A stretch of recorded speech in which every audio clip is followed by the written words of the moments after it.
Chapter 1, Chapter 1, What is Dead? May never die.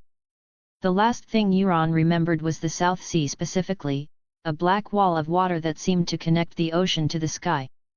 One moment, it was just distant thunder rolling through lead grey clouds. The sea breeze brushed against his skin, heavy with salt and humidity. The water was still tame, gently buoying his lean, swimmer's physique. The next moment, the sky tore open as if ripped by an invisible giant's hand. Rain fell not as drops, but as a deluge of ink, freezing and bone-chilling, blurring the world into chaos. The wind ceased to be wind, it became 1,000 invisible, violent lashes flaying the surface of the sea, whipping up hideous peaks. The ocean, once familiar and welcoming, transformed into a roaring beast. Every wave carried the weight of a mountain, crashing down with crushing force, greedily dragging him toward the abyss. The will to survive burned in his blood, squeezing energy from every fiber of his muscles. Euron kicked frantically, but every stroke felt like struggling through cooling asphalt. Icy brine forced its way into his nose and mouth, the stinging salt rushing straight to his brain, bringing him to the edge of suffocation.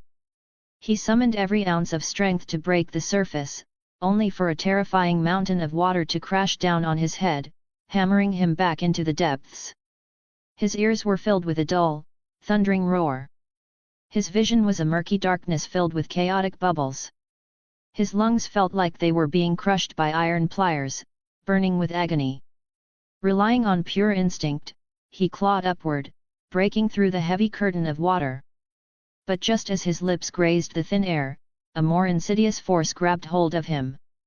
Less than 100 yards from the golden beach now shredded by the gale, the ocean surface collapsed. A massive whirlpool opened its dark, silent maw. The sea spun madly, sinking into a bottomless funnel. The suction defied physics, pulling with a greed that seemed to freeze the soul. Euron felt his body go weightless. All his struggles became instantly, laughably futile. He was dragged down by an irresistible force, falling like a helpless leaf into the infinite deep.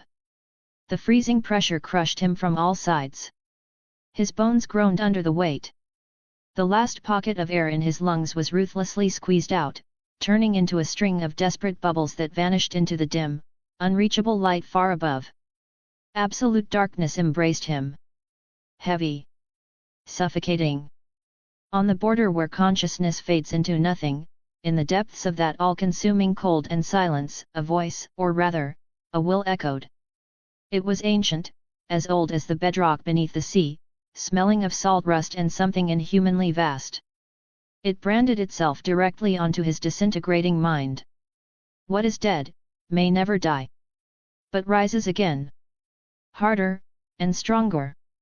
It wasn't a sound heard by ears, but a seal stamped upon the soul. It had no direction, no source.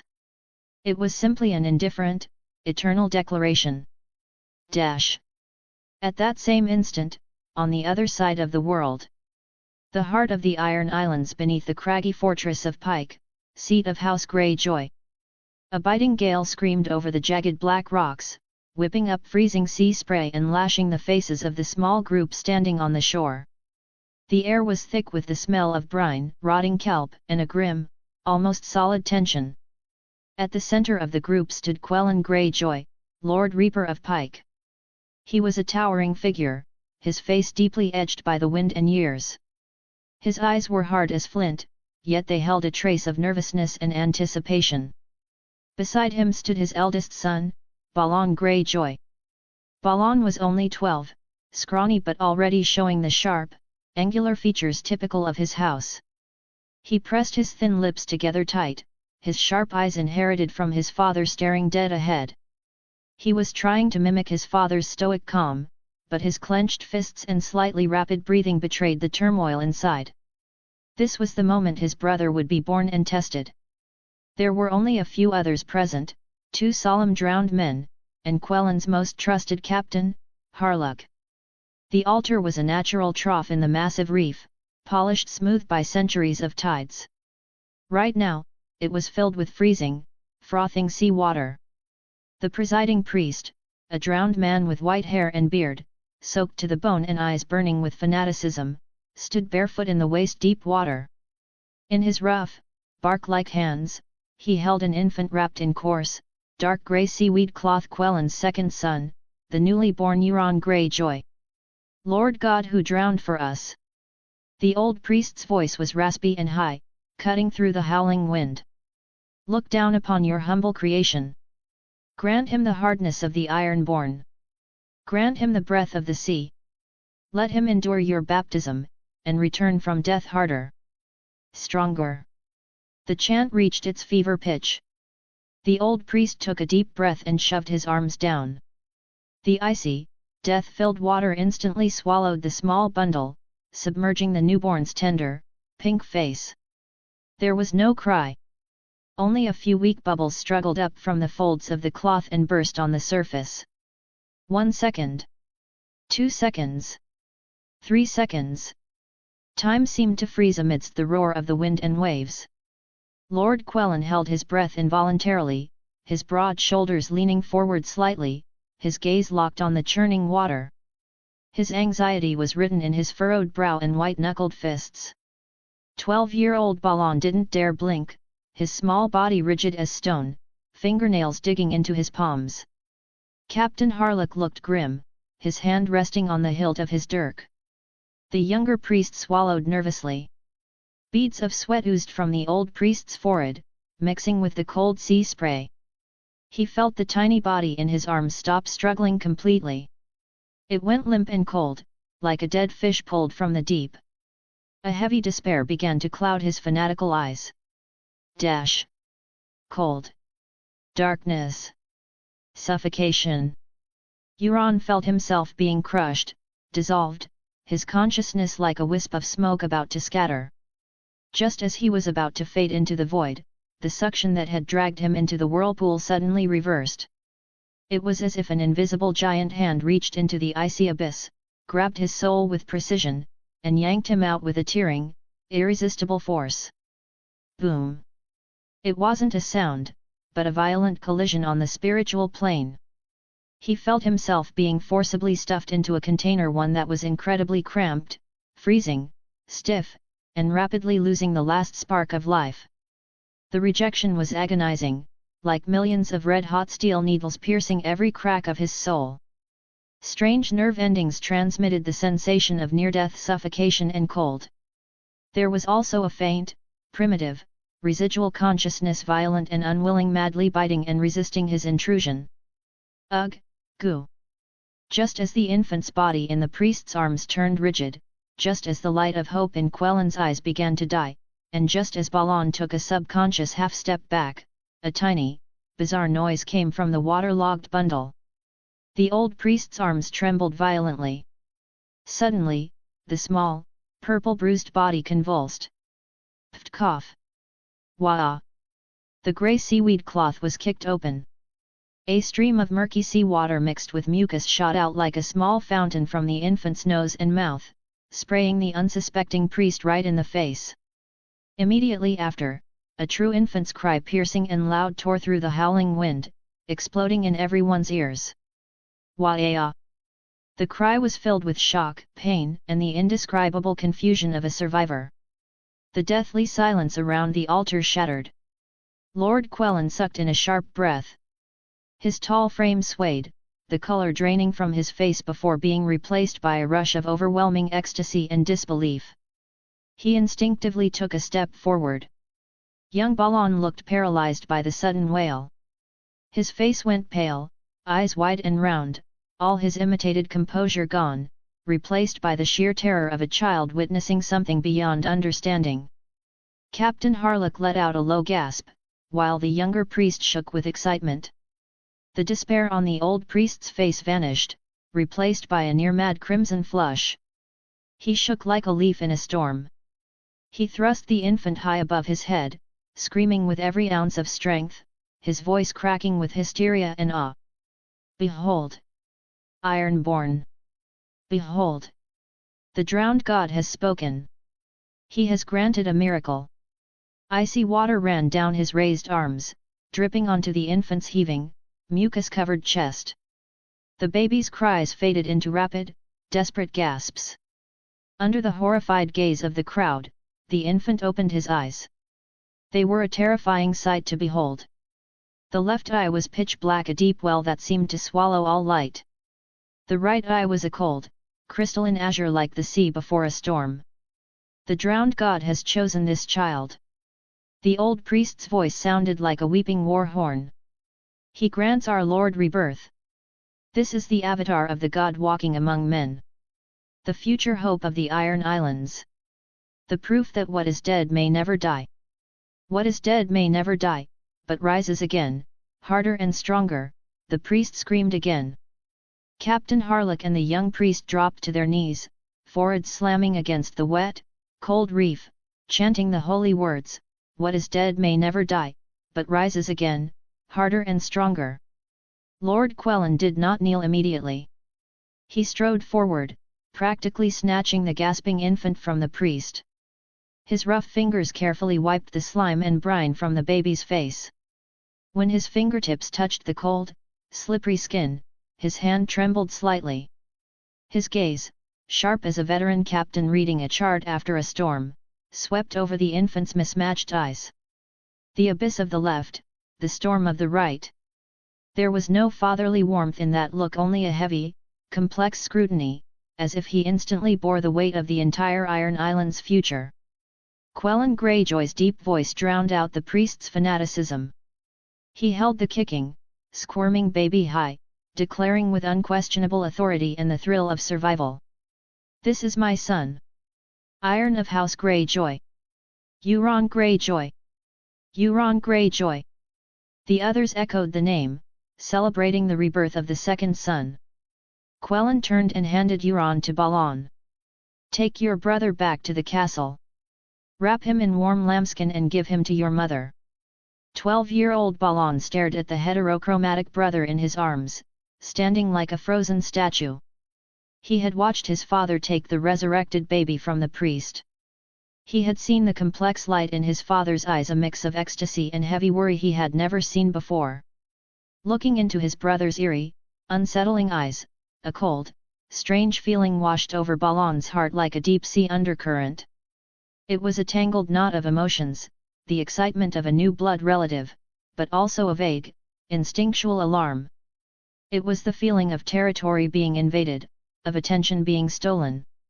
The cold waves slapped against the reef altar. The murky water sloshed in the stone trough, reflecting the kneeling priests, the solemn Lord Quellan, and the isolated, conflicted figure of the eldest son, Balon.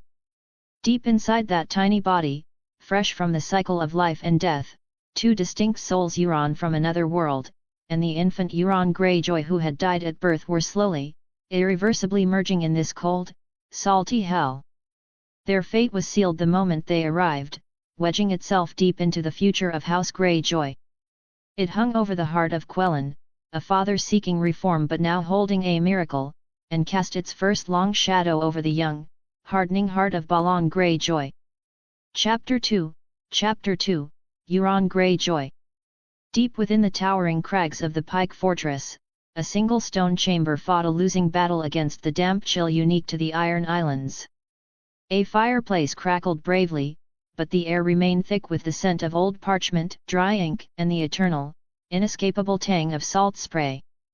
This was the sanctuary and small library of Pike's Maester.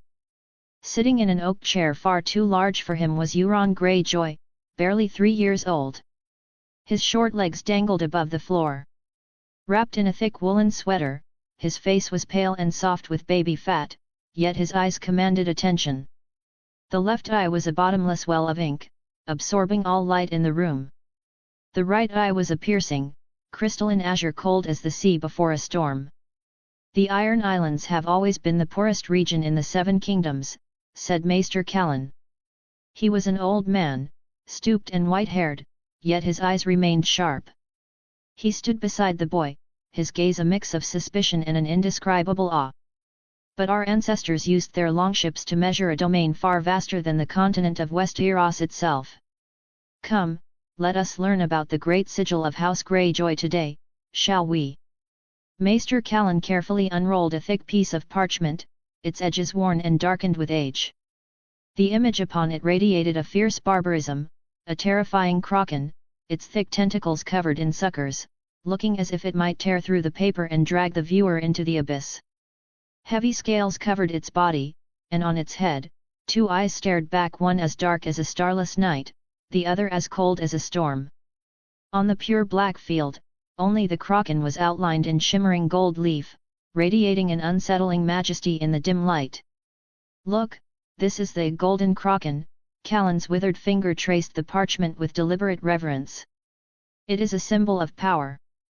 Proof that we iron-born can breathe, fight, and rule beneath the waves. The sea is our hunting ground, and the kraken is us." He tried to infuse his voice with a passion a child could understand. "We of House Greyjoy," Callan continued, trying to draw the young lord's attention, "are descendants of the Grey King. The Grey King, do you know of him? He was a great being, older even than the children of the forest on the mainland. Legend says he took a mermaid to wife and ruled all the kingdoms beneath the waves. His blood runs in your veins." The maester's tone was absolute. Unaware of the storm churning in the little boy's mind, Maester Callan slowly unrolled a yellowed map, a map of the Iron Islands, and began to recount their long history. The Iron Islands lay in Iron Man's Bay, in the Sunset Sea off the western coast of Westeros. To the east, one could sail straight to the Trident and the Neck. The islands were scattered like a broken chain. There were 31 islands in total, with 7 major islands surrounded by 21 smaller ones. The 7 major islands were Pike, Great Wick, Old Wick, Harlaw, Salt Cliff, Black Tide, and Orkmont. Some of the smaller isles were used for sheep grazing, others were uninhabited. Pike was like a broken spear pointing at the mainland, its castle perched precariously on sea stacks. Great Wyke's volcanic vents still smoked. The ruins of the Grey King's Hall on Old Wick were older than Valyria itself. Harlaw looked like a beached whale. Salt Cliff was honeycombed with caves. Black Tide was the seat of House Black Tide. And Orkmont once, during the reign of the iron-born kings of House Hoare, merchants and trade fleets sailed between Orkmont, Lannisport, Old Town, and even the Free Cities, bringing unimaginable wealth to the islands. Callan picked up a stick of charcoal and began to sketch on a piece of rough parchment. "Look, young Euron, these are our Iron Islands." He drew a few crooked circles, like scattered pebbles. "The biggest one is our home, Pike. The others are Great Wick, Old Wick, Harlaw." He tapped the circle representing Harlaw heavily. "The powerful House Harlaw. They have the best shipyards and build longships that can cleave through storms. And here, Great Wick," Callan pointed to another large circle, his tone growing cautious. "Home to House Good Brother. They are descendants of the Grey King's eldest son. Ancient, very proud. They value tradition." He avoided explaining exactly what tradition meant, simply drawing a crude anchor beside it. "Here, Old Wick," the charcoal moved. "The domain of House Drum. The King Smoot. Do you know? Long, long ago, the High King of the Iron Islands wasn't born to the title. He was chosen by the captains at a King Smoot. House Drum holds the famous Valyrian steel sword, Red Rain." The maester's voice held a nostalgia for lost glory. "And here, Black Tide. House Black Tide." He drew a wave. "Faithful servants of the drowned god." Finally, the charcoal landed on a lonely dot at the western tip of Great Wick. "Lonely Light, seat of House Forwind. They." The maester paused, as if choked by invisible sea fog. "They are unique. They rarely leave their keep. Mysterious as the mist itself." He drew a tiny lighthouse symbol. To Euron, this map of rough lines and symbols was the prototype of his world. Pike was the core, the other islands were the reefs surrounding it. Those names Good Brother, Drum, Black Tide, Forwind were like hazards marked on a nautical chart, weighted down by the maester's tone. They were bound to heavy words like power, pride, ancient rights, piety, and mystery. "The lords," Maester Callan concluded, forcing a kindly smile, are like the tentacles of the kraken stretching in all directions. They must hold tight to the rocks that belong to the Greyjoys, so the great ship of the Iron Islands can sail steady through the storm. Then, Callan sighed, tapping his knuckle on the location of Lanny Sport. Lord Quellan argued with the captains again this morning. For the third time, he proposed building a merchant fleet. For the third time, he was shouted down. Euron's small fingertip traced the sea between the Iron Islands and the mainland. He remembered his father, Quellan Greyjoy's, reform plans, replacing reaving with iron ore trade, replacing the iron price with dock taxes, even proposing to build seps for the Seven on Pike to improve relations with the mainland. To the Ironborn, these ideas were more terrifying than the White Walkers. House Drum called it blasphemy against the drowned god, the maester whispered. Yesterday, a fisherman carved graffiti on the Pike docks, reaving beats sewing. Euron nodded, his voice flat. Those are the words of our house. Outside, the roar of the waves suddenly grew deafening. Euron knew the words carved into the soul of House Greyjoy. We do not sow. They believed the drowned god created the Ironborn to take wealth from the weak. But right now, with his father trying to replace pillaging with trade, seeing the house words carved on the dock was no compliment. It was a spear pointed at Quellan Greyjoy, mocking him for abandoning his vows, his tradition, and his people. Rumor said a fisherman carved it. But a literate fisherman on the Iron Islands was rarer than a three-legged fish. Euron knew the truth but said nothing. As the second son, he had been watched since birth, the avatar of the drowned god, the proof that what is dead may never die. Nearly every Ironborn knew of Euron, the son of the drowned god with the mismatched eyes. But at 3 years old, he couldn't carry the weight of those titles yet. The tallest tree catches the wind. The stone that sticks out of the stream gets worn down. Euron understood this. Until he had real power, he had to hide. Keep your head down, survive a few more episodes. He reminded himself of this every time he spoke or acted. Seeing the lesson drift, Maester Callan shook his head and returned to the history. His quill sketched key dates: 300 years ago, Heron the black-billed Heronule in the Riverlands. We ruled the west coast from Bear Island to the Arbor. Until the War of Conquest. Aegon's dragons burned the Iron Fleet. The sight of Viken Greyjoy bending the knee still stings our pride. Today, we nominally serve the Iron Throne, but the ghost of Dalton the Red Kraken lives in every captain's heart. Euron watched the old maester's hand tremble over the Targaryen sigil. Callan was born Ironborn, raised Ironborn. Even a decade at the Citadel couldn't wash the salt from his blood. Callan held the map up to Euron. Euron, do you know where you are? Here. Pike. The seat of House Greyjoy. Euron's voice was crisp, carrying a strange certainty. Callan raised an eyebrow in surprise. Very precise, young master. Your father would be proud. Euron didn't respond. His gaze swept over the other islands: Great Wick, Old Wick, Harlaw. Every name triggered memories from the original books. He knew which families nested on these islands, and he knew which sides they would choose in the wars to come. Maester, Euron asked suddenly, why do we call ourselves Ironborn? Callan stroked his beard, a habit when thinking. It is an ancient tradition, young master. Our ancestors believed the drowned god forged the Ironborn from iron, the Andals from soft gold, and the other races from mud. Euron nodded, but his mind went to metallurgy. Iron is harder than bronze, but it rusts easily. The metaphor was accidentally accurate. The Ironborn way of life differs from the other kingdoms, Callan continued. We pay the iron price, not the gold price. Iron price. Paying with sword and axe, young master. We take what we want. Pride seeped into Callan's voice.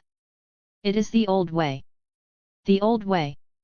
Just a fancy term for robbery and piracy. In their culture, warriors took loot from defeated enemies, the iron price, rather than buying things with coin, the gold price. Thralls and salt wives were taken, never bought. Paying gold for goods was considered shameful. Only the things you steal taste sweet. The corners of Euron's mouth twitched upward. He remembered the disaster that befell Balon Greyjoy in the original timeline when he tried to revive the old way. He also remembered the even more extreme path the original Euron took. "Father wants to change this," Euron said suddenly. Callan's expression stiffened.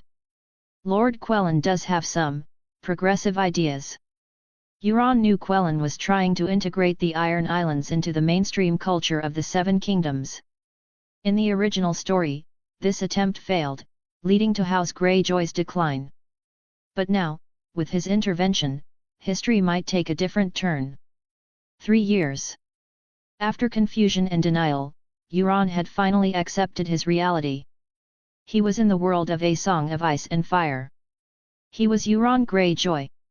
"Tell me about the other house's sigils and words, Maester Callan," Euron said, changing the subject. Relieved, Callan pointed back to the map. "Aside from House Greyjoy on Pike, Great Wick is controlled by House Goodbrother. Their sigil is a warhorn. And House Drum on Old Wick, their sigil is a bone hand." Euron listened intently, cross-referencing every detail with his memories. House Drum would support Balon. House Stone Tree. House Merlin.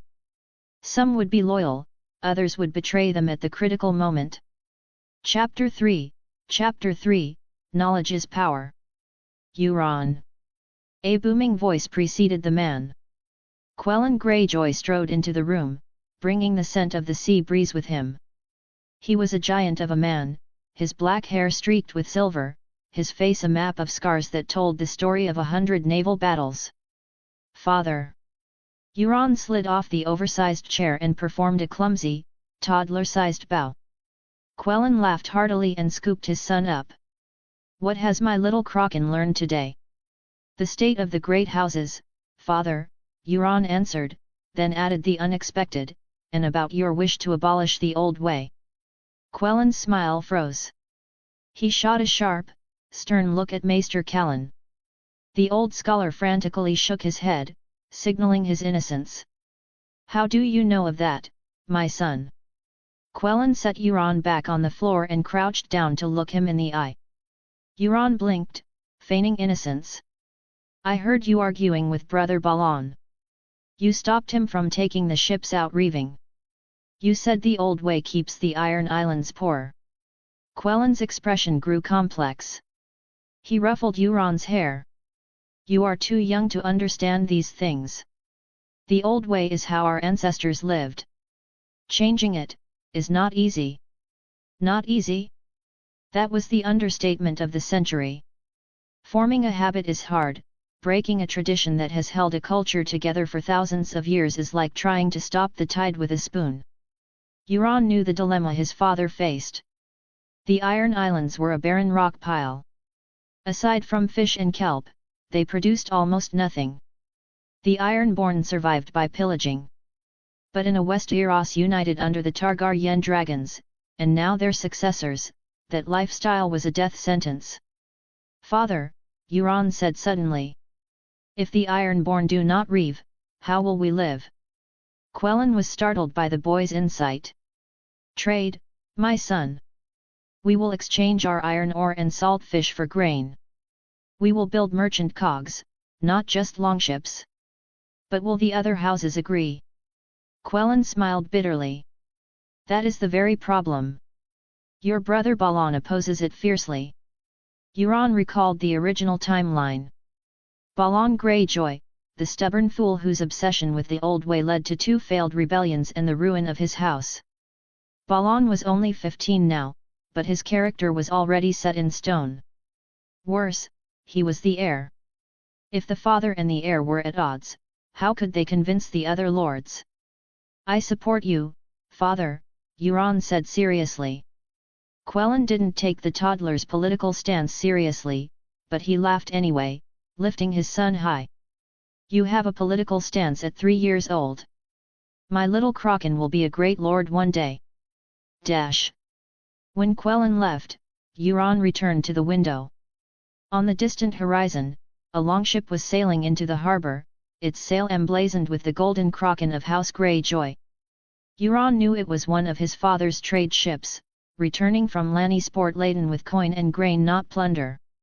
"Young master," Maester Callan whispered, "do you truly understand what your father is trying to do?"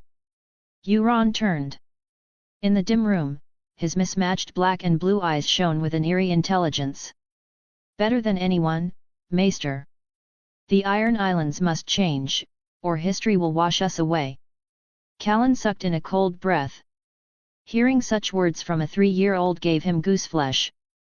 The days that followed were repetitive but productive. Euron's learning speed was terrifying.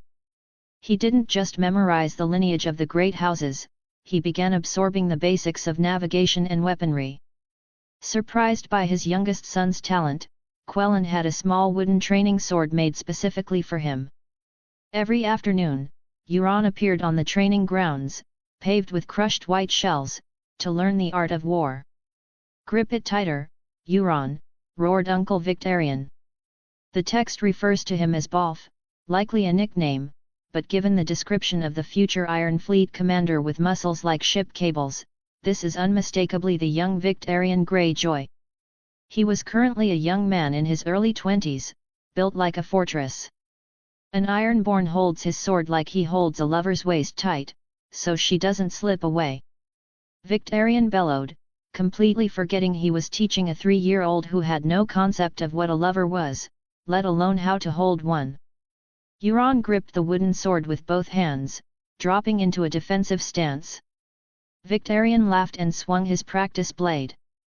Euron managed a clumsy block, but the force of the blow knocked him flat on his ass. "Not bad."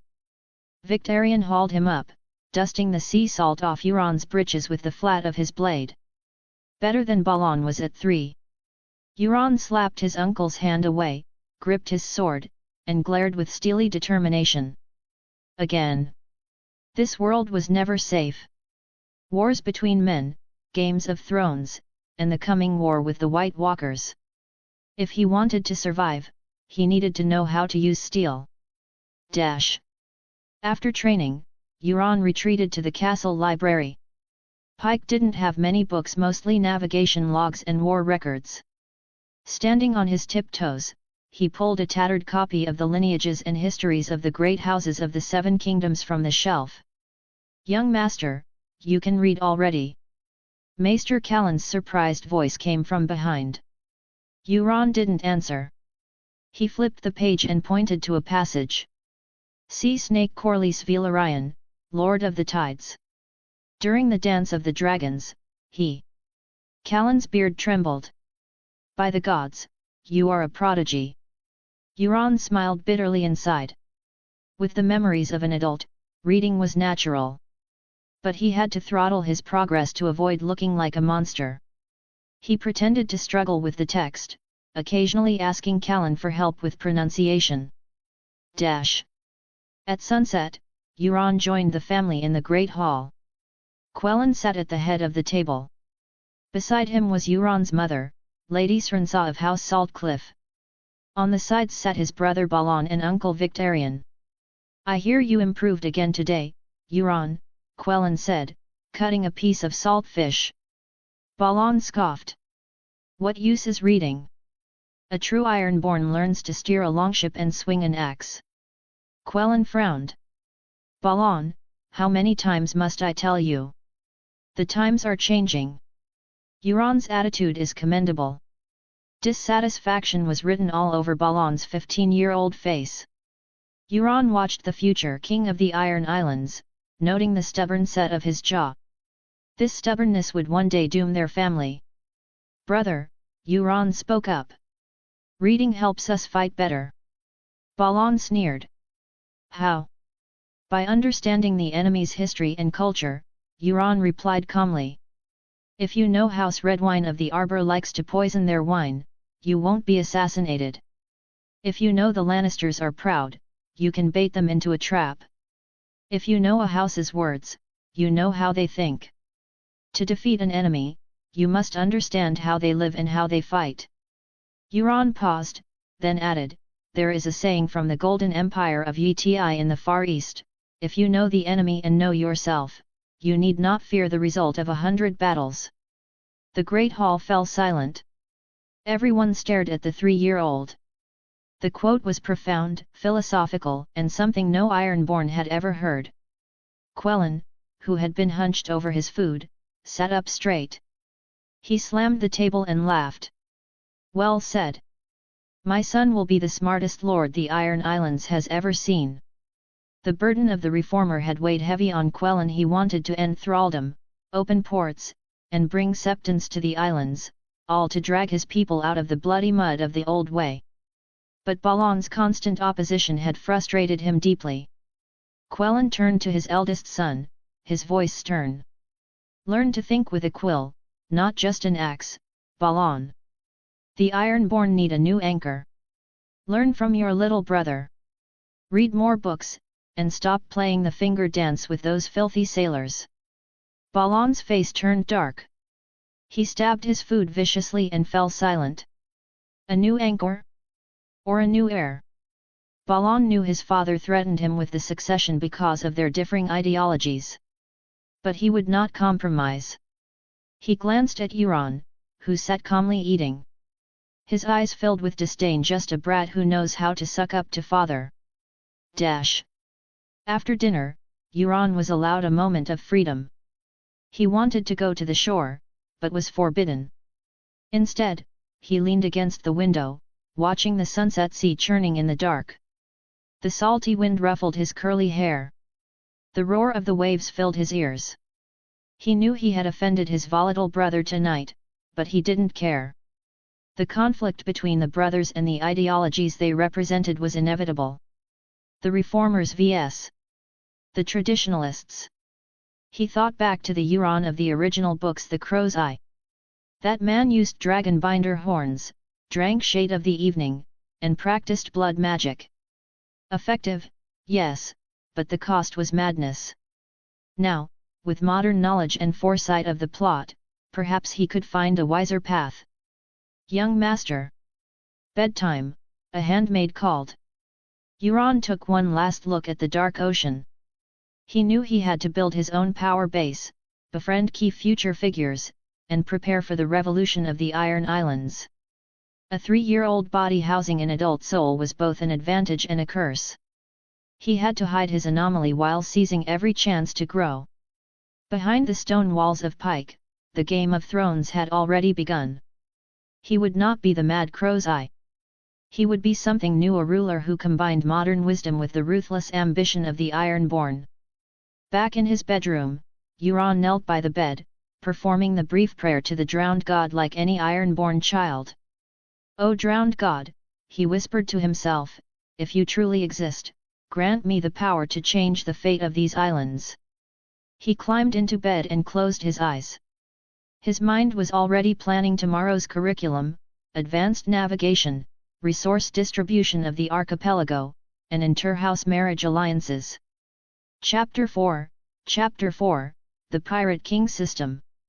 2 more years of quiet life passed on Pike. It was now 275 AC, and Euron Greyjoy was 5 years old.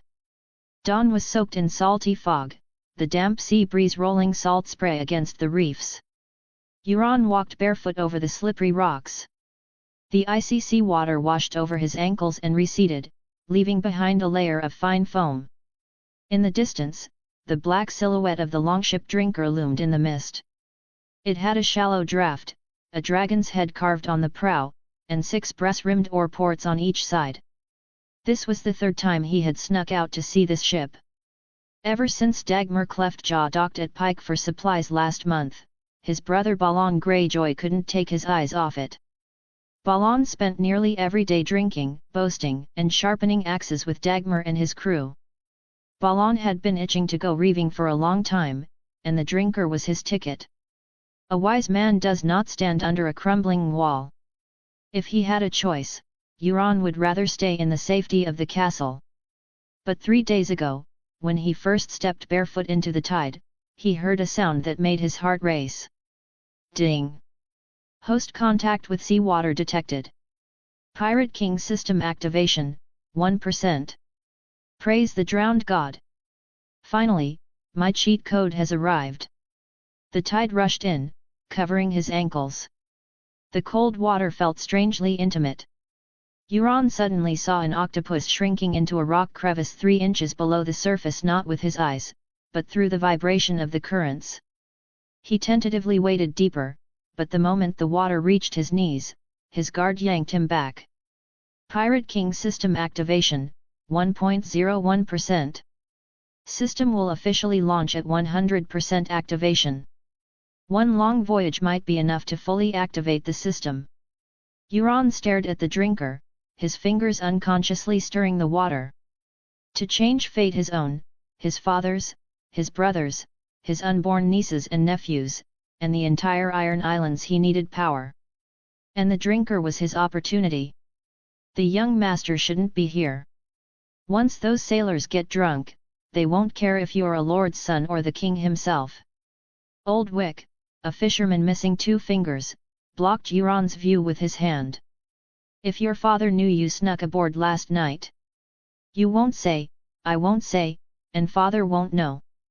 5-year-old Euron was allowed outside the castle with guards, but only along a small stretch of coastline. Old Wick was loyal, brave, and a capable fighter, so Quellen trusted him as Euron's temporary guard. A gust of wind tore a hole in the sea fog. Euron saw a tower of a man standing by the stern rudder, Dagmar Cleftjaw. His jaw was split in 2, hence the nickname, and held together by iron rings. Dark red wine leaked through the cracks every time he drank. Legend had it he cut down 7 Myrish sailors single-handedly in the stepstones. The gold thread sash he looted from them was currently wrapped around his greasy leather armor. Euron pointed to a string of objects hanging from the mast. What are those? Old Wick made a grumbling sound in his throat.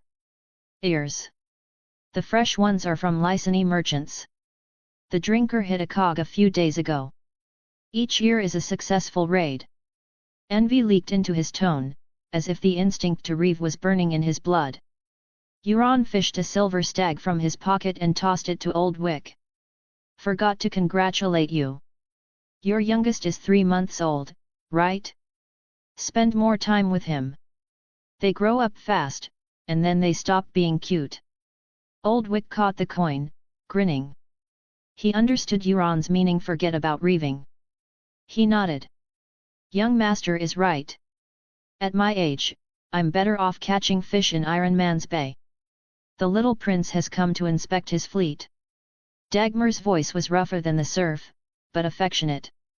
He squatted by the reef, last night's mead still dripping from his split chin. He lifted Euron like a kitten, his hand missing 3 fingers, surprisingly gentle. Your brother is about to do something stupid. Dagmar wiped Euron's wet hands with his leather armor. But I bet the little Kraken already figured that out. Wet planks creaked. Balon stepped out from behind a pile of cargo. At 18, he was bullier than most warriors, his leather vest stained with last night's ale and cheap perfume. A freshly sharpened axe hung at his waist, the edge gleaming blue-grey in the dawn mist. Little rat spying on me. Balon grabbed Euron by the collar, breathing sea salt and aggression into his face. Planning to run to our dear father. Euron's feet dangled in the air. He saw a fresh welt on Balon's neck, a lash from Lord Quellen's whip 3 days ago, when their father roared that the heir of Greyjoy shouldn't consort with common pirates. Euron blinked. The eastern reef will be covered by the high tide tonight. He pointed at the drinker.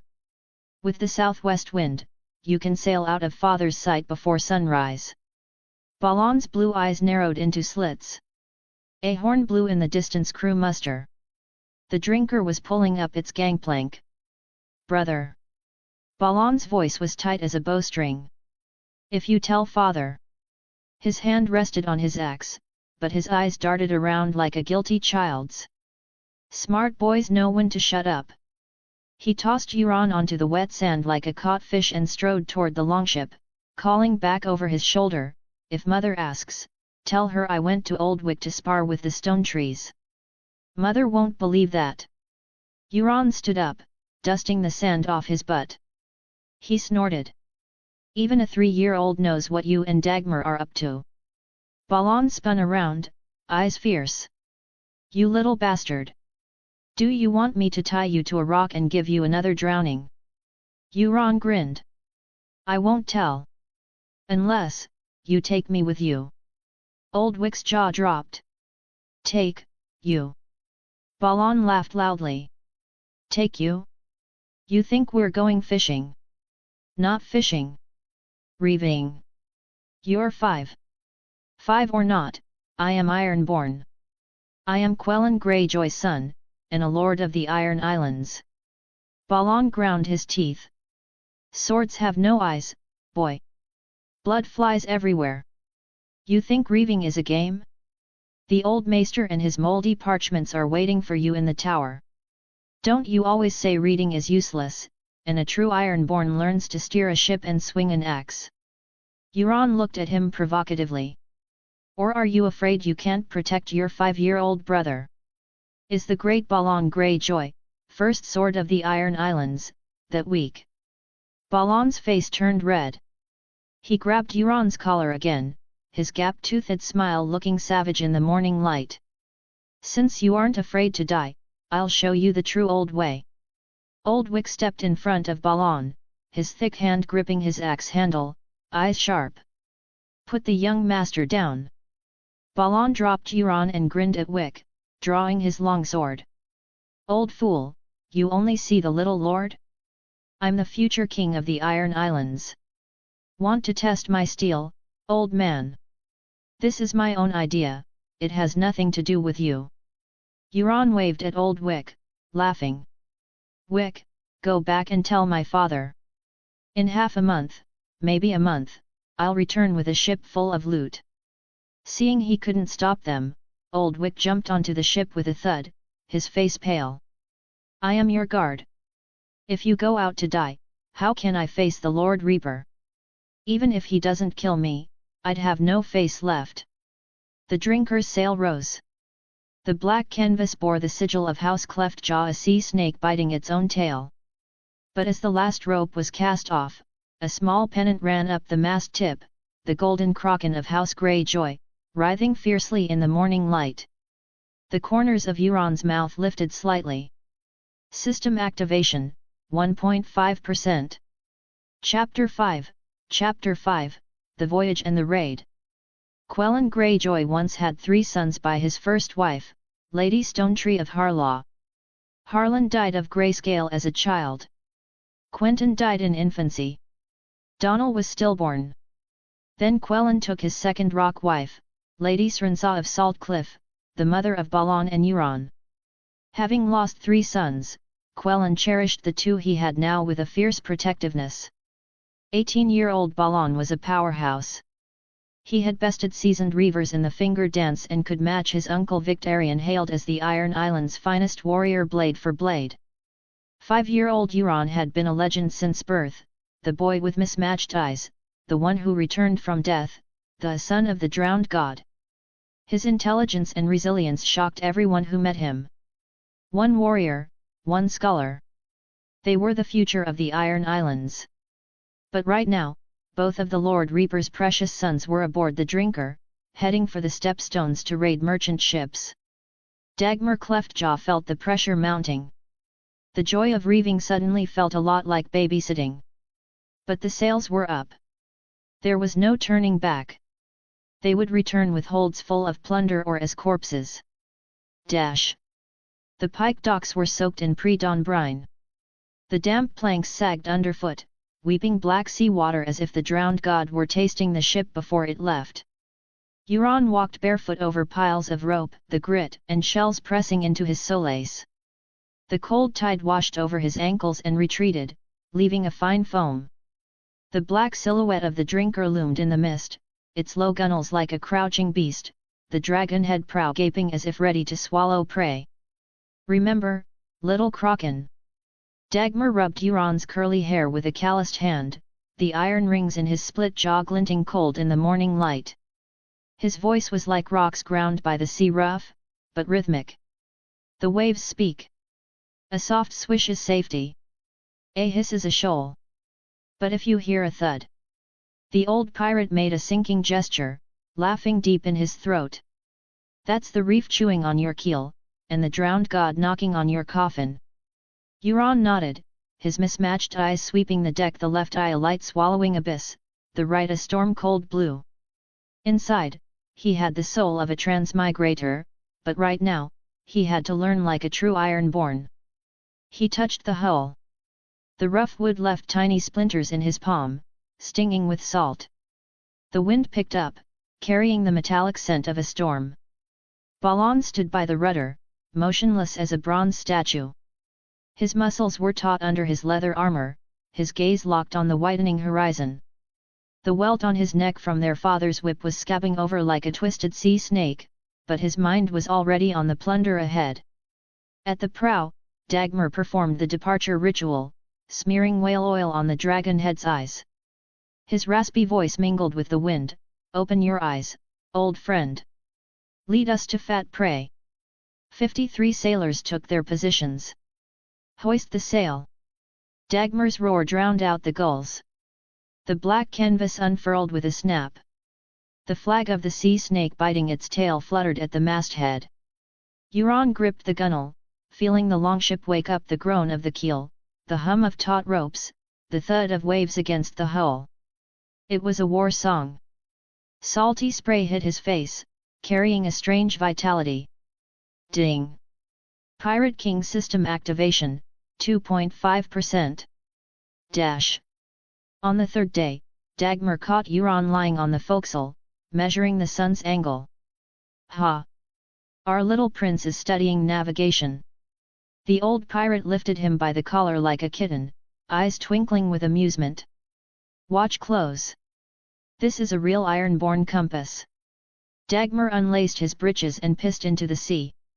"If the stream splits against the wind, there's an undercurrent.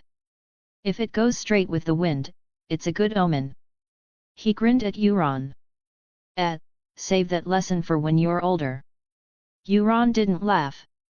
He pointed to a wooden chest in the corner. "There's an astrolabe in there." Dagmar raised an eyebrow. "Maester's toys. Ironborn don't need that junk." He patted the dagger at his waist. "We find our way with this blood and salt instinct." But Euron knew true navigation was more than instinct. The charts of the stepstones were an ironborn secret. Dagmar pulled a piece of whalebone from his armor, carved with symbols marking whirlpools, reefs, and pirate dens. The bone was polished smooth from years of handling. "We're coming up on this." He pointed a finger stump at a jagged mark. "The Weeping Widow Whirlpool. Swallowed 20 ships. Throw salt on the deck when we pass, or the drowned god will take your helmsman." Euron noted it down. As for the salt, whether it worked or not, respecting tradition cost nothing and salt was cheap. Dagmar's experience was priceless. This practical knowledge of the sea couldn't be found in books, and for someone who wanted to rule the oceans, it was worth more than gold. As the drinker pushed deeper into the ocean toward the stepstones, the system activation climbed. Ding! Pirate King system activation, 20.5%. Dash! On the seventh day, Euron witnessed the ocean's rage. The drinker was a classic longship, low sides for stealth, shallow draft for beaching. Its black sail was tarred, lighter and faster than a merchant cog's canvas. But in a headwind, the Ironborn dropped the sail and relied on oars 6 per side, manned by the strongest reavers in shifts. "Look at the clouds." Balon appeared behind Euron, pointing to fish-scale clouds curling on the horizon. "That's the drowned god's teeth. Storm coming." At first, it was just a smear of lead grey. Soon, black clouds smashed down like war hammers. Waves rose like castle walls. The drinker was tossed like a leaf, thrown up to the peaks and slammed into the troughs. Euron was flung from port to starboard, digging his nails into the planks to keep from washing overboard. Even with preparation, the sea's fury was beyond human resistance. "Drop sail! Lash the cargo!" Dagmar tied himself to the rudder with a rope. Rain poured into his split jaw and sprayed out with his spit. Balon! Get your brother below! Balon grabbed Euron like a sack of grain and bolted for the captain's cabin. Under the dim whale oil lamp, the sea chart was soaked, ink bleeding into a blue-black mess. Balon pointed to a spot with precision. Remember this: the Devil's Molars. The most dangerous reefs in the stepstones. If the ship breaks, swim northeast. There are rocks you can climb. Euron stared at his brother's wet face.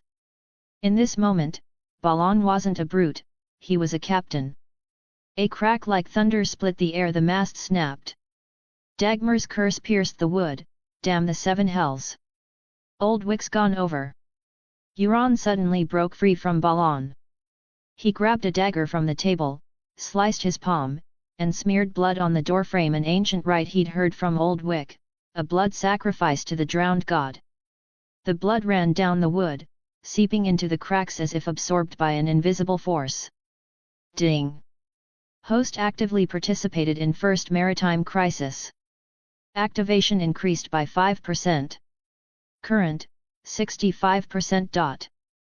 A warm current flooded his limbs. Balon stared, about to grab him, when a massive wave slammed him back into the cabin. He clawed at the door frame, knuckles white, roaring, "Bastard! Get back here!" But his voice was drowned by the wind and waves. Then, Balon saw something impossible. When Euron crawled onto the deck, he walked on the tilting ship as if it were flat ground. He anticipated every roll, every pitch.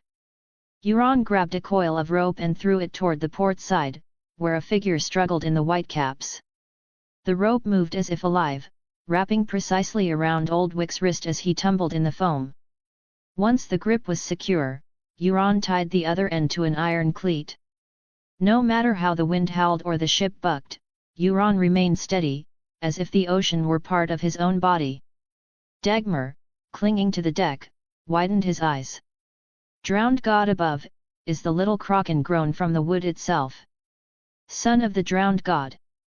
The legend flashed through everyone's mind. Chapter 6, Life at Sea and First Aid. Day 10 of the voyage. After the storm. The deck of the Drinker was piled high with bulging wooden barrels, each lashed tight with rough hemp rope to prevent them from rolling free. The most conspicuous were the barrels of salted cod. Salt frost seeped from the blackened seams of the wood, and when the lids were pried open, the stench of rotting kelp and dead fish hit you like a physical blow. When Euron first saw the sailors open a barrel, he thought it was some kind of punishment ritual, a biological weapon, perhaps, designed to stink the enemy to death. "Watch closely, little prince." Red Oakwood grinned, spraying ale fumes through the gap in his teeth. He pried open a lid with his dagger. A layer of milky white maggots floated on the surface of the brownish brine, wriggling over the salted fish corpses like living mold. Old One-Eyed Wolf didn't bat an eye. His rough fingers pinched a piece of dried cod, shaking off the maggots. He wiped it carelessly on his filthy apron and shoved it into his mouth, yellow juice trickling from the corner of his lips. "The more you chew, the better it tastes," he mumbled, revealing jagged black teeth. "Sea salt puts hair on your chest." Euron's stomach churned. But as he hesitated, Dagmar's iron hook stabbed a piece of fish and held it out to him. "Eat," the old pirate narrowed his single eye. "Unless you want to end up like Torek, starving until he gnawed on his own leather armor." Euron eventually shook his head gently in refusal. Hardtack was another form of torture. These black, round biscuits were locked in iron chests to keep out rats and dampness. When the cook, Old Lame Leg, hauled a chest out, the biscuits were already as hard as reef rock, their surfaces dotted with suspicious green spots. "Heads up!" Oakwood swung his axe and brought it down hard. Crack! The biscuit split in two, crumbs flying. Euron picked up a piece and found the inside crawling with tiny weevils, panic-stricken as they scrambled through the honeycomb-like holes. Balon grinned, grabbed a half piece, and shoved it into his mouth. The crunch of teeth-crushing beetles was audible. Fresher than the fish, He wasn't wrong. It did look marginally better than the fish. Euron mimicked them, taking a cracked piece of hardtack from the iron chest. He scraped the mold off with his dagger and dipped it in seawater to soften it. The first bite tasted of wood and grit. The bread was mixed with sawdust and ground shells to extend its shelf life. Fresh water was even more precious than food. Tar-coated wineskins hung in the shadow of the mast, every drop strictly rationed. When Euron drank, he noticed tiny transparent creatures floating in the water, swimming like wisps of living fog. The worst was the water after the 7th day. The liquid in the skins turned green, tasting of rust and rotting seaweed. Don't stare at it, and never waste it. Every drop is gold. Dagmar warned him, handing over a rusty iron strainer. Just filter it. Drinking it won't kill you. Your guts will be full of sea worms sooner or later anyway. Euron ignored the old pirate's advice. He filtered the water, then boiled it over the brazier before drinking. This fastidiousness earned him a scornful look from his brother Balon. For the sailors of the drinker, the true agony was that their ale was running out. They had packed enough for a month, but during the great storm a day ago, the drowned god had claimed half the casks. What remained was strictly rationed. To a sailor, ale held the same status as the sword in their hand or the head on their shoulders. After sunset, the cargo hold became the Ironborn's fighting pit. 20 sailors crowded between the salt fish barrels and coils of rope, the stench of sweat and fish rising into a murky heat haze. Come on! Open the little prince's eyes! Old Wick pushed Euron into the center of the circle. His opponent was one-eyed Gren, his face still scabbing from the day's battle. He used no weapons, but his hands were greased with whale oil, glistening slickly under the dim whale oil lamp. First rule of Ironborn fighting, he lunged, his oily hands clawing for Euron's face, make the enemy lose his footing. Euron sidestepped, but Gren's boot hooked his ankle. As he fell, Euron grabbed a rope hanging overhead and swung up, his legs scissoring around Gren's neck. Both crashed to the deck, shaking the barrels. Beautiful. Dagmar swigged his rum. But in a real fight, it goes like this. He suddenly kicked over a keg, splashing amber liquid all over Euron. In the split second Euron's vision blurred, the old pirate's knee was in his back, a rough dagger pressed to his throat. Dead men don't get to swing on ropes. The bloody lessons lasted deep into the night. Ironborn combat came down to 2 words, utility. Biting through windpipes, gouging eyes, hiding sharpened fish bones and sleeves. Grace is for dry land fools. At sea, survival is the only truth. Besides eating, sleeping, bragging, fighting, drinking, what little there was, and staring at the ocean, there was one dangerous pastime: the finger dance. The finger dance was a popular game among the Ironborn. It required at least 2 players. Participants threw hand axes at each other. The receiver had to catch or dodge the spinning axe without moving their feet. It was called the finger dance because the game usually ended only when someone lost a digit. Balon Greyjoy was an addict of the game, especially after hearing the legend of Harris Hoare, who won the King's Moot by defeating Ragnar Grey Iron II in the finger dance, despite losing 2 fingers, earning him the nickname Harris the Lame. This legend turned Balon's hobby into fanaticism. Euron thought it wasn't a game, but idiotic self-mutilation. But 5-year-old Euron didn't have the power to change Ironborn culture yet, so he could only watch. Sharkskin war drums thundered on the deck, every beat hitting the ribs. Let the drowned god witness the brave! Dagmar roared, slamming the drumstick down. The sailors drew a circle 5 paces wide with whale oil. Balon Greyjoy stood opposite Split-Finger Hawk, their throwing axes flowing with quicksilver light under the moon. On the 3rd beat, the duel exploded. Balon's right arm snapped back like a catapult. With a twist of his waist, the hand axe shot toward Hawk's heart in a flat silver arc. Euron clearly saw the air tearing around the spinning blade. This wasn't a game, it was a lethal shot aimed at vitals. Hawk's one-armed body showed amazing agility.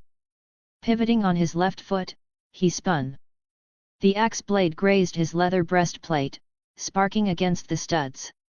Almost simultaneously, his remaining left hand drew a throwing axe from his belt and hurled it back with the momentum of his spin. The axe screamed like a banshee, straight for Balon's throat. Clang! Balon blocked with his axe, sparks erupting from the collision. The impact forced him back half a step, his heel touching the edge of the oil circle. Stepped back. "Sea water," the Ironborn roared. Dagmar grinned and lifted a bucket of brine, splashing it over Balon's head. The salt water seeped into the unhealed whip wounds on his neck, causing a spasm of pain. Balon wiped the salt from his face, eyes burning with ferocity. Both axes left his hands at once. One swept low at Hawk's ankle, the other spun high to cut off his retreat. A deadly pincer attack. Hawk roared and jumped, the high axe slicing the sole of his boot. But as he landed, the low axe bit deep into his calf muscle. The sickening crack of bone made Euron's stomach turn. Yet Hawk, falling to his knees, bit down on his axe handle and hurled it back with a violent jerk of his head. The bloody axe spun like a red wheel. Balon jerked his head sideways. The blade sheared off a lock of hair half an inch above his left ear and buried itself deep in the mast behind him. Amidst flying wood chips, Hawk dragged his leg, bone exposed, and actually tried to stand up again. Artery severed. Euron rushed into the circle, pointing at Hawk's calf. Blood was spraying from the wound in a fan shape, reaching 3 meters away. Femoral artery ruptured. "He'll be dead in 3 minutes without pressure." Dagmar's drumstick froze in mid-air.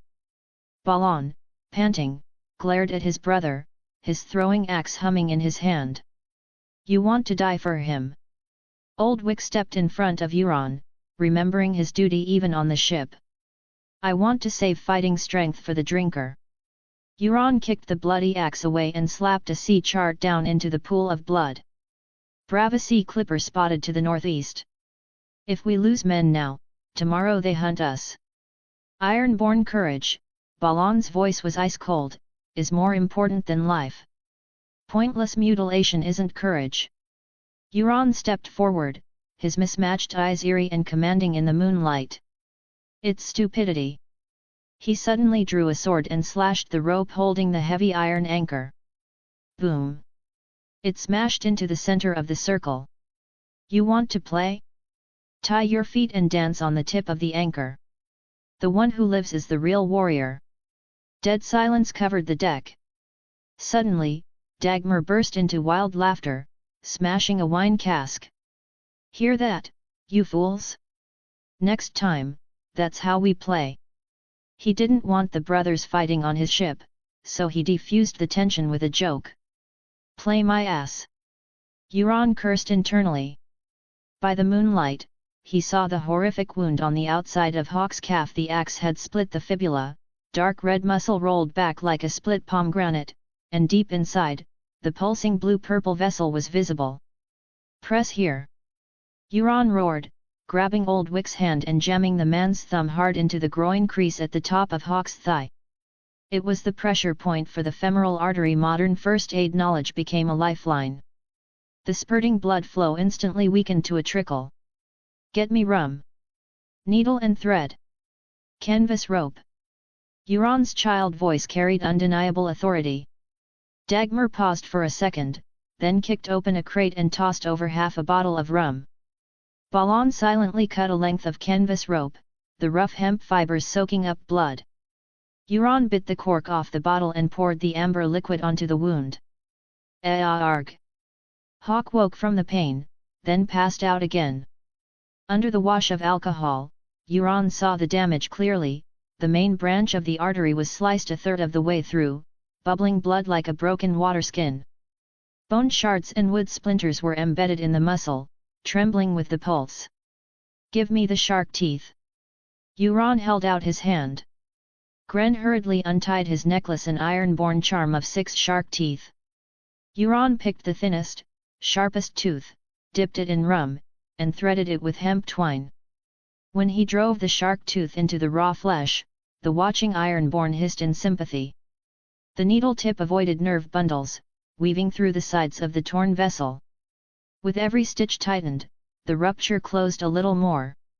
Euron tore the canvas rope Balon handed him into strips. He patted the wound with rum-soaked rough cloth, then wrapped it spirally with the strips.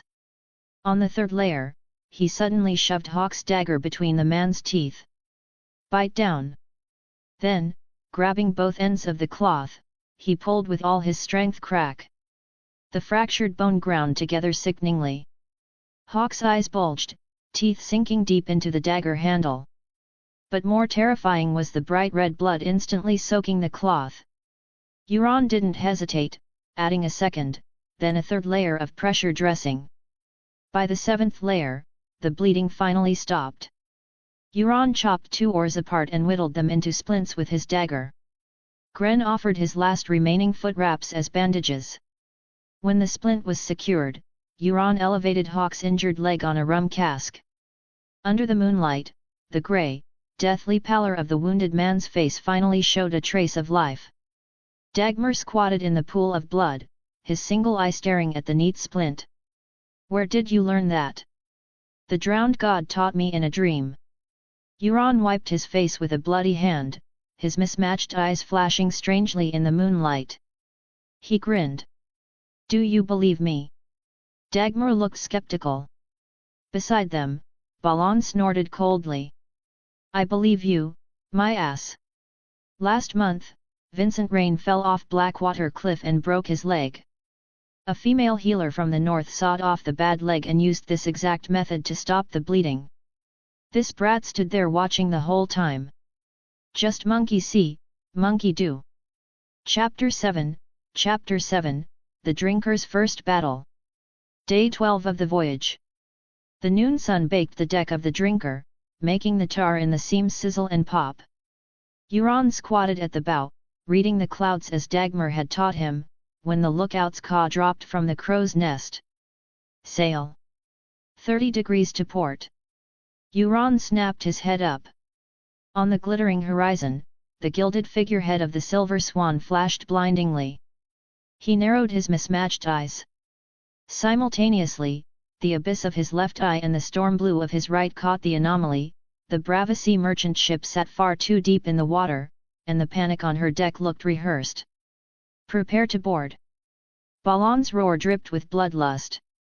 He ripped open his leather vest, bearing a scarred chest, his long sword gleaming cold in the sun.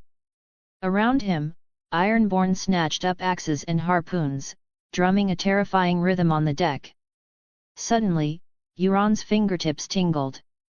Adrenaline flooded his veins, and memories from the original story rushed back like a tide.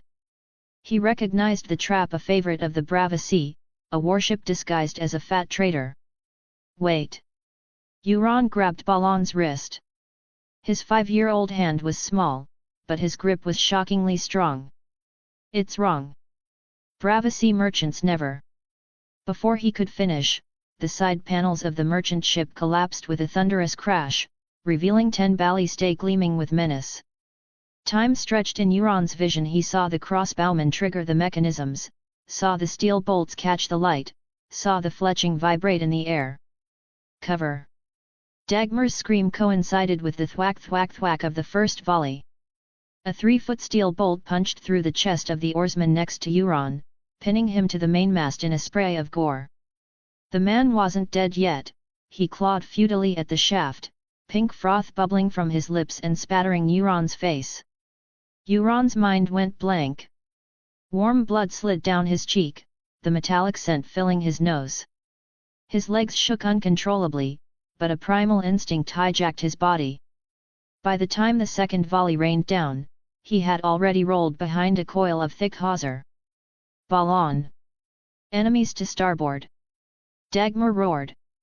Through a gap in the ropes, Euron saw his brother leap onto the enemy ship like a rabid wolf. Balon's sword carved a deadly arc. A mercenary in a bronze mask raised a scimitar, only to have half his head sheared off. Brain matter traced a pale arc in the air, splashing onto the gilded gunwale and glistening eerily in the sunlight. "Little Kraken! Left!" Old Wick's shout spun Euron around. A captain with a silver nose ring was charging toward the ale barrels with a torch, a savage grin on his face. In Euron's vision, the dancing flame magnified infinitely, he could see the tongue of fire licking the air. Time froze. Euron's heartbeat was deafening, the blood rushing in his veins sounding like a tsunami.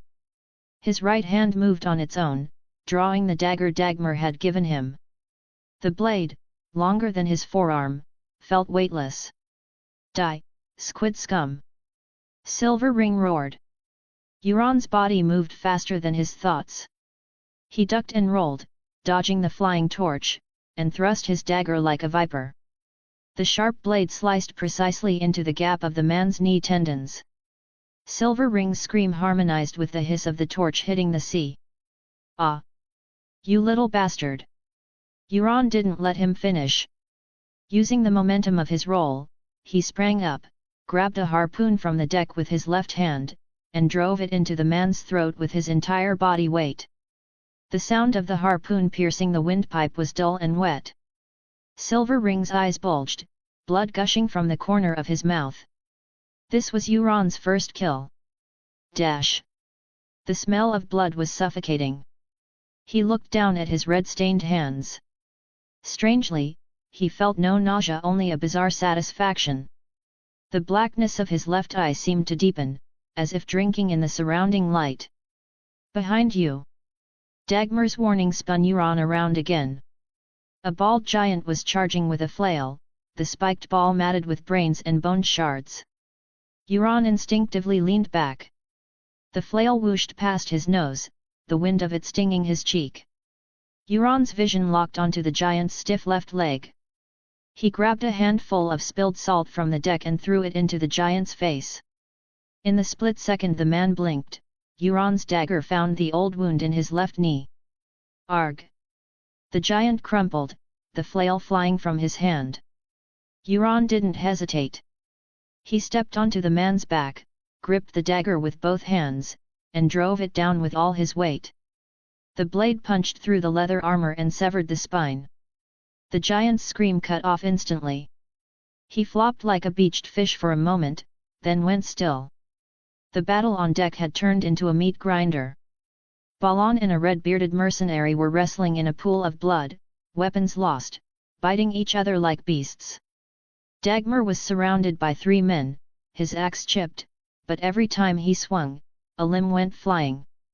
In the bloody chaos of boarding combat, the Ironborn displayed their unique art of war. Euron leaned against the shattered gunwale, gasping for air, observing the savage efficiency. Ironborn! Give them the old way! Dagmar's voice was thunder. The old pirate fought in the classic style, a bearded axe with a backspike in his left hand, a serrated dirk in his right. His attacks were relentless as the tide. No fancy fencing, just lethal chopping.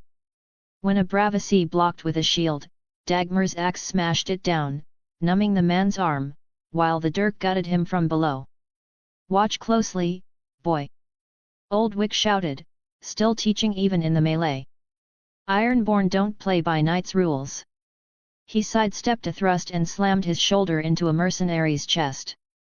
As they fell, Wick's headbutt crushed the man's nose, and then he bit the man's ear off, tearing away a chunk of flesh. It was barbaric, shocking, and mesmerizing. Euron noticed the Ironborn favored short weapons, axes, cutlasses, harpoons. Long swords were clumsy in the tight confines of a ship. Long swords are useless on a deck. Balon's voice rang out, proving Euron's observation. His brother was fighting with a cutlass now, shorter and thicker than Westerosi blades. Balon moved with the rhythm of the waves. When a mercenary thrust at him, Balon stepped into the blade instead of retreating, parrying with his cutlass while driving a skinning knife up under the man's chin. Close quarters butchery. Old Wick had dropped his weapons entirely and was beating a man with brass knuckles, aiming for eyes, throat, and groin. No rules at sea. Only life and death, he laughed, spitting out a broken tooth. What shocked Euron most was their will. He saw an Ironborn sailor with a harpoon in his chest lunge forward to bite out an enemy's throat before dying. Another, his belly slashed open, fought on his knees until he bled out. They were like the reefs, unmoving, unyielding, breaking anyone who crashed against them. "Remember, lad," Dagmar wheezed during a lull, "Ironborn don't fear death, because the drowned god brings us back." He spat a glob of blood. "But make the enemy fear it." He grabbed a wounded mercenary, and amidst the man's screams, gouged out an eyeball and shoved it into the victim's mouth. It was psychological warfare. The mercenaries began to flinch, while the Ironborn went into a frenzy, screeching like seagulls, swarming like piranhas. "I don't have to live, but you must die." When a mercenary turned to run, Euron instinctively threw a fishing net. As the man tangled, Euron pounced, stabbing repeatedly until the struggling stopped. When he stood up, he realized he was screaming the same high-pitched victory cry as the others. The battle ended. Euron looked at his blood-soaked hands. He understood the Ironborn philosophy now. Graceful swordsmanship was meaningless here. Only the most savage, direct, and fearless survived. You were either the reef or the wave. Euron noticed something odd near the hold. The treasure chests abandoned in the panic had chains peeking out of them. He pried one open and hissed shackles. He heard heavy breathing from below. The blood on deck was dripping through the seams, and when he lifted a blood-stained rug and pulled a rusted iron ring, he saw dozens of terrified eyes in the darkness below, sitting on piles of black rock. "Slave ship! It's a slaver disguised as a merchant!" Euron's shout cut through the celebration. His voice held disappointment and anger. "The hold is full of rocks and slaves." The news sent the blood-drunk Ironborn into a rage. They cursed the mercenaries with words that would make a whore blush, slaughtering the remaining surrenderers. By the time Balon snapped the last mercenary's neck, the sunset had turned the sea blood red. Euron slumped on the deck, realizing his clothes were soaked in sweat and blood. He had a deep gash on his left arm, but strangely, felt no pain. Balon dragged his injured left leg over, looking at his little brother with respect for the first time. "You saved my life." He grinned, his gap-toothed smile looking particularly savage in the red light. Euron, exhausted, just waved his hand. Dagmar was in the Silver Swan's cabin, smashing furniture in a fury. "Son of a bitch! 8 brothers dead for scrap metal." The loot was a dozen shivering male slaves and 0 gold. It was a failure. If they went back with a hold full of sand, Cleftjaw would be the laughingstock of the Iron Islands. Euron wasn't surprised. He struggled to his feet and walked to the prow. The wind stung his wound. He looked at the horizon and smiled. "Did you think about it?" Euron's voice was quiet, but it silenced the grumbling sailors. "Why send a heavily armed ship to patrol this area?" He pointed to the captured chart. "Look here. They resupplied 3 days ago. 30 fully armed mercenaries just to escort a few slaves." Dagmar's single eye lit up. "Boy, are you saying? There must be bigger prey ahead." Euron's mismatched eyes glittered in the twilight. "A merchant fleet loaded with gold, spices, and women. Leave a few alive." Dagmar roared across the deck. "I want to question them personally." Ding! First naval battle complete. Pirate King system activation increased by 5%. Current activation, 85%. Chapter 8, Torture and Raid. When Dagmar Cleftjaw's skinning knife slid under the thumbnail of the first captive, the scream that erupted on deck was shriller than a gull impaled on a harpoon. "Bones are the drowned god's harp, knuckles are the drowned god's keys." The old pirate croaked a tuneless shanty, his wrist turning delicately. The blade danced like a bloodthirsty silver fish. Skin curled back from the fingertip, revealing the trembling red tendon beneath. Beads of blood rolled down the bright spine of the blade, congealing into a disjointed, eerily beautiful ruby necklace under the pale moonlight. The course of the spice ship, number of guards. "Speak." Balon Greyjoy's roar drowned out the wet sound of flesh peeling from bone. The captive convulsed, spitting out a few broken syllables. Balon's war axe didn't hesitate. Crack. The pinky finger was severed at the root. A segment of white bone bounced on the deck, rolling to rest against Euron's salt-crusted boot. Liar! The eldest son of House Greyjoy kicked the severed finger into the Black Sea. The cold axe blade was already moving to the ring finger. I'll ask one last time. Truly, please, mercy. Balon grinned, revealing teeth stained yellow by salt and ale. Wrong answer. The axe fell. Another finger parted ways with the body. Then, he tapped the back of the axe against the captive's still intact right pinky. The Lysini gems, which hold. The captive bit his bleeding lip. Cold steel flashed. Crack. The finger was chopped clean off. Bone shards and blood spray splattered onto Euron's leather boots. The dam of wool finally broke under the flood of agony. The captive shrieked, port side. Second hold on the port side. Euron, who had been watching coldly, finally moved. He extended the toe of his boot and tapped an old arrow scar on the captive's right shoulder. This mark was left by a three-edged bodkin point. You sold your life for a coin. You were a mercenary. He leaned down, grabbed a handful of wet rust filings mixed with salt, and mercilessly pressed it into the old wound, grinding the grit into the scar tissue and raw nerve. A mercenary's eyes are always on the blade edge. You count every threat because your life depends on it. You definitely know how many men on your side can still hold a sword. How many? Crushed by precise pain and terror, the captive broke completely. 9. Only 9. Including 2 unarmed squires. It's the truth. Free cities, they fly Bravasi colors. The third captive babbled nearby, his mind snapped. 2 hours later, the intelligence squeezed from the 3 separated captives was like driftwood washed ashore, fragments that pieced together a complete and tantalizing picture. 2 merchant ships, heavy with rare Tyroji spices, the softest Myrish silk, and Lysini gems that would make any noble swoon. The guard was laughably thin, only 9 men. Dagmar licked half-congealed blood from his knife, his eyes red with greed and slaughter, staring fixedly at the ink-black horizon to the northeast. Moonset tomorrow night. They have to pass through Widow's Gorge. Do you all understand? Euron's voice was low and calm. He even offered a ladle of stale water to the 3 dying, mangled captives. He squatted before them, the moonlight casting half his face in deep shadow, the other half cold as a statue.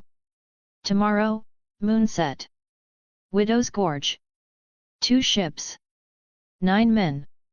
If there is even the slightest error in this intelligence, if any accident occurs during this hunt. He paused, his voice steeped in a chill colder than the shivering sea. I swear by the drowned god, you will regret not tearing out your own hearts to tell the truth. It will start with skinning, strip by strip, slowly slicing off your flesh. Then we will tie you to the reefs and let the rising tide spend days nibbling the meat from your exposed bones. Then, his tone shifted subtly, carrying a hint of merciful seduction. But if everything goes smoothly, perhaps you might keep your lives. You know my name and my station. On this sea, the Grim Reaper has a hard time taking those I choose to protect.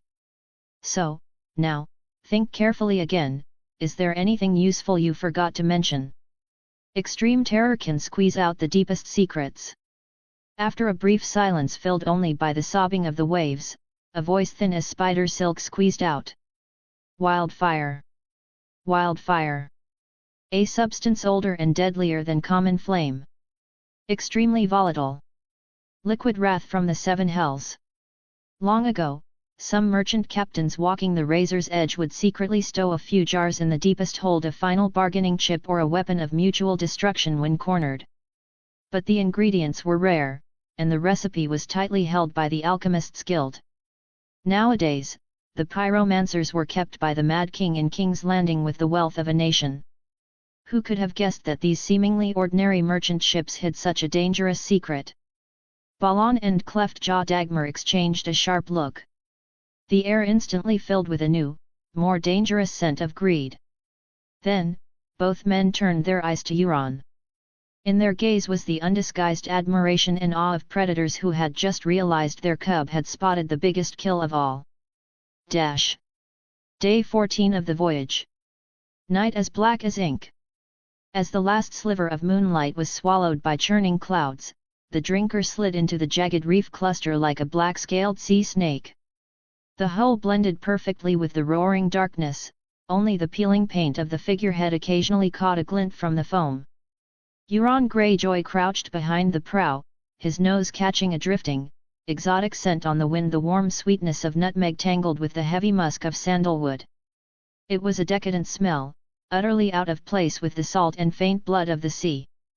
His lips pulled back in a silent grin, like a shark scenting death. The merchant convoy knew nothing. Like docile lambs, they sailed slowly into the gorge of death. On the deck of the lead ship, under the dim yellow halo of 2 lanterns, 2 guards shoved and cursed each other over a deflated wineskin. Their voices were shredded by the surf, their eyes cloudy with drink. They never dreamed that in the shadows of the black reefs on both sides, 12 long bows with horn limbs were already drawn into cold full moons. Lose! Captain Dagmar's roar was swallowed by a crashing wave the moment it left his throat. Poisoned arrows, smeared with owl dung, left the strings and vanished silently into the dark. The next instant, the guards on deck collapsed like wheat cut by an invisible scythe. Feathered shafts quivered in their throats, they hit the deck without even a final whimper to disturb the night. Almost simultaneously, the grappling hook thrown by Balon Greyjoy bit hard into the enemy gunwale. Swinging on the rope like an agile ape, his scimitar carved a cold arc in mid-air. The archer in the crow's nest had just sensed something wrong when his windpipe was opened. Clutching his spurting neck, he toppled silently into the churning black ink of the sea below. The Ironborn raid displayed a terrifying efficiency honed by 1,000 battles. Old Wick led a squad like ghosts straight for the cargo hold, quickly covering the barrels marked with danger symbols, the wildfire that would unleash hell with a single spark with heavy, seawater-soaked wool blankets. A young squire, shaking so violently from fear he could barely hold his torch, hesitated. Old Wick didn't blink, a backhanded slash sent the young head rolling across the damp deck, a look of shock frozen on its face. On the other side, Gren's skinning knife found the helmsman's ankle with precision. A flick of the tip, a subtle snap of a tendon lost in the noise, and the man who steered the ship collapsed like a pile of mud. On deck, Dagmar stomped through the gore and chaos, his roar overpowering the wind and waves. The drowned god takes souls, not cargo. Throw the dead to the fish, but don't damage a single crate. Open your damn eyes, you little bastards. If you grab the wrong thing, I'll skin you alive. His voice was as rough as the reef, every word dripping with greed and bloodlust. It echoed over the sea suddenly seized by death, a final prayer dedicated to this dark sacrifice. Chapter 9, The Song of the Iron Price. The tide has turned, the slaughter ends. Our black sails shade the noon. What we hold, we did not buy. We paid the iron price, old and brave. So pour the rum, stoke the fire high. Sing loud for every dead man's desire. What is dead may never die, but rises again beneath this sky, harder and stronger. Their planks are split, their banners low. Send their lords to the watery show. We take their wine, we seize their grain. Leave their dreams beside the slain. So pour the rum, stoke the fire high. The sea swallows the weak and the strong. The drowned god knows we don't belong to sow the land or kneel in prayer. We are the storm that ends the day. The iron price is our only creed. The iron price, before we bleed. The sailors roared out the song of the iron price. Balon stood at the prow, chugging fine wine with one hand and conducting this chaotic orchestra with the other. It was the first time Euron had heard this savage pirate anthem. He wanted to drink and sing like the others, but the bottle was snatched from his hand by Old Wick before he could take a sip. The deck of the drinker was piled high with loot, glittering seductively in the noon sun. Euron perched on an oak barrel, watching the sailors sort the plunder. His eyes were drawn to bolts of eastern silk Cohoric goat hair that shimmered like pearl, finer than any tapestry in the richest merchant's home on Pike. The sailors threw themselves at the opened crates like starving wolves, their rough fingers clawing at silk, spices, and gleaming silverware. Dagmar Cleftjaw kicked open the oak door of the captain's cabin and dragged out an iron chest inlaid with pearls. With a single swing of his axe, he shattered the lock clatter. A pile of Myrish gold coins spilled onto the deck, shining like fish scales in the sun. Gods above! A toothless old sailor grabbed a handful of coins and shoved them into his mouth, biting down to leave dents. Real gold. Purer than what comes out of the mines on Old Wick. Look at this. Red Oakwood held up a ruby-encrusted goblet, deep red wine stains still clinging to the rim. A Braversea banker's private collection. His gap-toothed grin looked particularly savage in the sunlight, fresh blood still oozing from a cut on his forehead. Old One-Eyed Wolf knelt before a pile of spices, trembling fingers pinching a pinch of saffron to sniff deeply. Gods above, his raspy voice choked with emotion, my wife loved this smell before she was paralyzed. He carefully wrapped the spice in a scrap of cloth torn from his tunic and tucked it into his leather pouch. The old pirate didn't love his paralyzed, ugly wife, he just knew this spice was worth its weight in gold. Dagmar laughed, spittle flying from his split chin. Everyone grab a handful first. The rest, he glanced at Balon, goes by Iron Island's custom, 3 shares for the captain, extra for the warriors, the rest to House Greyjoy. The sailors cheered and dived back into the loot. Some wrapped Braversea silk scarves around their necks, others filled silver goblets with strong spirits and downed them in one gulp. A scarred giant even put on a captured gilded breastplate right then and there, even though it looked like a dinner plate on his massive chest. The captives from the hold were herded onto the deck. Braversea merchants and sailors, chained together, knelt pale-faced on the blood-stained planks. The women, 3 shivering girls, were brought separately before Balon. By the old way, the men would become thralls, mining iron ore until they died. The women, if an ironborn wanted them, would become salt wives. If not, they became toys for the crew. These 2 are yours, Balon. Dagmar grinned, pushing forward the 2 older girls. The first was a Dornish girl, about 14. Her olive skin was gritty with sand, her green silk dress soaked and clinging to her body. Anger burned in her dark eyes, and her mouth was set in a stubborn line, like a wild cat cornered. The second was from Tyrosh, slightly older, perhaps 16. Her ember right eye was clouded with a white film, like a punctured fish bladder. A purple lotus was tattooed on her ankle, the mark of a Tyroshi brothel, and golden bells jingled on her wrist. Balon was satisfied. His lecherous gaze swept over them, corners of his mouth lifting. Take them back. Once they've tasted salt water, they'll be iron-born women. But Euron's gaze fell on the third girl. She was younger than the others, 12 at most. Thin as a reed, her pale blonde hair a tangled mess in the wind. She didn't cry, nor did she glare like the Dornish girl. She just stood quietly, her blue eyes seeming to look right through people. "What's your name?" Euron asked. The girl looked up, her voice as light as the sea breeze. "Lisa. Where are you from?" "Pentos." Her common tongue had a soft, foreign lilt. "But my mother was Braversea, and my father a Lysani merchant. I speak 7 languages." Euron raised an eyebrow. 7. She nodded, then suddenly switched to High Valyrian, Valadoha Eris. "All men must serve. Then Dothraki, Anha Vadarako Vidi Irat. I have seen the sunset on the grassland."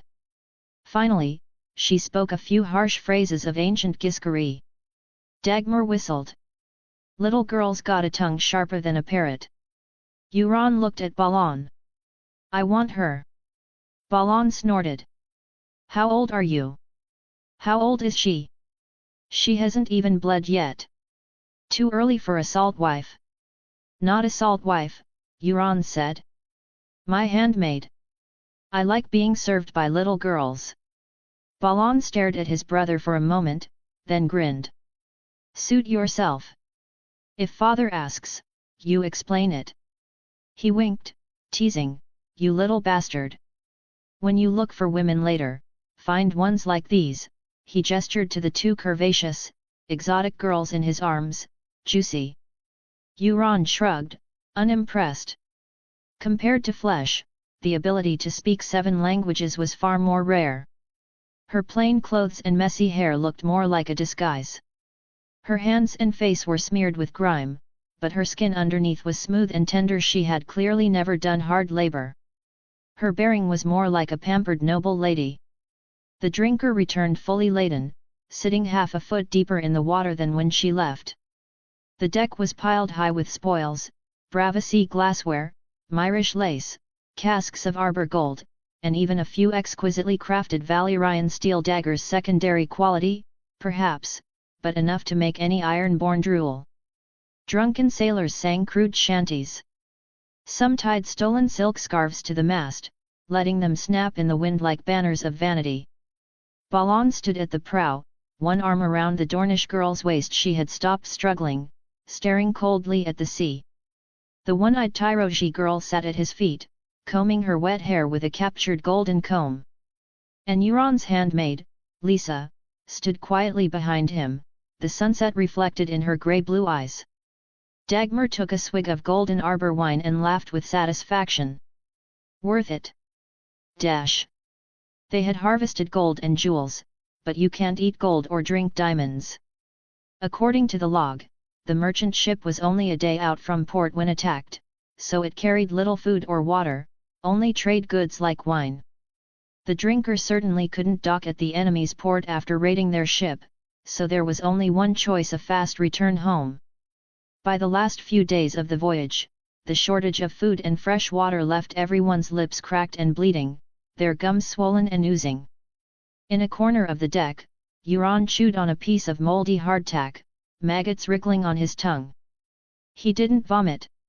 He didn't hesitate. Like every Ironborn, his stomach had grown accustomed to rot and brine.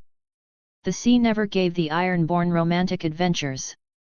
It gave them maggots, thirst, and a rotting existence. Yet, they still yearned for the next voyage. This was the Ironborn. Chapter 10, Conqueror's Haki. Day 20 of the voyage. When the black towers of Pike finally broke the horizon, the sailors didn't cheer. They simply licked cracked lips in silence, eyes fixed on the promise of fresh water barrels and the smoke of roasting meat rising from the shore. Euron stood at the prow, watching Lisa polish the dragon glass compass with a piece of gold-embroidered black cloth, a spoil of war Dagmar had secretly slipped him. The girl's fingers were slender and deft. As she murmured in High Valyrian, the rim of the compass glowed with a faint, eerie blue light. She calls it a beacon of blood and fire. Dagmar's single eye twinkled in the twilight.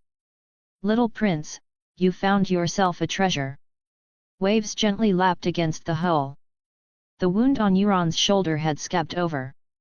Watching the silhouette of Pike emerge, he knew this voyage had changed things forever, perhaps the future of the Iron Islands, perhaps his own destiny. 20 days at sea had finally fully activated the Pirate King system he had been longing for. Pirate King system bound to host, Euron Greyjoy. Synchronizing world laws. Adapting to low magic plane. Loading complete. Spending points rewards free attribute points. Thresholds, 100/200/400/800/1600/3000. Remaining free attribute points, 0 points, 0/100. Basic reward, digitized character panel. Values in parentheses represent the standard for a normal adult male in Westeros. Strength, 4, 10, child's body, punch force less than a wild dog. Agility, 6, 10, balance tempered by sea winds. Stamina, 4, 10, old rib injury limits blood oxygen. Spirit, 12, 10, soul fusion exceeds threshold. Command, 8, 10, aura of the drowned god beginning to condense. Charm, 9, 10, seductive power of heterochromia and legend of the drowned god's son. Luck, C, range AF, F is worst, A is best. Special attribute, highly variable. System activation reward, Conqueror's Haki, LV1. Type, passive. Cannot be actively controlled. Trigger, unleashed unconsciously through eyes or aura during intense emotional fluctuation, rage, fear, life crisis. Effect, mental intimidation / clears weaklings. Upgrade to LV2, 2000 points. Dash. Euron felt a mix of surprise and disappointment. Surprise, he had obtained the rarest ability in One Piece, Conqueror's Haki, the qualification of a king. Disappointment, in anime, Conqueror's Haki could knock out armies of fodder with a glare. But in the gritty, low magic world of A Song of Ice and Fire, the skill wasn't that overpowered yet. He couldn't just flex his aura and make people faint. However, the LV1 tag meant it could be upgraded. The potential was infinite. Perhaps at higher levels, he could achieve anime-level feats. For now, LV1 Conqueror's Haki was a passive area of effects skill, radiating about 10 paces from Euron. It made some feel he had a regal air, compelling them to submit.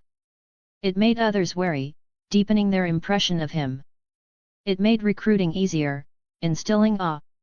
It caused fear in the weak, mentally or physically, preventing resistance. Under pressure, enemies suffered debuffs to strength, agility, and spirit, and might even hallucinate. Future rewards could be redeemed from the Pirate King system for every 100 points gained. Rewards were random. Points could be earned in many ways. Exploring new continents, e.g., Sothorios. Discovering new races, children of the forest / White Walkers. Eating special foods for the first time. Defeating famous characters, points based on strength tier. Rewards could be skills, talents, or items. Thinking about the Haki, devil fruits, rokushiki, and magical foods from One Piece, Euron suddenly felt the unknown future was full of hope. The moment he obtained Conqueror's Haki, Euron standing at the prow looked different to everyone else. Filled with joy, Euron roared into the sea wind like a young dragon. Old Wick felt the hair on his arms stand up, dropping his dried cod into the sea. Gren at the helm felt his knees go weak, nearly crashing into the compass. Balon, sharpening his axe on deck, felt the handle splinter in his grip. In Dagmar's eye, Euron's shadow in the twilight twisted into a giant wearing a coral crown, a trident pointed straight at the smoking sea. Exploration, discovered Sunset Sea of Westeros. Reward, 80 points. Dash. Exploration, discovered Pike. Reward, 80 points. In the Great Hall of Pike, the smell of salt and blood hadn't yet faded before it was frozen by a heavier chill. The spoils of the drinker, piles of silk, glittering gold coins, fragrant spices were heaped in a corner. They should have been medals of victory, but under the flickering torches, they glowed with an ominous light. The drunken noise of the sailors had long since died. Dagmar's split grin was tight shut. Everyone stood with hands down, heads bowed, not daring to look at the figure standing like a reef at the end of the hall. Lord Reaper Quellan Greyjoy stood with his back to them, staring into the fireplace, his broad shoulders tense as iron. The air was heavy with the silence before a storm. Only the popping of firewood broke the stillness, each crack hitting like a hammer on the heart. Returned fully laden. Quellan's voice wasn't loud, but it hit the stone floor like a cold iron anchor, shaking the entire hall. He turned slowly. His falcon-like gaze swept over the mountain of treasure without a hint of warmth, finally nailing the two sons standing at the front, Balon and Euron. Tyroji spices. Myrish silk. Lysani gems. Drowned god above, you stole a gold mine. Should I thank you on behalf of the Iron Islands? Quellan's voice suddenly spiked, exploding like thunder, shaking dust from the rafters. But what did you trade for it? Your brains? Or the future of Pike? He strode forward, each step heavy on their hearts, stopping right in front of Balon, nose to nose. Balon could see the fire burning in his father's eyes, not over the loot, but something deeper, deadlier. Acting without orders. Spittle flew onto Balon's face.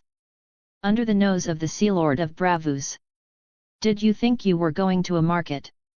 You grabbed gold, but you also drew the wrath of their fleets to the Iron Islands. You grabbed silk, but you exposed the stupidity of the old way to the entire narrow sea. His roar echoed off the stone walls, every word a lash dipped in ice. Who gave you the nerve? Since when do two boys decide where Greyjoy ships sail? Every piece of gold you took might be paid for with iron-born blood. Every bolt of silk you brought back might be a shroud. His gaze swept to Euron, piercingly cold. Cleverness used in the wrong place. You think prying open a few captives' mouths fixes everything? You think a warning about wildfire avoids all risk? Foolish. The real risk is the fuse you just lit. Having vented enough, Quellen took a deep breath. The suppressed silence was more suffocating than the shouting. Punishment time. Grounded, he announced sharply. 1 month. Without my permission, no one steps out of Pike. Your ship, your weapons all confiscated. Use this month to let your gold-dizzy heads think about what responsibility means. The harsh punishment made the sailors shrink back. But Quellen's gaze, like a poisoned harpoon, locked onto his eldest son again. Balon. Quellen's voice dropped low, heavy with crushing weight. You. As the eldest son. As my heir. Instead of stopping your brother's reckless idea, you led the charge. Your guilt far exceeds Euron's. Your arrogance needs a deeper lesson to grind it down. Balon's fists clenched at his sides, knuckles white. He felt the complex gazes of those around him. His father's words seared his dignity like a branding iron. After your confinement, Quellen said, enunciating every word, you will go clean the barnacles off Wailing Point. With your hands. With your knife. Under the sun. Until it is clean, no rest, no touching a ship. You are done when the rock is bare. Wailing Point. A few suppressed gasps rose from the crowd. It was the most treacherous reef on the east side of Pike, where waves roared like ghosts all year round. The rocks were razor-sharp, the barnacles hard as iron. Cleaning them was slow, dangerous, and painful work. Sun exposure, salt water in wounds, repetitive drudgery. For a proud iron-born warrior, especially the heir, this was humiliation and torture far crueler than a whipping. Quellen's gaze turned to Euron. Still cold, but lacking the heavy disappointment directed at Balon. You, Euron. During your confinement, copy the scrolls of the drowned god, history of the Ironborn, and laws of the Iron Islands 3 times each. Use your brain to remember what the true rules of the old way are, and what a Greyjoy's duty is. Lisa, he glanced at the blonde girl standing quietly in the shadows, you will supervise his ink. Ensure every stroke is done. No shortcuts. It was strict, confinement and boring copying, but compared to Balon's physical and mental torture, it was a slap on the wrist. Quellen was coldly declaring to everyone, the higher the status, the greater the responsibility, and the heavier the price for failure. Balon had to pay for his failure of leadership. Balon's face drained of color. He ground his teeth to suppress a growl, eyes burning with humiliation, rage, and unwillingness. He felt his father's gaze pressing on him like a rock, suffocating him. Euron lowered his eyelids, hiding the glint in his eyes, and silently accepted the punishment. In the corner, Lisa nodded gently. Lord Quellen looked away from his sons, turning to the pile of loot with eyes as cold as the sea. As for this, Dagmar, distributed according to the rules. House Greyjoy's share half goes to the vault. The other half. He paused, voice heavy with decision. Trade it for grain and timber. Reinforce the defenses of Pike and the nearby islands. You brought back gold, but you also brought back trouble. Now, get out. The sailors, feeling like they'd been granted amnesty, practically held their breath as they hugged the walls and slipped out of the oppressive hall. The heavy oak doors boomed shut behind them, sealing away the cold rage inside and leaving them in the salty, free air. Read more in Pat up to ch 200+. Cave Leather. Chapter 11, Slaps of Love. Balon turned stiffly, every step heavy as if dragging invisible chains, the sound of his boots on the cold stone floor distinct and agonizingly slow. The pride of the heir to Pike had been crushed by his father's heavy punishment. The words wailing point were like cold iron hooks piercing his boiling rage, leaving only the dull ache of humiliation. He had expected a whipping, flesh torn open, blood flowing freely that was a warrior's mettle. But hard labor? Cleaning barnacles in the scorching sun like the lowest salt thrall? This was trampling on his status. Out of the corner of his eye, he glimpsed the spoils glittering in the firelight: Myrish gold, Kohoric silk. Their brilliance offered no comfort now, instead, they seemed like countless mocking eyes, silently sneering at the shame his victory had brought. Euron appeared much calmer. He cast a thoughtful, final glance at his father's back, straight as a reef, isolated and heavy in the dancing firelight. He had anticipated his father's rage, and the punishment of confinement was within his expectations, even played into his hands. That mountain of loot might carry a curse in his father's eyes, but to Euron, they were cold, usable resources. His gaze finally settled on Lisa, standing quietly in the shadowy corner. Her calm grey-blue eyes were like two deep wells, reflecting the flickering firelight of the hall, and seemingly mirroring certain unformed thoughts in his own mind. He gave her an imperceptible nod, then turned to follow his brother's steps. The two walked in silence towards the heavy oak doors. The rage and humiliation in Balon's chest had nowhere to vent, threatening to tear him apart. Just as he reached for the door ring, he stopped abruptly. His large hand, like an iron pincer, clamped down hard on Euron's thin shoulder. The fingers dug deep, the force so great that Euron let out a gasp of pain, his body stumbling. "Little bastard!" Balon's voice squeezed through his teeth, carrying a hatred even the sea wind couldn't scatter. His hot breath sprayed against Euron's ear. "If I hadn't brought you, you jinx, father wouldn't be this angry. I'd have taken a few lashes at most. Why would I be sent to Wailing Point as a laborer?" The more he thought, the more hateful he became, his fingers tightening as if to crush his brother's scapula. Euron grimaced in pain, but his dark blue eyes held no fear, only cold mockery and a touch of offended annoyance. Enduring the pain, he met his brother's fire-spitting gaze without flinching, his voice pressed low and cold. "Humph! If not for me, dear brother, you and your band of brutes would have been turned into porcupines at Havana Port long ago. You owe me a life forgotten so soon? In the Iron Islands old way, how is a life debt repaid?" He deliberately emphasized the words old way. "One thing doesn't cancel out the other." Balon growled low, like a sea beast poked in a wound. "Ironborn keep debts clear. I will repay the life debt.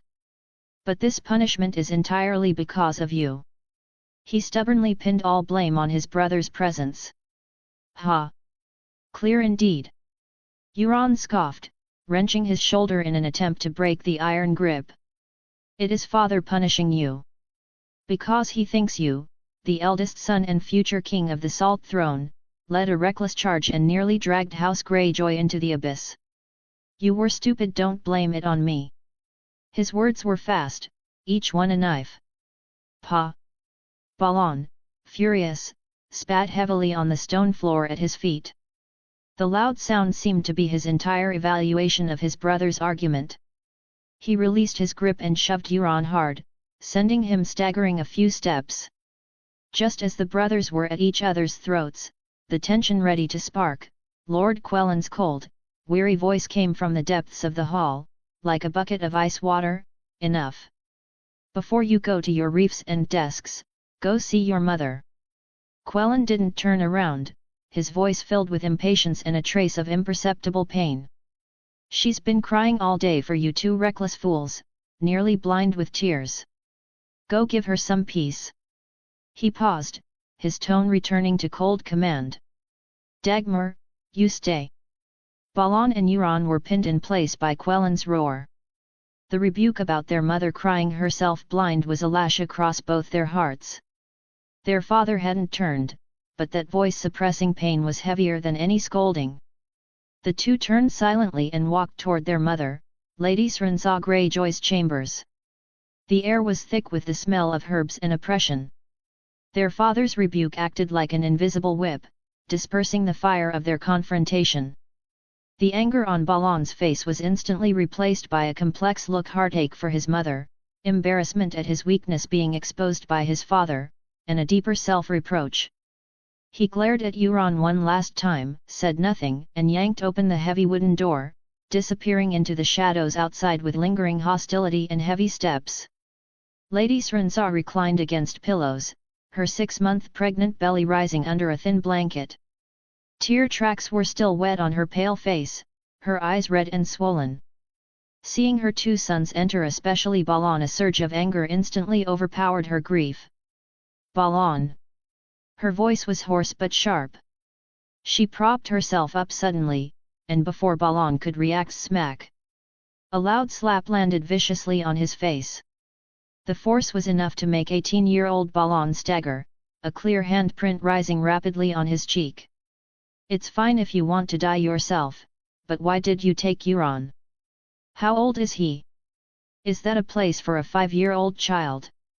Lady House's chest heaved violently, her eyes burning with the fire of lingering fear and rage. Balon clutched his face, stubbornly stiffening his neck. His gaze was dark, but he dared not talk back to his mother. Just then, House's gaze swept over Euron and froze instantly on his exposed shoulder, where the sleeve was torn, a massive, terrifying bruise of purple and blue, with the faint, white-edged scrape of an arrow graze clearly visible. "Gods!" House gasped, her face turning paler than paper. She whipped around to face Balon, eyes practically spitting fire. She raised her hand and, with every ounce of strength she possessed. Smack! Another, even louder slap landed heavily on the other side of Balon's face. "You bastard of a brother! Is this how you take care of him?" House's voice cracked with tears and despair. "Did you want to get him killed? Do you want me to lose both of you?" Both of Balon's cheeks were now swollen and burning red. He gritted his teeth so hard they might crack, fists clenched at his sides until the knuckles popped. His ferocious gaze, like a poisoned dagger, stabbed viciously at Euron. It was a look filled with the rage of public humiliation and resentment toward his brother. Euron shivered under that gaze. His mother's protection had just become a death warrant. He knew Balon too well. Balon wouldn't dare explode at their mother for this beating and humiliation, but he would absolutely take revenge on Euron tenfold, 100-fold. Mother," Euron stammered, clutching his shoulder in agonizing pain, his voice feigning just the right amount of weakness and panic. I feel dizzy, and the wound hurts. Maester Callan said I need the dressing changed immediately. I'll go find the Maester." He spoke fast, giving neither his mother a chance to speak nor Balon a chance to attack. Like a startled deer, he turned and stumbled out of the room, leaving his enraged brother and weeping mother behind. He had to leave this exploding powder keg immediately. Brother Balon's eyes told him that a bone-deep beating was now only a matter of time. Chapter 12, Dagmar, who do you favor? The great oak door slammed shut, cutting off the last ray of light and the muffled sounds from outside. The vast hall of black stone plunged into a suffocating silence, broken only by the sharp pop and hiss of burning logs in the fireplace echoing in the emptiness. Lord Reaper Quellan Greyjoy remained with his back to the door, a statue of ancient stone weathering a silent, internal storm. The firelight cast dancing shadows across his broad back. Not far in front of him lay the spoils of war: gold coins, silk, jeweled goblets gleaming temptingly in the firelight. Yet, they now radiated a cold, ironic aura, a sharp mockery of this victory. What he had gained in exchange for his son's reckless gamble and the security of the archipelago was nothing but cold, dead objects and a future requiring even stronger defenses. His voice, low and heavy with the weight of iron and blood, spoke slowly. It sounded like a soliloquy, or perhaps a confession to this hall that had witnessed generations of Greyjoy glory and sin. Reaving is an instinct carved into the bones of the Ironborn. It is the livelihood granted by the drowned god. His words hung heavy in the silence. But stupidity. Arrogant stupidity. It will rot our keel from the inside like shipworms, and eventually, bury the entire Iron Islands. He paused for a long time. The firelight illuminated his tightly pressed lips and the deep lines etched into his face. Finally, it resolved into a barely audible sigh, filled with complex expectations and harsh discipline for his eldest son. Balon, my son. I hope the waves of Wailing Point can truly wash the arrogance from your mind. Dagmar. Quellen's voice returned to its usual cold command. He still didn't turn. Sit. Dagmar cleft jaw, the old pirate who made enemies tremble on the seas, looked unusually cramped. He rubbed his calloused, scarred hands nervously, his Adam's apple bobbing as he carefully pulled out the heavy wooden chair opposite Quellen. The chair legs scraped against the stone floor, a harsh, screeching sound that seemed deafening in the dead silent hall. He sat stiffly, back straight, hands on his knees like a prisoner awaiting judgment, showing none of the ferocity of a reaver. He stole a glance at the Lord Reaper's mountain-like back, then quickly lowered his eyes. Now. Quellen finally turned slowly. His weathered, falcon-sharp eyes, glinting with cold, oppressive light in the fire's glow, locked onto Dagmar. Pour out everything you are hiding in your gut about this voyage. Every drop of sea water, every breath of wind, every reef, from start to finish. Do not leave out a single word. Yes, my lord. Dagmar took a deep breath, trying to suppress the tension in his chest. His raspy voice began his long, detailed report in the empty hall. It started, when young Lord Balon got hold of that merchant route map in the Salty Blood Tavern. It marked the fat sheep's root and thyme spices, silk, gems. Balon's eyes went red, like a shark smelling blood. Of course, I was the same, maybe even hungrier. He licked his cracked lips. So I gathered the crew, prepped water and food. The drinker waited for high tide. As for young Lord Euron, he forced his way on board by threatening to tell you about Balon's plan right before we launched. Dagmar paused, choosing his words carefully. Once Euron got on board, he just sat there reading that tattered book of his, acting like he didn't care about anything. When Balon decided to act, he didn't object. He just asked. The map doesn't mark escort ships or reefs. Father taught us reaving relies on axes, but also on brains. Quellen stood motionless, back to Dagmar, but the dancing shadows on his shoulders seemed to freeze for an instant. Balon wouldn't listen. He cursed, calling him a know-nothing brat, and set the plan. Dagmar continued, but before the real action started, Euron, he did a few strange things. Speak. Quellen's voice was like cold reef rock. Dagmar lowered his voice, tinged with a confusion he couldn't quite place. After we grabbed the tongues, the captives, Balon and the rest of us were in a rush to use tools to pry their mouths open. Axes, skinning knives, whatever was quickest. But Euron, he was different. Dagmar described the interrogation, his tone unconsciously holding a note of awe at the efficiency, even as the method gave him a chill. He was like he was gutting a fish, my lord. He didn't rush to chop fingers. He circled the three captives first. Looked at their hands, their clothes, even their old scars. He found that old bodkin arrow scar on the mercenary's shoulder. And then, he used that. Dagmar touched his own waist instinctively. Not a knife. Rust. He scraped a handful of rust flakes off the deck and just pressed it right into that mercenary's old wound. Gods, you didn't hear the scream. Worse than chopping fingers. That mercenary broke instantly. Spilled the guard count, positions, everything. Even told us the squires were unarmed. Quellen remained turned away, but Dagmar felt the silent scrutiny grow heavier. The deadliest part was that he separated them. It was Euron's first voyage, first raid, definitely his first interrogation. But he was more skilled than us old salts, more thorough. Dagmar emphasized, Balon took one, I took one, he took the third. Asked the same questions, ship count, cargo, guards, course, then matched the answers like fitting planks. My lord, you know, separate interrogations expose lies if the stories don't match. We never did that before. Dagmar paused, recalling the ruthlessly efficient raid. His attitude toward the captives. He remembered Euron's final words to them. He gave those half-dead wretches water, squatted in front of them, voice cold as ice.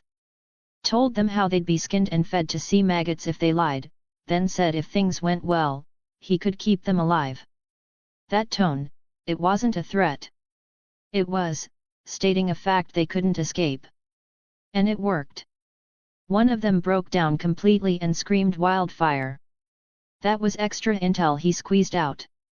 If we hadn't known, if the drinker had just charged in, that squire would have lit the fire and we'd all be roasted fish. Fear and relief mingled in Dagmar's voice. Once the course and time were set, we arrived at the ambush early. Euron made some ironborn row a skiff to the narrowest part of Widow's Gorge to scout the bottom. A flicker of memory passed through Dagmar's single eye. Not checking for rocks we know that place but checking the currents.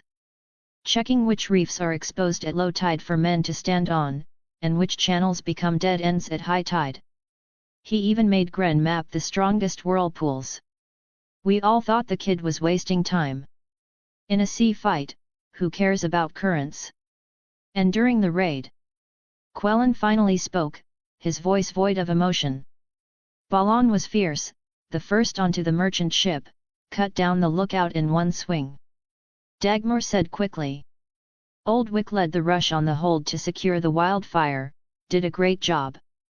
But, some details were Euron's arrangement. He swallowed. He put the men who scouted the currents on those exposed reefs with poison arrows. The angle was tricky, the current fast, the merchant ship never expected ambush from there. Silent arrows, perfect effect. And he had Gren block not the main deck, but the exits of the channels that flood at high tide. 2 guards tried to jump and swim for it, swam right into a dead end and drowned.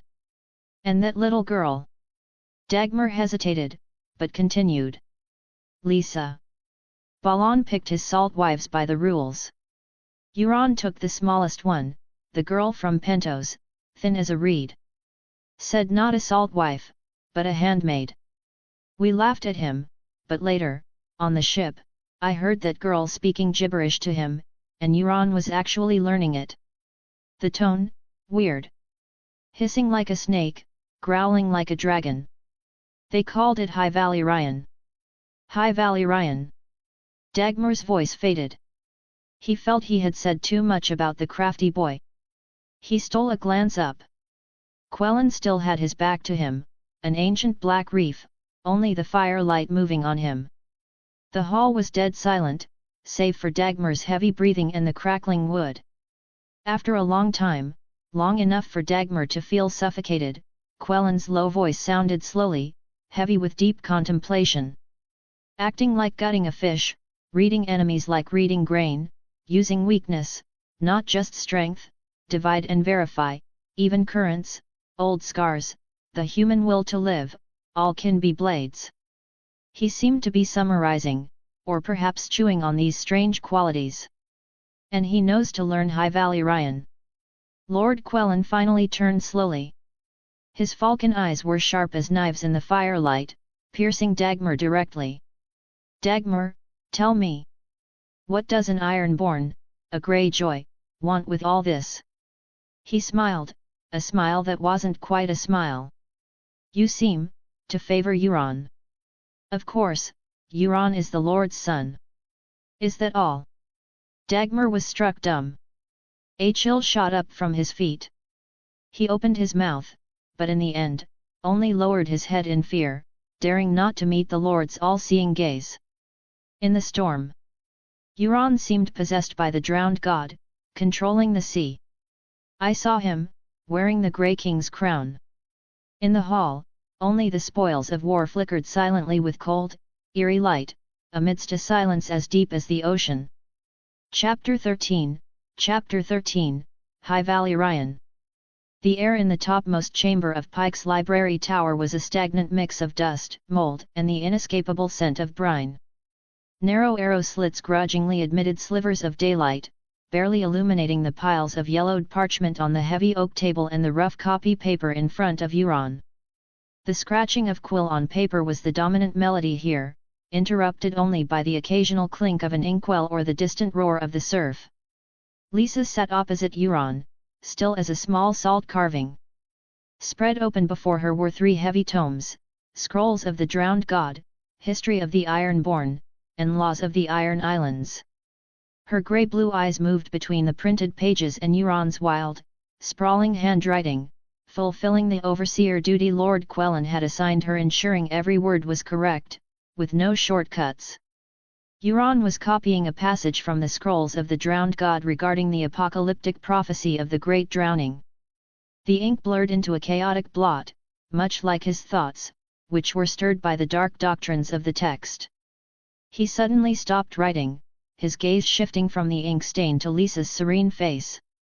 Lisa, his voice broke the silence, carrying a tone of deliberate casualness. You said you speak 7 languages.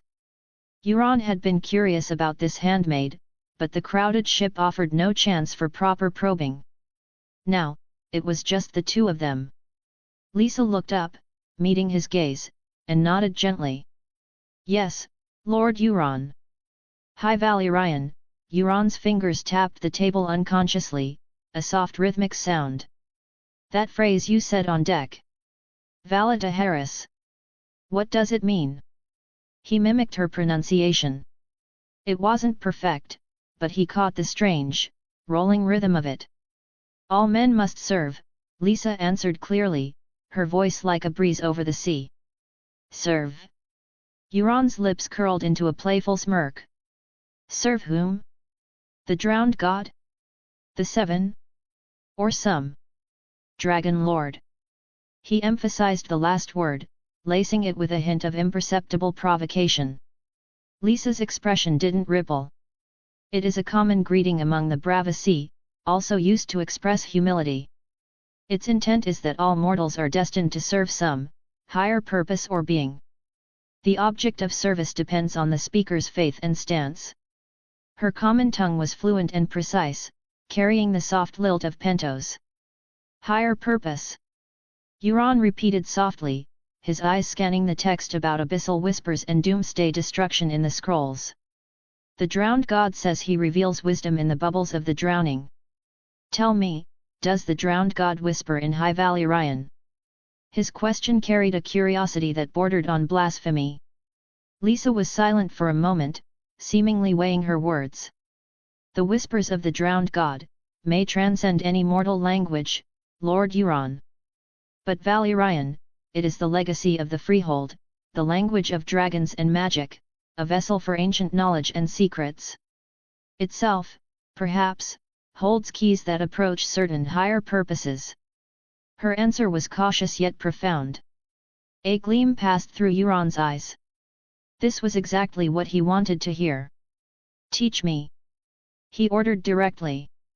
The tone allowed no refusal, and deep in his eyes burned a pure hunger for knowledge rarely seen in an Ironborn. Lisa didn't agree or refuse immediately. She just looked at him quietly. Copying the texts is Lord Quellan's order, Lord Euron. Time is tight. Time. Euron scoffed, pointing at the stack of books and scrolls.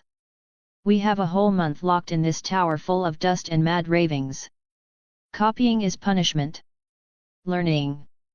He leaned forward slightly, lowering his voice, is a pastime. Aki. Teach me a few words. Consider it a break while the ink thickens. He picked up the inkwell and swirled it gently.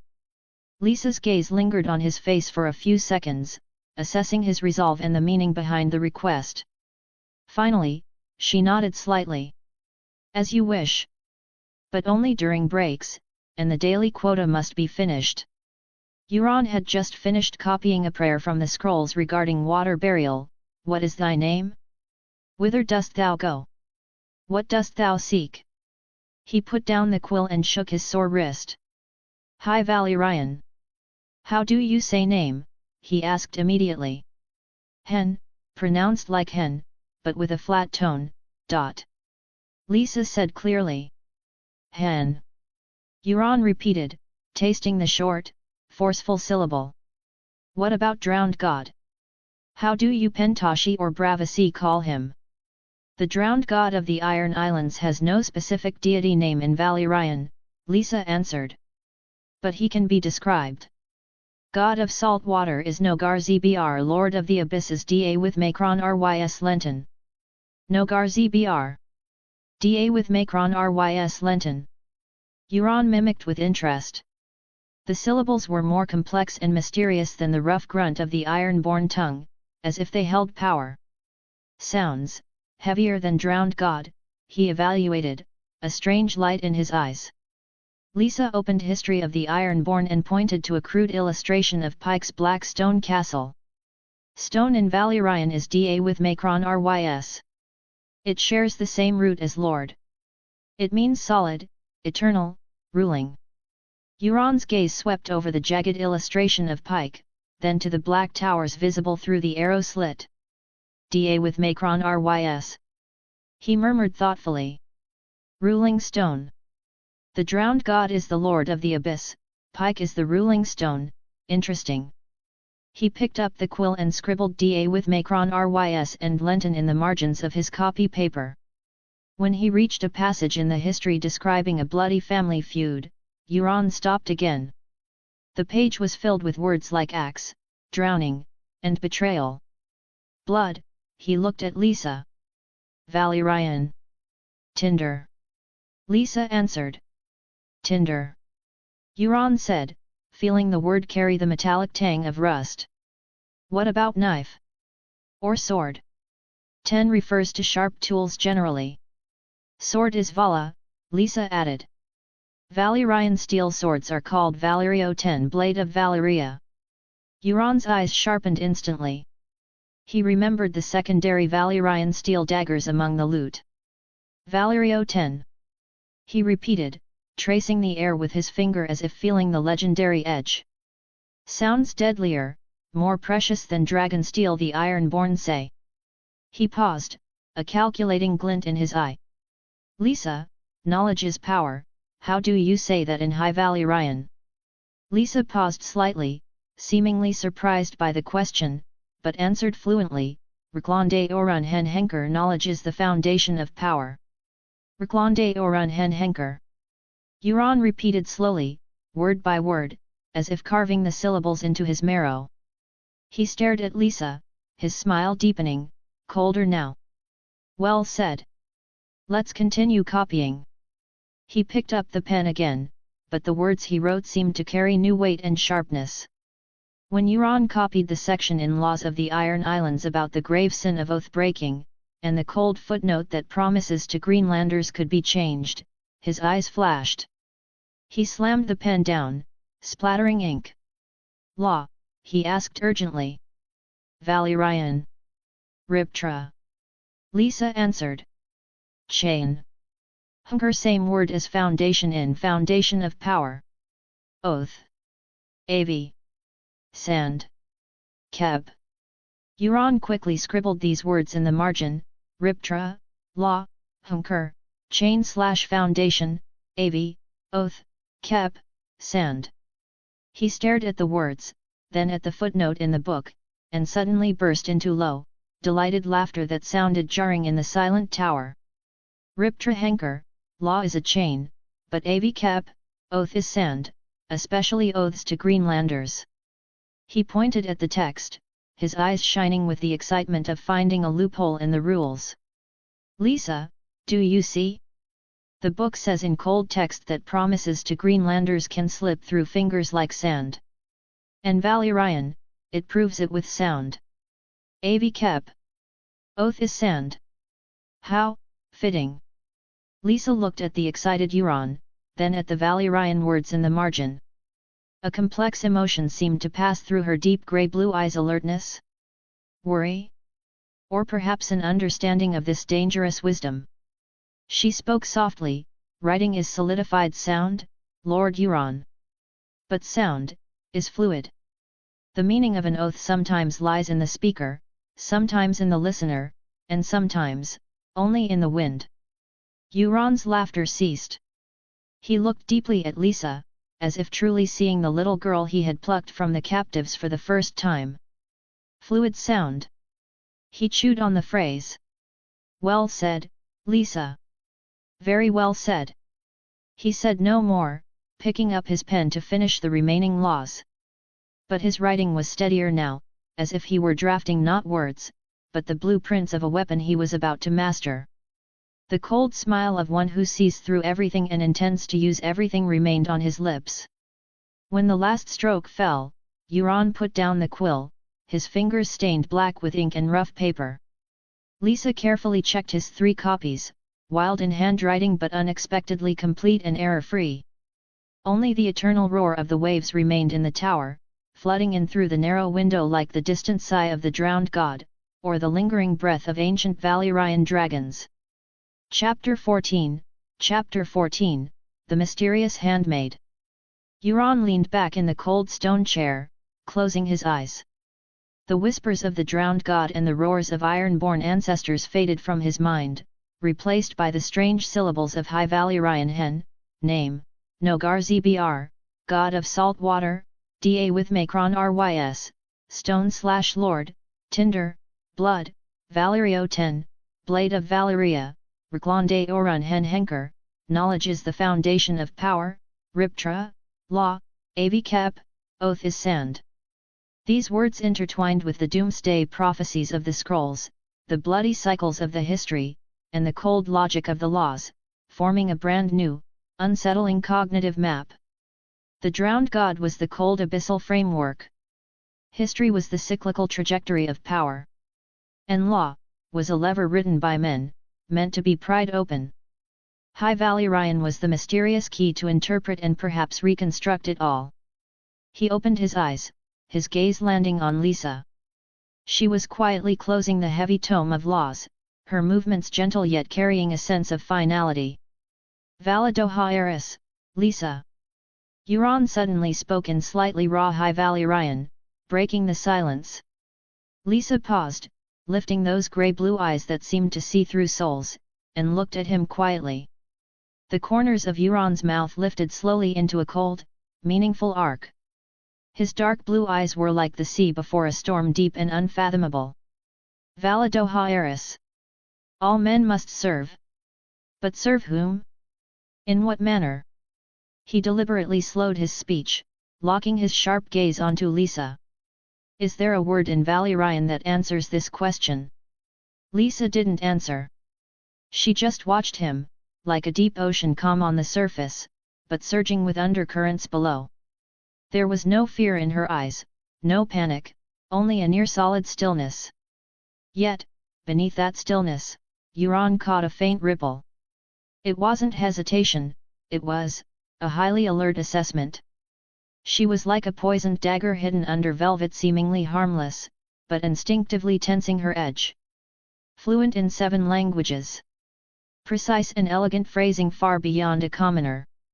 The restrained nobility in her walk, which hadn't vanished even among terrified captives. Her inexplicable calmness in the face of torture and iron-born brutality. And that fine gold dagger set with a dull sapphire he had glimpsed her hiding during the chaos that was no ordinary handmaid's trinket. It was ancient, unique, likely a token of status or heritage. Euron's sharp mind strung these pearls of clues together instantly. This Lisa, who claimed to be a Pentoshi girl born of a Bravici mother and Lysani merchant father, her identity was definitely not as simple as she claimed. Ha ha ha! Euron suddenly burst into low, hearty laughter, shattering the frozen silence of the tower. The sound echoed off the stone walls, wild and unrestrained, the laugh of one who sees and controls everything. He stood up abruptly, casting an oppressive shadow in the small space. But his gaze on Lisa wasn't one of scrutiny or suspicion, but a strange, almost burning excitement. Everyone has secrets, Lisa. Euron's voice was full of power, no longer just a boy's clear tone, but carrying an undeniable penetration, as if declaring a truth. You hide the mystery of your birth, you hide your dagger, perhaps even your past. That is good. He took a step forward, looming over her, yet without threat, rather, like admiring a rare treasure. Fear? Suspicion? Those are emotions for the weak. Patents for salt thralls and Greenland sheep. He spread his arms, wild and confident, as if embracing the world. I, Euron Greyjoy, am destined for great things. My ship will sail to waters even the drowned god has never touched. My throne will not be built from this pile of black rocks on Pike. His burning gaze locked onto Lisa's eyes, which finally showed real turbulence at his words. What use do I have for a handmaid who only cries and obeys? I need a key. Someone who can open ancient doors, decipher lost scrolls, and understand the whispers of dragons. Euron looked down at Lisa, his cold, meaningful smile transforming into pure, almost greedy appreciation and ambition. Your secret? Let it remain your armor, your blade. As long as it serves me, serves the great goal we are sailing toward. His tone was absolute, carrying a tolerance and confidence far beyond his years, almost imperial. Your past belongs to the shadows? Let it stay there. I want your present and your future, your clever brain, your tongue of 7 languages, your hand that holds the dagger. Offer them to me, Lisa. Serve me. And what I can give you is far more than just survival. I will give you a place, a position that will make whatever identity you're hiding pale in comparison. In my story, you will no longer be a nameless captive, but an indispensable chapter. His words were like thunder exploding in Lisa's heart. It wasn't just amnesty or utilization, it was recognition. Recognition of her value, her hidden power, and even the legitimacy of her secret existence. This boldness, this mindset of viewing secrets as resources rather than threats, completely transcended Lisa's understanding of Ironborn, and even most nobles. This was no longer the silent boy, but a potential king revealing his fangs, possessing terrifying ambition and startling tolerance. Conqueror's Haki was exerting its maximum effect. Lisa's pupils contracted slightly. The mask of calm cracked for the first time. Shock, confusion, a thrill of being seen through, and an indescribable excitement ignited by this grand, dangerous vision churned deep in her grey-blue eyes. She looked at the boy radiating startling pressure and allure, realizing for the first time that she might be stepping into the center of a vortex far deeper and more dangerous than becoming a salt wife or slave. And at the center of that vortex were Euron Greyjoy's wildfire-burning eyes. The expected fear did not take over. Instead, a dizziness of being dragged into a grand game, a secret, dangerous flame of excitement sparked by the phrase indispensable chapter. Giscari, mortal languages, mortal questions, ultimately have mortal answers. High Valyrian, all men must serve, I know. Whom to serve, and in what manner, lies with the servant, and also with the king. Dothraki, I have seen many storms, and many Khaleesis. If the storm wishes to destroy the Khaleesi, if the storm wishes to destroy the Dothraki, the storm must first destroy me. Finally, she looked at Euron again, switching back to the common tongue. Her voice returned to its previous softness, but held unquestionable strength. Lord Euron, your question has no single word answer in Valyrian. Because the answer must be written, not found. She paused slightly, wisdom and a hint of imperceptible challenge flashing in her eyes. You seek a key, perhaps I am one. But the value of a key lies not only in the doors it opens, but in whether the key holder has the strength to face whatever lies behind them, be it lost treasure, or an abyss that swallows everything. Lisa didn't finish. She simply curtsied slightly, a gesture concise yet filled with ancient grace, like a scholar bowing to a potential patron, not a handmaid to a master. When that time comes, the answer to serve will be as clear as a reef after the tide recedes. Until then, Lisa is willing to be your key to deciphering Valyrian, and another pair of eyes for you to observe the world. Her reply ended. No pledge of loyalty, no exposure of secrets, yet a clear boundary was drawn.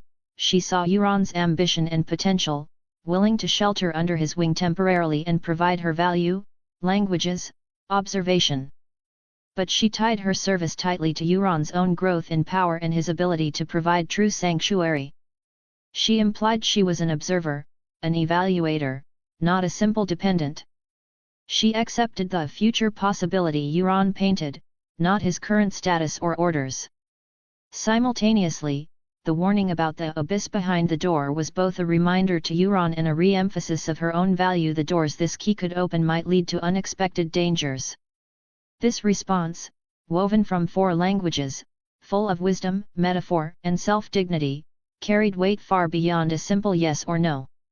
It froze the air in the tower, leaving only the clash of gazes, one side burning ambition and control, the other profound wisdom and conditional cooperation. The roar of the waves became the grand background music to this silent gamble. Euron slowly began to clap.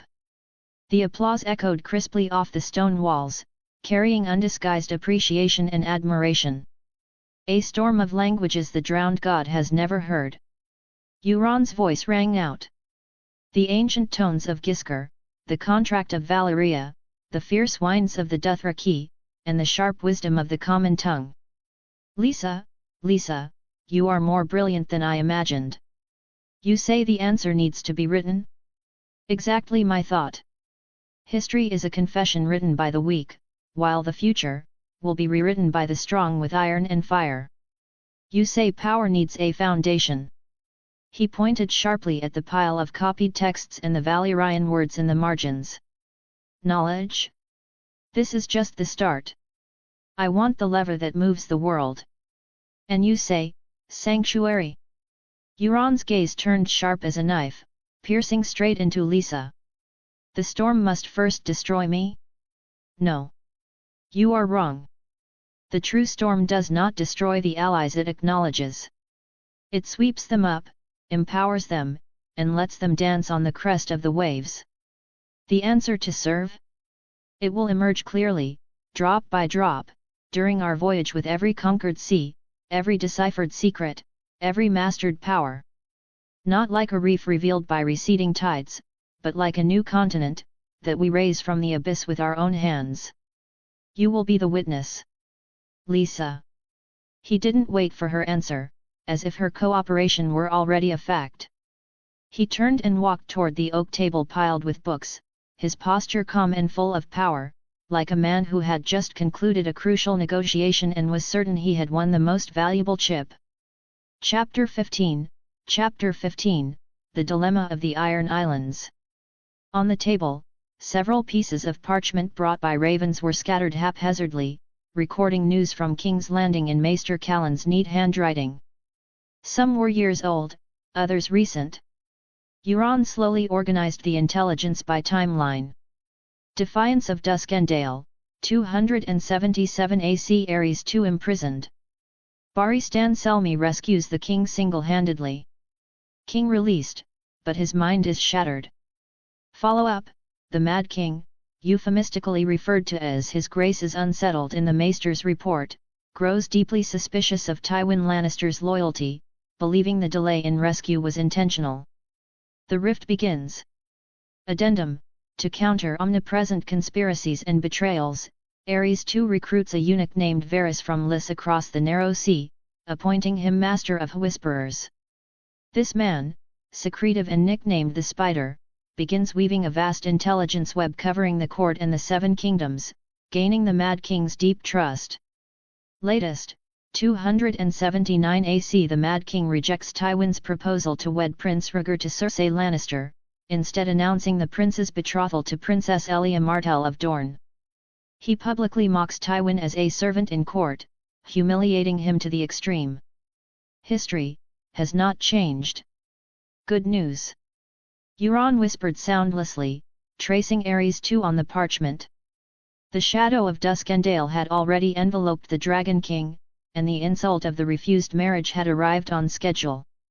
Tywin Lannister, the Lion of the West with immense power, must be filled with cold venom by now. 270 AC, Euron Greyjoy born.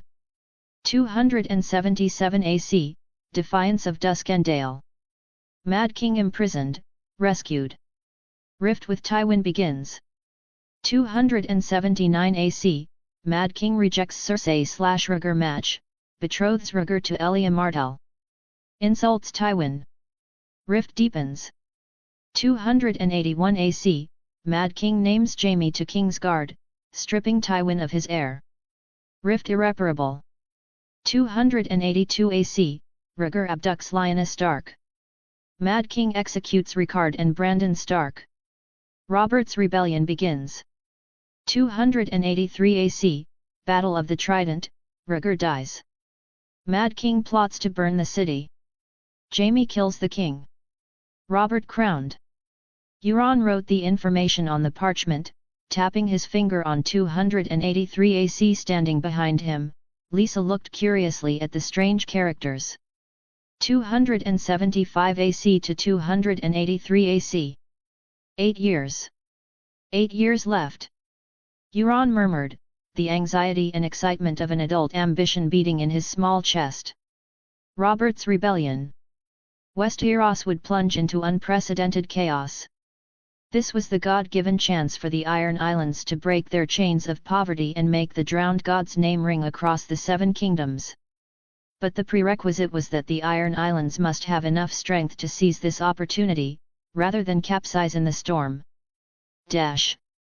His problem now, how to use these 8 golden years, 275 to 282 AC, to maximize the Iron Islands' power.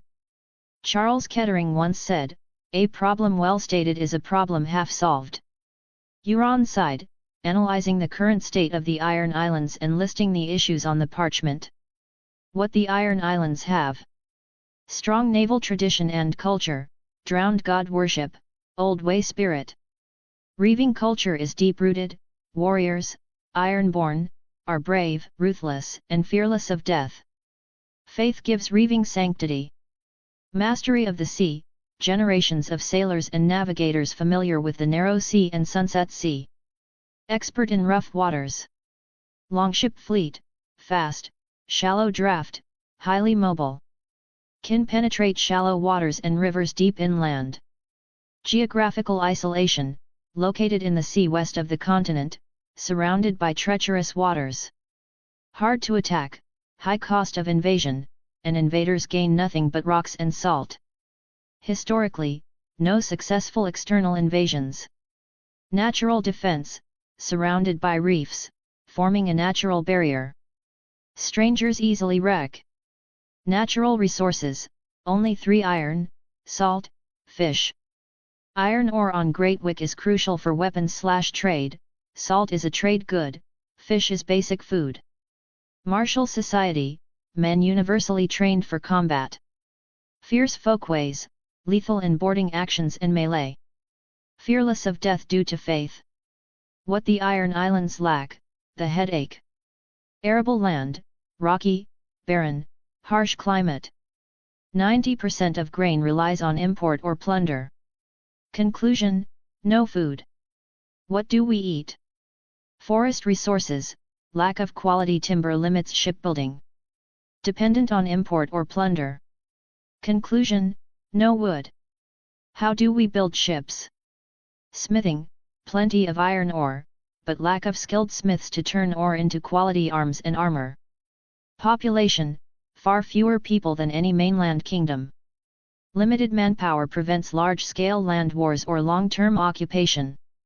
Cannot sustain attrition. Internal unity, loose confederation of islands/houses, Greyjoy, Good Brother, Harlaw, Drum, etc. Though nominally loyal to the Lord Reaper, internal rivalry is fierce. The old way emphasizes individual glory, leading to low cohesion. Conclusion, not united. Administration, loose distribution of islands means no efficient tax, logistics, or bureaucratic system. Conclusion, disorganized. Intelligence, isolated location means weak ability to gather core mainland intel, court politics, troop movements. Ironborn are often ignored or receive info late. Conclusion, information lag, cannot seize initiative. The fire crackled in the hearth, reflecting in Euron's pensive, mismatched eyes. Finally, the most critical issue, everything required the approval of the King of the Iron Islands, his father. Persuading Quellan Greyjoy was the biggest hurdle. Quellan Greyjoy, the ruler of these islands, had a vision that wasn't without merit. The Iron Islands did need to change, to escape the bone-deep poverty and isolation. His goal: integrate into the Seven Kingdoms, and the bloody old way, embrace peace and prosperity sounded bright and correct. However, the problem was that Quellan wanted to reach heaven in a single step. Free all thralls on the islands. Euron sighed soundlessly, tapping the cold stone table. The idea shone with merciful light, but reality was a cruel reef. The mines of Great Wick, the salt pans of Salt Cliff, the hard labor sustaining the island's fragile lifeline rested almost entirely on thralls. Free them, and who swings the heavy pickaxes? Who bakes in the salt fields? Did his father expect iron-born lords, used to paying the iron price and steering longships, to roll up their sleeves and mine salt? The economy would collapse instantly, more thoroughly than any storm could destroy it. Abandon the old way completely. This cut the root. Euron admitted the old way was barbaric and unsustainable, a root of their poverty. But his father seemed to forget, or underestimate, what paying the iron price meant to most families.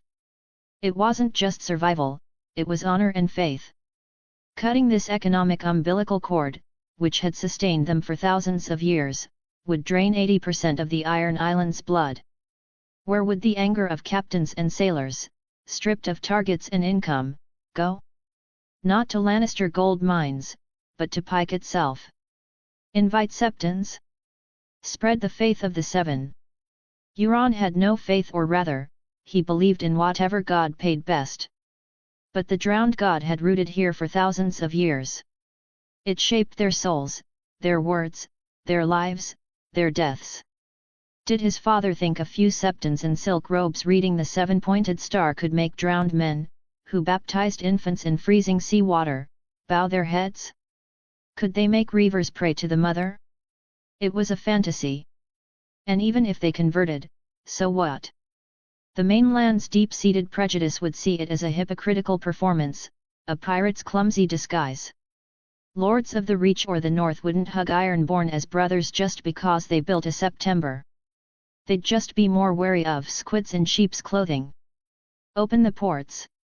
This was one of the few truly wise points in his father's plan. They needed contact, trade flow. Yet, prejudice was a mountain higher and colder than black tide. On every merchant's map, Iron Islands was marked pirate den, danger, no return. Even if Quellan opened ports and built lighthouses, what merchant would bet his life and cargo on iron-born goodwill? Who trusted that the scarred men on the docks wouldn't pull an axe? Without trust, the best port is just empty moorings listening to the waves. His father was too hasty. He saw the alluring light at the finish line but ignored the thorns and undercurrents on the path. He tried to smash thousand-year shackles with a hammer, not realizing the impact might shatter the rock he stood on.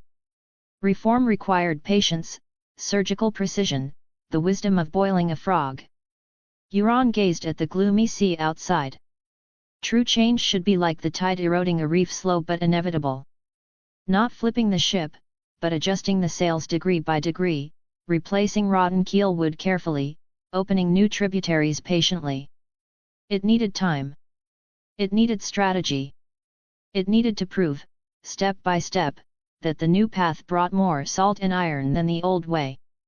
It needed visible benefits and superior force to persuade, divide, and ultimately replace the stubborn reefs.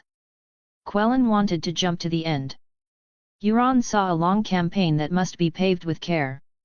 The dilapidated ship of the Iron Islands didn't need a capsizing storm, it needed a master navigator who knew how to use the tides and winds to guide it gingerly off the shoals of the old way. Chapter 16, Persuasion. To move a man, you must first place a more comfortable stone beneath his feet. When Euron asked Lisa how to persuade his father, this was her answer. He is the king of the Iron Islands, and your father. Though I have only seen him once, I can feel his loneliness. Beside Lord Quellan, there is no wise counselor who truly stands in his shoes. Only arguments, fights, opposition, and roaring. Standing in the mountains, one often cannot see the whole mountain. Perhaps all that is needed is someone to calmly push aside the fog, and the king will see the whole future. Euron laughed. Makes sense.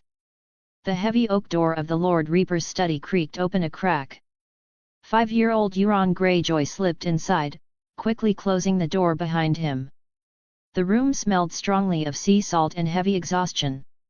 Quellan Greyjoy stood with his back to the door, staring out the massive arched window at the lead grey, churning sea. His broad shoulders were slightly slumped. Father. Euron's voice was soft, carrying the clear tone of a child, perfectly breaking the heavy silence. Quellan didn't turn. He just gave a low humph, the sound trailing with lingering irritation. Euron walked in, carefully shutting the door. He didn't approach directly as usual but stopped by the massive table in the center of the room, piled high with charts and scrolls. He needed a little distance, and a little stage. Mother said. Lord Drum and the others upset you again today. Euron didn't ask, he stated it, his voice carrying a trace of age-appropriate concern. Quellan finally turned. The deep grooves in his face looked even deeper in the dim light, his eyes tired but sharp. He saw his youngest son, and the calmness in the boy's eyes that belied his age. That calmness sometimes comforted him, sometimes made him inexplicably uneasy. A bunch of old fools with brains pickled in brine. He growled, slamming his fist against the window frame, making the glass hum. They only see the salted fish in front of them and the scrap metal they steal. They don't understand where the future of the Iron Islands lies. Euron listened quietly. When his father's anger subsided slightly, he spoke slowly, his voice steady. Father, you are right. The Iron Islands need to change. He affirmed his father's vision first. This was the key Lisa emphasized, affirm first, then guide. Quellan's gaze fell on his son, scrutinizing. Oh? You think so too? Yes. Euron took 2 steps forward, his mismatched eyes looking particularly deep in the shadows. But father, have you considered, does the sea change the shape of the reef by smashing it once with a massive wave, or by the silent, relentless washing of the tide year after year? Quellan frowned, clearly not expecting such a metaphor from his son. Euron didn't pause, he had to keep the rhythm. Farmers on the mainland don't try to dig up a mountain in a day to make a field. They clear a small patch first, plant seeds, wait for them to sprout and harvest. Only when they prove this land can feed people will others be willing to join and clear a bigger area. He walked to the table, his small finger pointing to the Iron Islands on the map. Our Iron Islands are like the hardest, rockiest wasteland. You want to make it as rich as the Reach overnight. That is good. But Uncle Drum, and Brother Balon, they are the people used to the wild mountains, afraid of change. If you ask them to drop their axes and pick up hoes immediately, they will only think you are mad, or betraying the drowned god. Quellen's eyes flickered, seemingly chewing on his son's words. The drowned god gave us the words, what is dead may never die, but rises again. Euron raised his voice slightly, carrying a strange certainty, as if resonating with that ancient entity. But the drowned god did not say that rising again must happen in the old ways. Perhaps, using better iron to build stronger ships, using smarter methods to fill warehouses with grain, using greater power to shut the mouths of all who mock the Iron Islands. This is the rising momentum the drowned god truly wants the Ironborn to show in this era. Isn't this more glorious to the drowned god than grabbing a few bags of gold and a few thralls? Quellen's breath seemed to hitch for a second. He had never thought of it from this angle. Drowned god, new ways? His sharp gaze locked tightly onto his son. Father, we don't need to free all thralls immediately. But we can start in Pike, under your nose. Pick a few mines or salt pans to test. Give the most hard-working, obedient thralls a little hope. For example, 5 years of faultless work, or learning a craft, earns them freedom, maybe even a small patch of poor land to farm. Let them see a future, and they will work harder than any whip can make them. When Pike's salt and ore production actually rises, when warehouses fill up, won't the other lords be jealous? They will come asking you how you did it. The old way. Paying the iron price is the ancestors' honor. Throwing it all away at once is like throwing the ancestors' bones into the sea. Of course people can't accept it. But we can, tweak it. Euron's eyes flashed with shrewd light. For example, decree that longships cannot raid merchant ships flying the banners of 7 kingdoms' lords? That avoids a lot of trouble. But the pirate dens in the stepstones, the ships in Slaver's Bay carrying living cargo. Raid them. That's not betraying the old way, that's cleaning the garbage of the sea. A just act the drowned god would approve. Part of the loot goes to the crew, part to you, to buy grain, timber, even hire good smiths to teach our people. This is called using the enemy's blood to fatten our roots. Septons of the 7. Euron shook his head slightly. You can't force a melon to be sweet. The drowned god has lived on the Iron Islands for thousands of years, you can't just evict him. Instead of letting them land and make the drowned men jump with rage, why not send a few smart apprentice drowned men to the citadel in Old Town? Reverse thinking, take the initiative. Let them learn how to keep accounts, how to build ships, how to heal. When they return, they will be the best proof of the union between the drowned god and knowledge. Ironborn will listen to them. That's more useful than 10 septons chanting on the docks. Opening ports is a golden idea, father. Euron's tone held sincere admiration. But to make ships dare to come, opening the door isn't enough. You have to make them believe they won't be chopped into fish bait once they're inside. We can do 2 things first. 1. Mark a small safe zone in Pike's Harbor, guarded by your most trusted men. Any Ironborn who draws a weapon in the safe zone is treated as a traitor to the house. 2. Find 1 or 2 daring merchants we've traded salt and iron with before. Give them special protection and extremely low taxes. Even let them open a small warehouse in the safe zone. Let them take the news of safe trade in the Iron Islands back. News spreads. There will always be merchants who want money more than life, willing to try. As long as one ship returns safely and fully laden, it works better than shouting we've changed 100 times. Euron finished, his small chest heaving slightly. The study was left with only the crackle of the fire and the distant roar of the surf.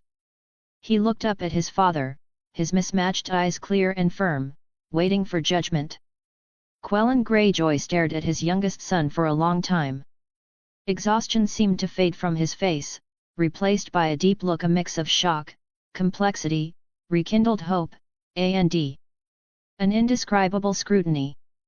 This child, his thoughts were so clear, so cunning, yet hit the nail on the head. The problems he pointed out were exactly where Quellen had been bashing his head against the wall. The path he proposed, though slow, seemed more feasible, less likely to trigger a destructive backlash. these. Quellen's voice was a bit hoarse. He slowly walked behind the desk and sat down, fingers unconsciously tapping the wood. Did you come up with these yourself?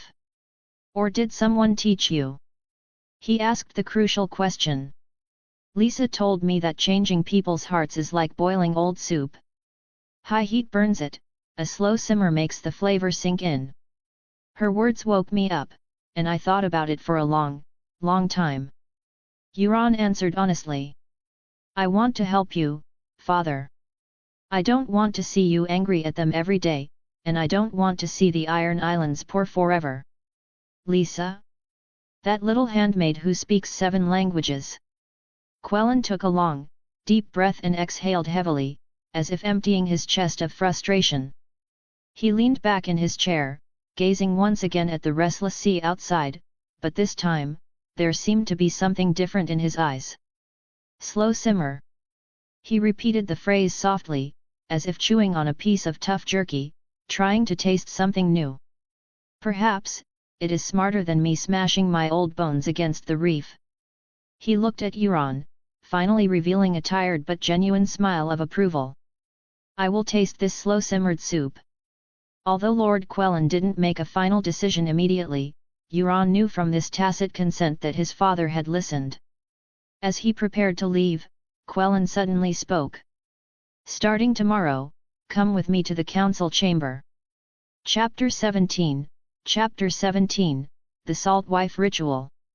Quellen's sentence starting tomorrow, come with me to the council chamber was like a boulder thrown into a stagnant pool, sending waves crashing through Euron's heart.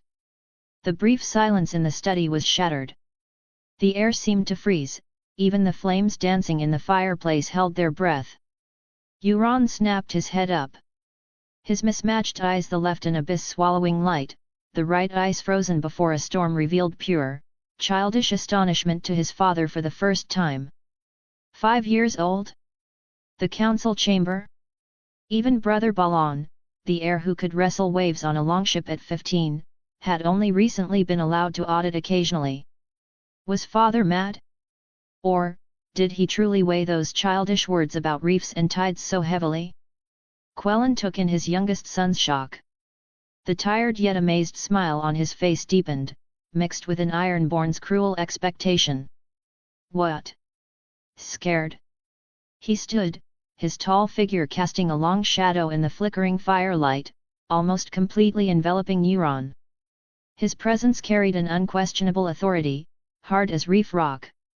Where is the spirit that just lectured me on reefs and tides, my little Kraken?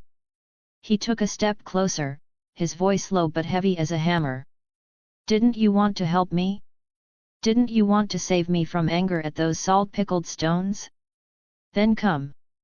See with your own eyes how hard the Iron Islands reefs truly are. Listen with your own ears to how many poisoned daggers are hidden in the voices that fear change. Staring at maps and pondering tides in a study isn't enough. It wasn't a request, it was an order. A trial from the Lord Reaper to his heir, even if this heir was currently just a second son, a 5-year-old child. Quellen's gaze was sharp as Valyrian steel, as if dissecting Euron's tender skin to dig out the unnatural wisdom and disguise within his soul, to see what monster or miracle hid inside. Euron opened his mouth, his throat blocked by sea salt, too dry to speak. He felt the heavy weight behind his father's words, trust, a test, and an invisible force dragging him into the freezing center of the power vortex. The council chamber wasn't a training ground paved with white shells, there were no crisp sounds of wooden swords, only silent blades, poisoned words, and cold calculations that could tear a man apart. He instinctively clenched his small fists, nails digging deep into his soft palms, the sharp pain barely maintaining the thin ice of his composure. Yes, father. He heard his own voice, crisp but tight as a bowstring, carrying an imperceptible tremor. I will, watch closely, and listen well. Quellen nodded with satisfaction, as if a crucial strategic deployment were complete. Good. Now, go prepare. Tomorrow, he emphasized, like hammering a ship nail, don't be late. He waved his hand, carrying the scent of the sea, and turned his back again to face the restless, ink-black ocean outside. To him, this earth-shattering decision seemed as routine as ordering a longship to set sail. Euron practically floated out of the study, heavy with tobacco smoke and pressure. The cold stone wall of the corridor touching his warm cheek finally brought his agitated mind back to reality. Lisa, like a silent shadow, was waiting in the deep shade of the hallway, as if she were part of the ancient castle itself.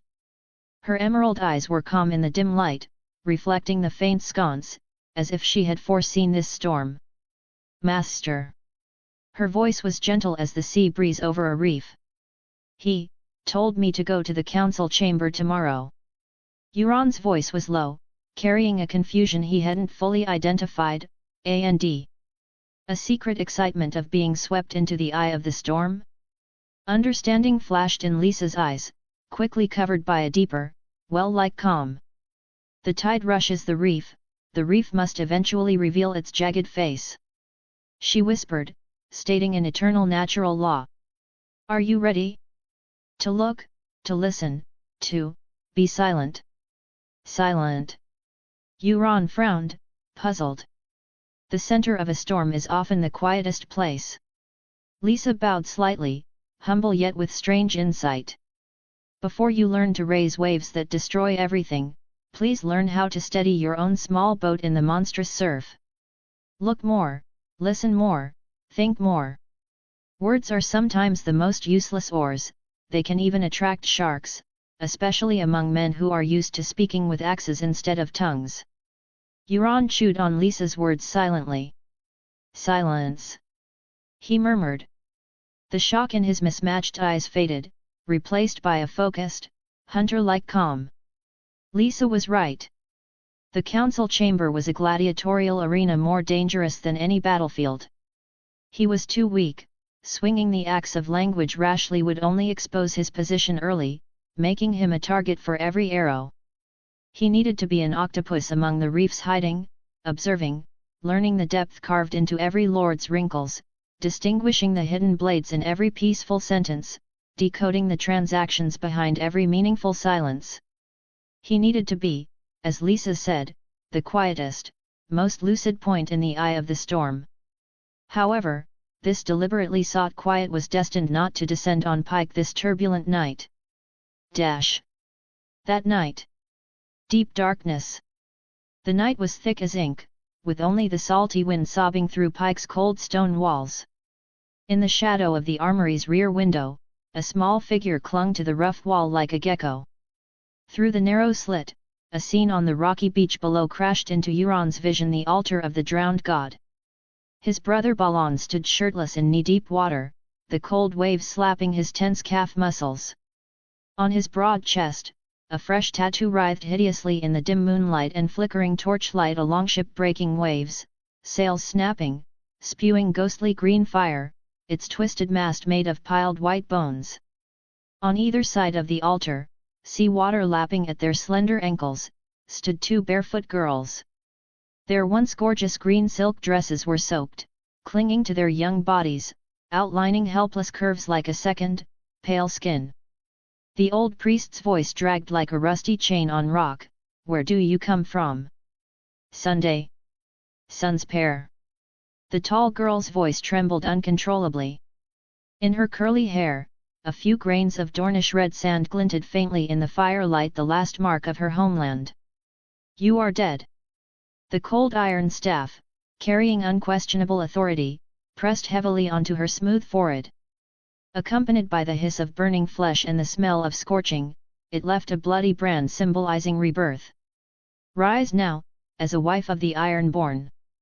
When the heavy iron staff turned to the second, petite girl, Euron's gaze locked onto her slender neck. A delicate silver chain reflected cold light.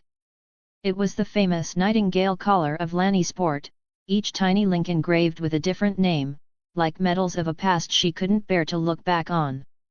The girl seemed to sense the voyeuristic gaze. As the staff was about to fall, she jerked her head up. Amber eyes, gifts of the Summer Isle's sun, were now filled with terror and a beast-like vigilance. More heart-stopping was her right eye, covered by a cloudy white film like a punctured fish bladder, dead and reflecting the dancing fire. You are dead. The old priest repeated the motion, branding the girl's forehead. Rise now, as a wife of the Ironborn. Seen enough. Balon's voice exploded in Euron's ear like a cold iron anchor, without warning. Before he could even turn, a massive force smelling of brine and sweat grabbed his collar, violently dragging him from behind the window slit. Then, a fist wrapped in angry wind smashed into the side of his face. Ugh! Euron grunted, his small body thrown onto the sharp gravel beach below like a kite with a cut string. His mouth filled instantly with the heavy taste of rust and salt water, half his face burning with pain. 1 month of confinement. This was the first time the brothers had met since. This punch was Balon's revenge pulled, yes, but still painful, damn it. Balon's towering figure loomed over him, carrying the damp chill of the sea. He roughly grabbed Euron by the back of his collar, lifting him like a beached fish, facing the altar. Did father let you peek? Balon's voice was pressed extremely low, like muffled thunder rolling over reefs, every word icy. Lord Quellan is busy counting the gold coins from the Bravery compensation, he doesn't care where his smart little son is fooling around. Brat, open your eyes and look. Ironborn don't trade wool and gold for wives at the market. We take them. This is the salt and iron flowing in Greyjoy blood.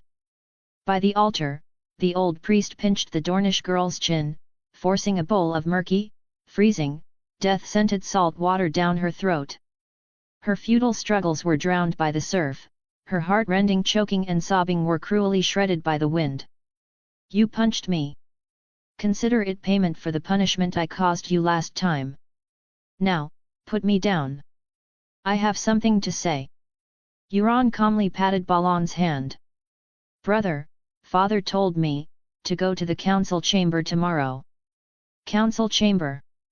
Balon grinned, but the violent laughter froze on his face like ice. He lowered his head sharply, falcon eyes nailing Euron. His voice dropped even lower, dangerous as thunder building deep in the clouds before a storm. Is father truly mad? His fingers unconsciously tightened in Euron's hair, causing sharp pain. Brat, you can't even lift the lightest longsword. What can you do there? Be a joke for old foxes like Drum? Let every captain in the Iron Islands see the Greyjoy second son is a milk-sucking baby who only knows how to talk. Euron spat bloody saliva, enduring the pain in his face, and pulled a nonchalant smile. Council chamber. Not a fighting pit. Do I need to chop people with a sword? Bullshit. Balon straightened abruptly, his black hair whipping like seaweed in a gale, anger blazing. Your little cleverness might work on 3-year-olds. But the council chamber? That's a wolf den. It's colder than the drowned god's altar. Those old things don't have blood in their veins, but ice and poison. They'll chew you up bones and all, just to laugh at father, to humiliate Greyjoy. Beneath his rage, a trace of imperceptible anxiety Euron had never heard before mixed in. What does a 5-year-old know of politics? What can you discuss? Every word they say hides a knife. Can you even understand? It's fine, really. Euron tried to steady his dangling body, keeping his voice calm. Just listening is learning. Watch more, listen more.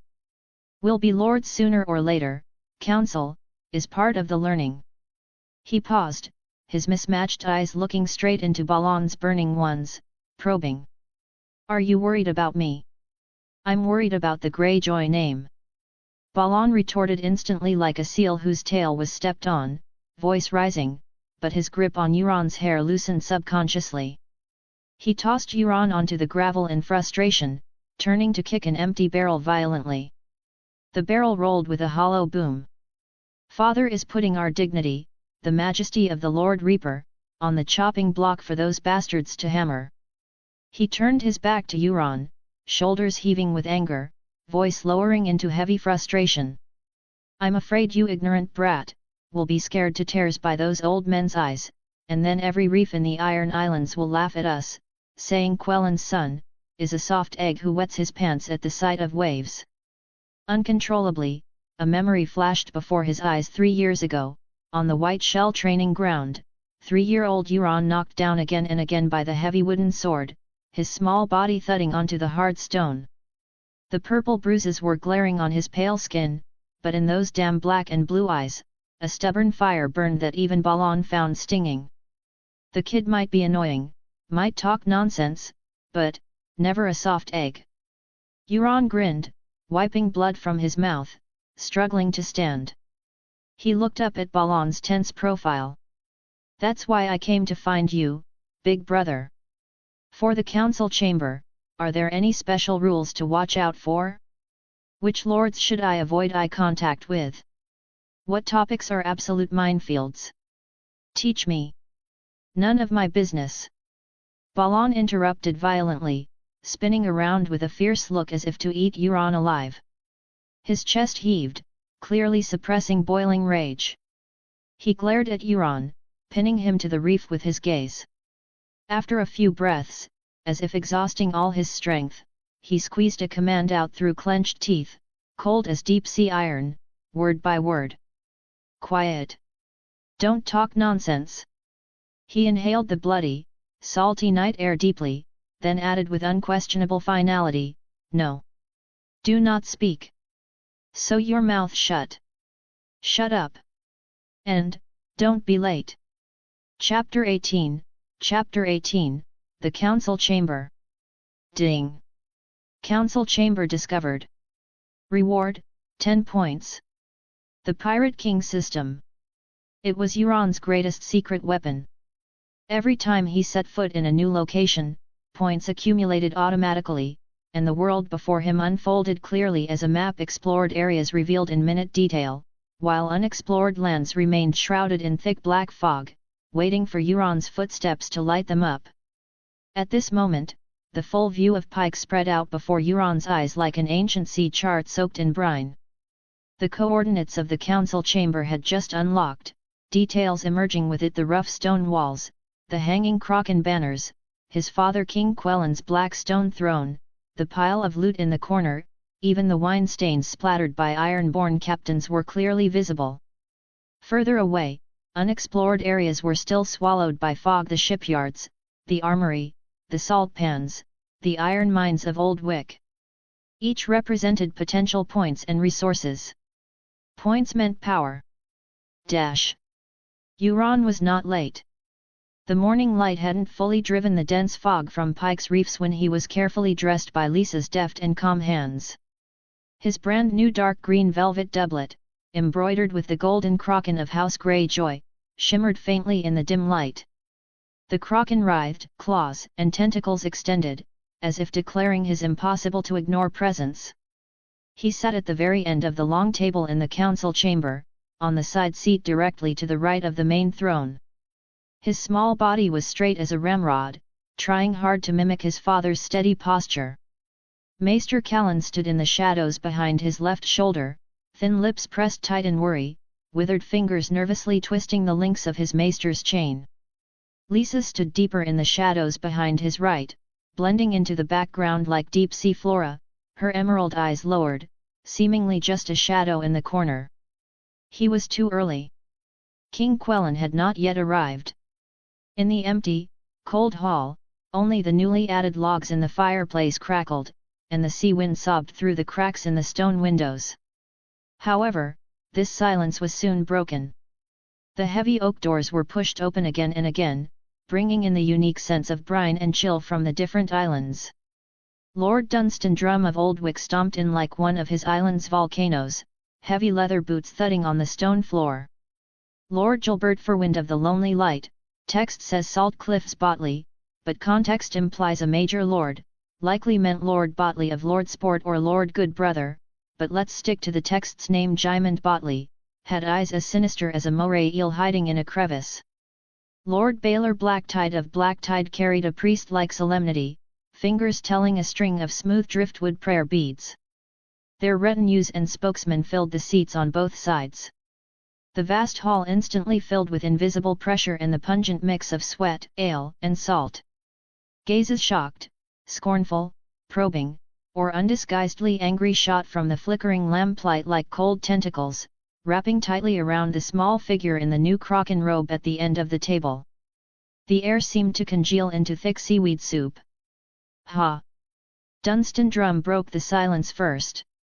He grabbed the rough clay mug before him and downed a large gulp of cheap ale, his Adam's apple bobbing loudly.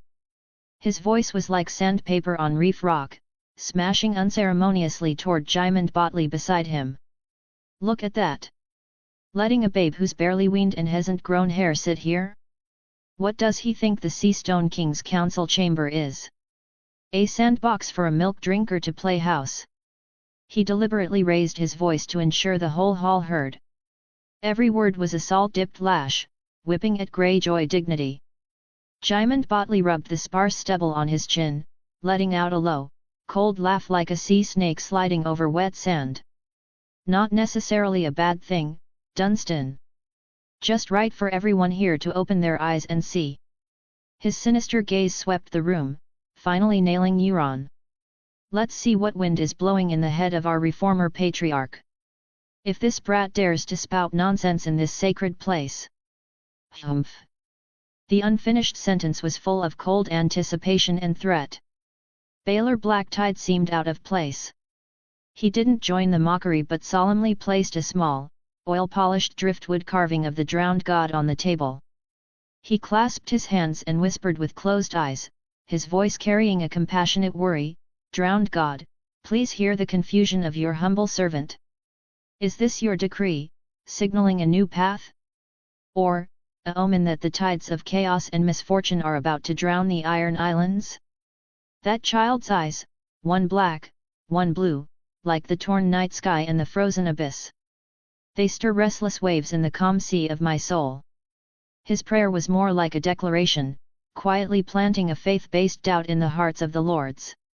These deliberately lowered discussions, undisguised contempt, and faith-based questioning washed over Euron's mental defenses like cold waves. He could feel Maester Callan's anxiety behind him almost solidifying, and he could hear Lisa's imperceptible, deep-sea steady breathing in the shadows, a silent reminder, silence. Observe. Is 5 years old too young for the council chamber? Euron refuted silently in his heart, lowering his mismatched eyes to hide the turbulence within. His thoughts flew across the tapestry of Westerosi history. Joffrey I, the blonde boy on the Iron Throne, was crowned at 12 and turned the 7 kingdoms upside down. Every stupid decision flowed with the blood of the realm. Lyanna Mormont of Bear Island went to the battlefield at 10, living her housewords "Here we stand," taking the place of her dead father and brother in the Mormont Council, issuing orders with a childish voice. The young wolf Robb Stark raised the dire wolf banner at 15, pointing his sword at King's Landing, making even Tywin Lannister taste bitterness. And winter fell, when the Stark men went south. Who was left but Bran Stark, a few years old? Didn't he sit in the high seat with Maester Luwin, handling northern disputes? Countless examples. Young figures appearing at the core of power were never rare in this legendary and cruel land of Westeros. The only difference was whether they were ruthlessly pushed into the storm by fate, or, like him, actively pulled into the eye of the storm by his father. These refutations clashed fiercely in Euron's mind, almost bursting from his mouth. But he clenched his small fist hidden under his sleeve, nails digging deep into his palm, using pain to remind himself of Lisa's warning silence. Now was not the time to wield the sword of knowledge. What he needed to do was be a true reef, standing immovable no matter how these malicious waves crashed. He adjusted his sitting posture slightly to appear calmer, his gaze falling on the polished table surface as if the rough wood grain contained infinite mysteries. Only his slightly tensed jawline betrayed that his heart was not entirely calm. The mockery, suspicion, and unease filling the council chamber were like damp, thick fog. Before King Quellan even entered, they had set a cold, heavy tone for this destined to be extraordinary meeting. Everyone's focus was locked tight on the 5-year-old child who looked so small in the huge stone chair, yet so glaringly piercing in his gold-threaded crochan robe and mismatched eyes. Chapter 19, Raising the Anti-Wave. Inside the council chamber, the embers of mockery had not yet cooled, and whispers of doubt still swirled within the stone walls. Lisa's deep-sea steady breathing, barely audible behind him, was the only anchor in this oppressive ocean. Euron could clearly feel the gazes, some cold, some scorching, sticking to his back. He calmly met the eyes of the lords in the hall, neither startled nor angry. Just as Dunstan Drum seemed ready to add more fuel to the fire, as Jymond Botley's sinister eyes flickered with calculation, and Baelor Blacktide finished the last line of his prayer to the wooden carving. The unassuming, heavy oak door next to the main throne slid open silently. Quellan Greyjoy's tall figure appeared in the doorway, like a reef suddenly surfacing. He had not just arrived, his weathered, sharp eyes, polished by waves, were calm and ripple-less, yet seemed to have already taken in everything that had just happened in the hall, every mockery, every look, every trace of unease. His face held no expression, only a profound, abyss-like calm that carried its own invisible pressure. He stepped inside. His leather boots struck the cold stone floor with a steady, rhythmic sound, each step beating like a drum on everyone's heart. He looked at no one, walking straight to the massive main seat carved from ancient black reef rock, the throne symbolizing the authority of the Sea Stone King. His crocken-crested leather armor gleamed coldly in the firelight. The entire council chamber instantly fell into a dead silence, making even the crackle of wood in the fireplace seem jarringly loud. Dunstan Drum's half-raised goblet froze in mid-air, Jymond Botley's fingers stopped rubbing his chin, Baelor Blacktide quietly slipped the wooden carving into his tunic. All gazes reverent, defiant, suspicious focused on the ruler of the Iron Islands. Quellan sat on the massive throne, leaning back slightly. His gaze swept over his crew like the most seasoned captain inspecting his ship, or rather, scrutinizing a sea full of hidden reefs. He offered no pleasantries. He simply extended his knuckled, calloused hand and knocked 3 times on the smooth, cold stone table, neither light nor heavy. Thud. Thud. Thud. The sound wasn't loud, but like a hammer striking a warning bell, it echoed clearly in the silent hall, announcing the arrival of the storm. Everyone is here. Council begins. Quellan's voice was low and steady, yet carried unquestionable penetration. Every word sank like an iron anchor to the seabed, refusing to float. What waves do you wish to raise on your islands? The brief silence broke as the suppressed tide found an outlet. The first to attack was still Dunstan Drum. He slammed down his goblet, splashing wine onto the table. Waves? The biggest wave is that flock of silk-robed crows from King's Landing. His voice was loud, filled with undisguised disgust. Those septons of the 7. Scuttling around the islands like sea roaches. Chanting at fishermen on the docks, preaching to thralls at the salt pans. The drowned men are barely holding back their rage, Quellan. You let them land, and now they're polluting the drowned gods' sanctuaries. You must give us an answer for this. His thick finger pointed straight at Quellan, as if accusing a criminal. Jymond Botley immediately followed up. His voice wasn't as explosive as Dunstan's, but colder, like a reef hidden under a dark current. Lord Drum is right, that is indeed a trouble. However, the bigger wave is probably that new port at Lordsport, built with so much manpower and material, isn't it?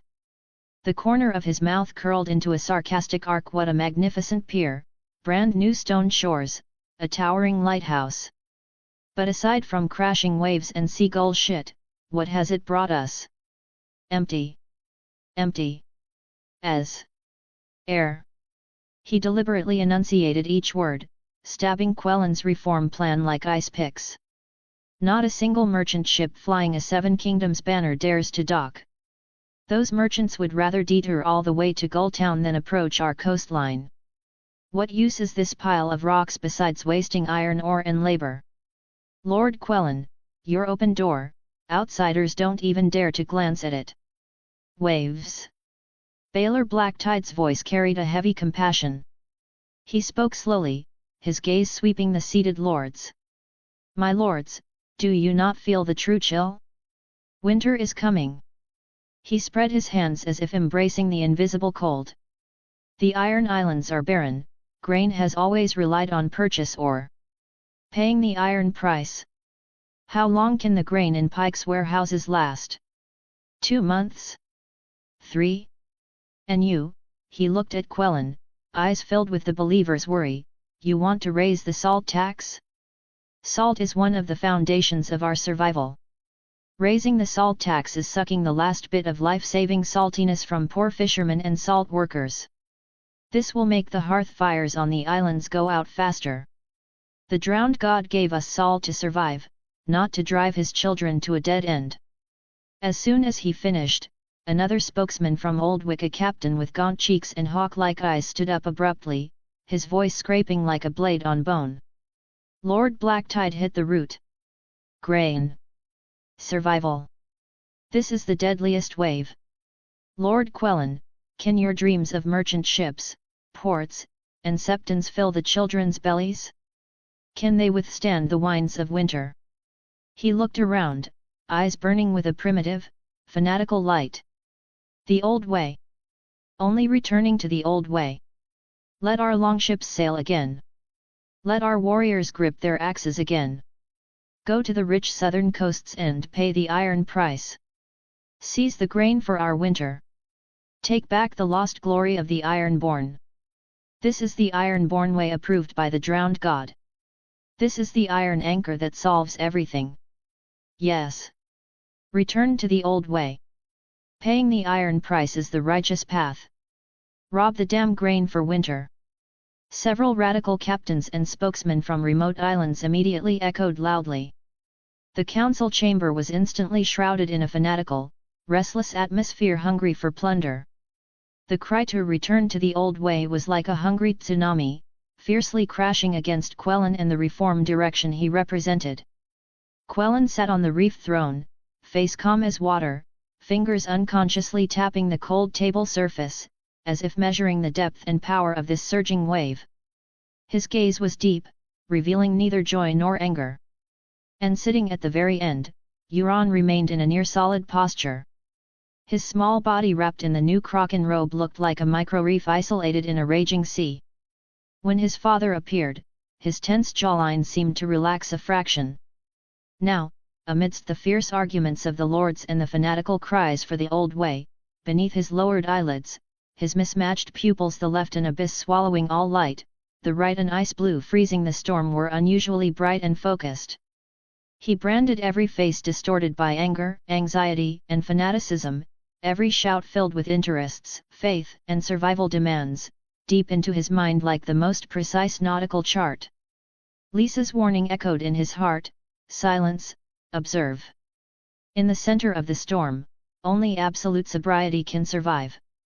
He was like a detached recorder, silently collecting first-hand intelligence in this power arena, drawing a crucial map of hidden reefs for future voyages. Chapter 20, New Rules of the Old Way. The roaring of Dunstan Drum, the cold sarcasm of Jymond Botley, the heavy worry of Baelor Blacktide, and the fanatical cries for returning to the old way, these currents, moving in different directions but equally fierce, collided violently within the icy council chamber, almost submerging Quellen and his sea stone chair. However, Quellen Greyjoy simply sat upright, his fingers rhythmically tapping the cold stone table. The soft thud maintained a strange field of silence amidst the chaotic noise. When the last spokesman from Oldwick sat down with the fanaticism of plunder in his eyes, leaving the hall with only heavy breathing and the restless crackling of the fireplace, Quellen finally raised his eyelids. His gaze, like two spears freshly tempered in the icy sea, pierced Dunstan Drum with precision. Septons of the Seven. Quellen's voice wasn't loud, but it carried the sharpness to cut through waves. They are preachers, nothing more. The laws of the Iron Islands, carved on the reefs, which line says under the drowned god, no others may preach. His gaze swept the room, every word hammering like a nail into wood. Drowned men can also sail out, go to the ports and towns of the Seven Kingdoms, and spread the drowned god's words.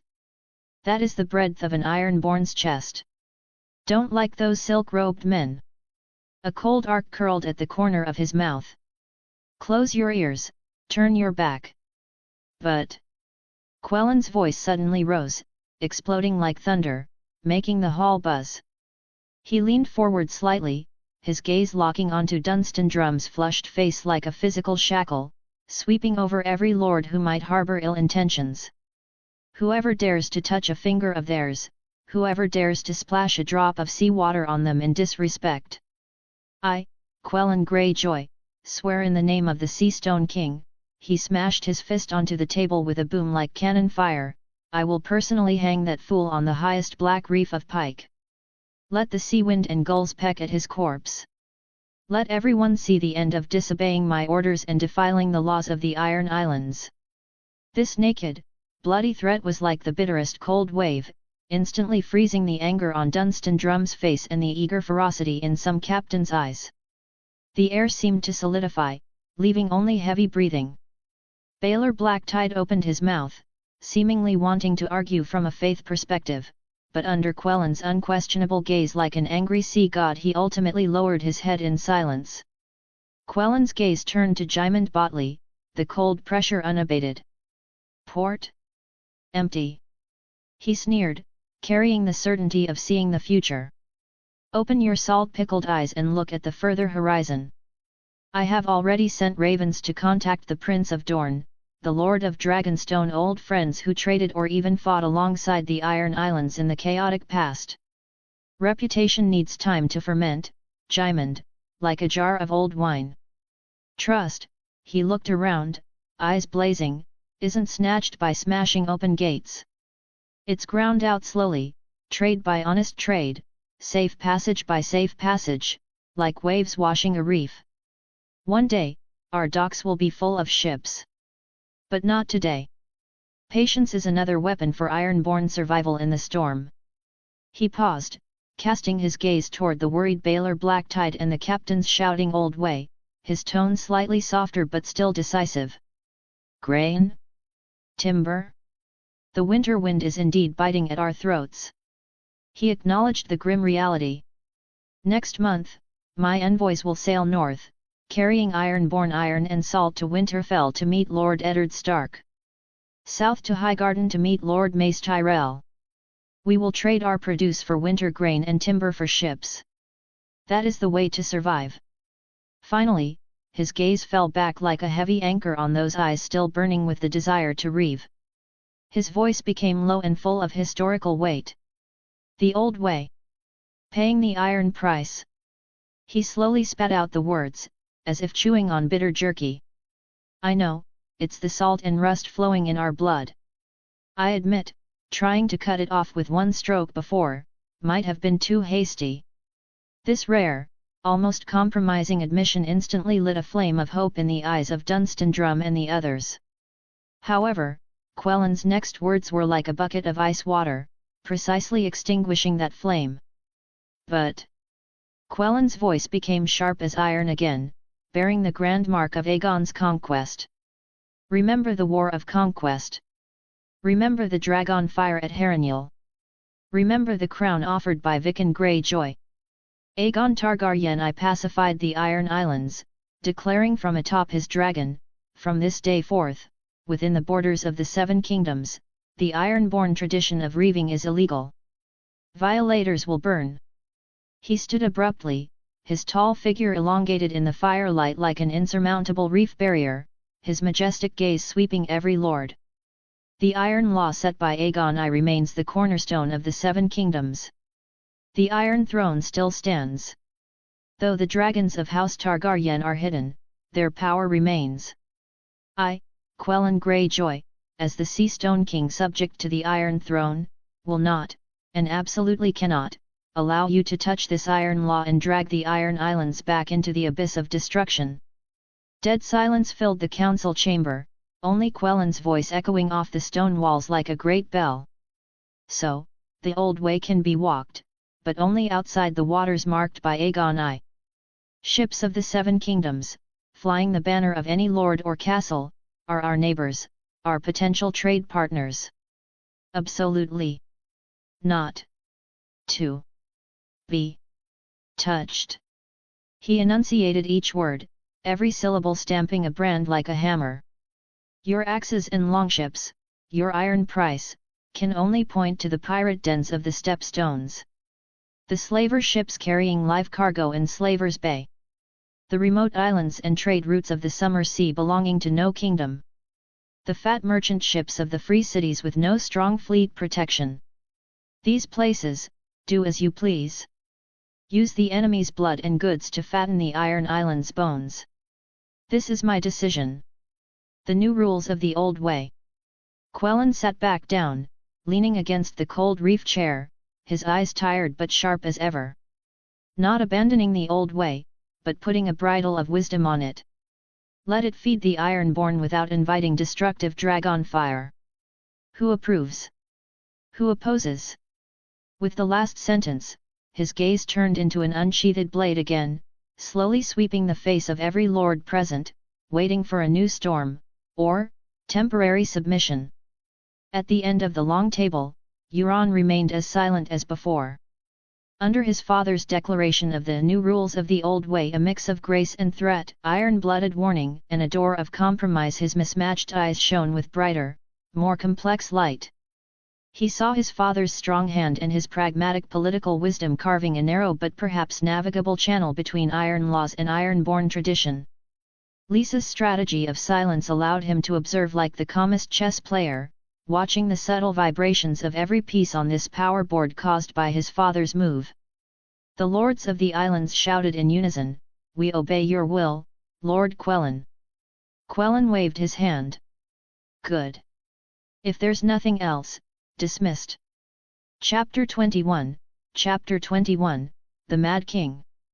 The heavy oak doors of the council chamber slammed shut after the last lord departed, cutting off the cold, salty wind and the lingering tension of the confrontation.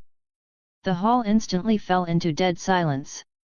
Only the remaining charcoal in the fireplace crackled weakly, and the sea wind, unwilling to be shut out, squeezed through the cracks in the stone windows with ghostly sobs, pressing the struggling flames low and casting shifting shadows on the cold, rough stone floor.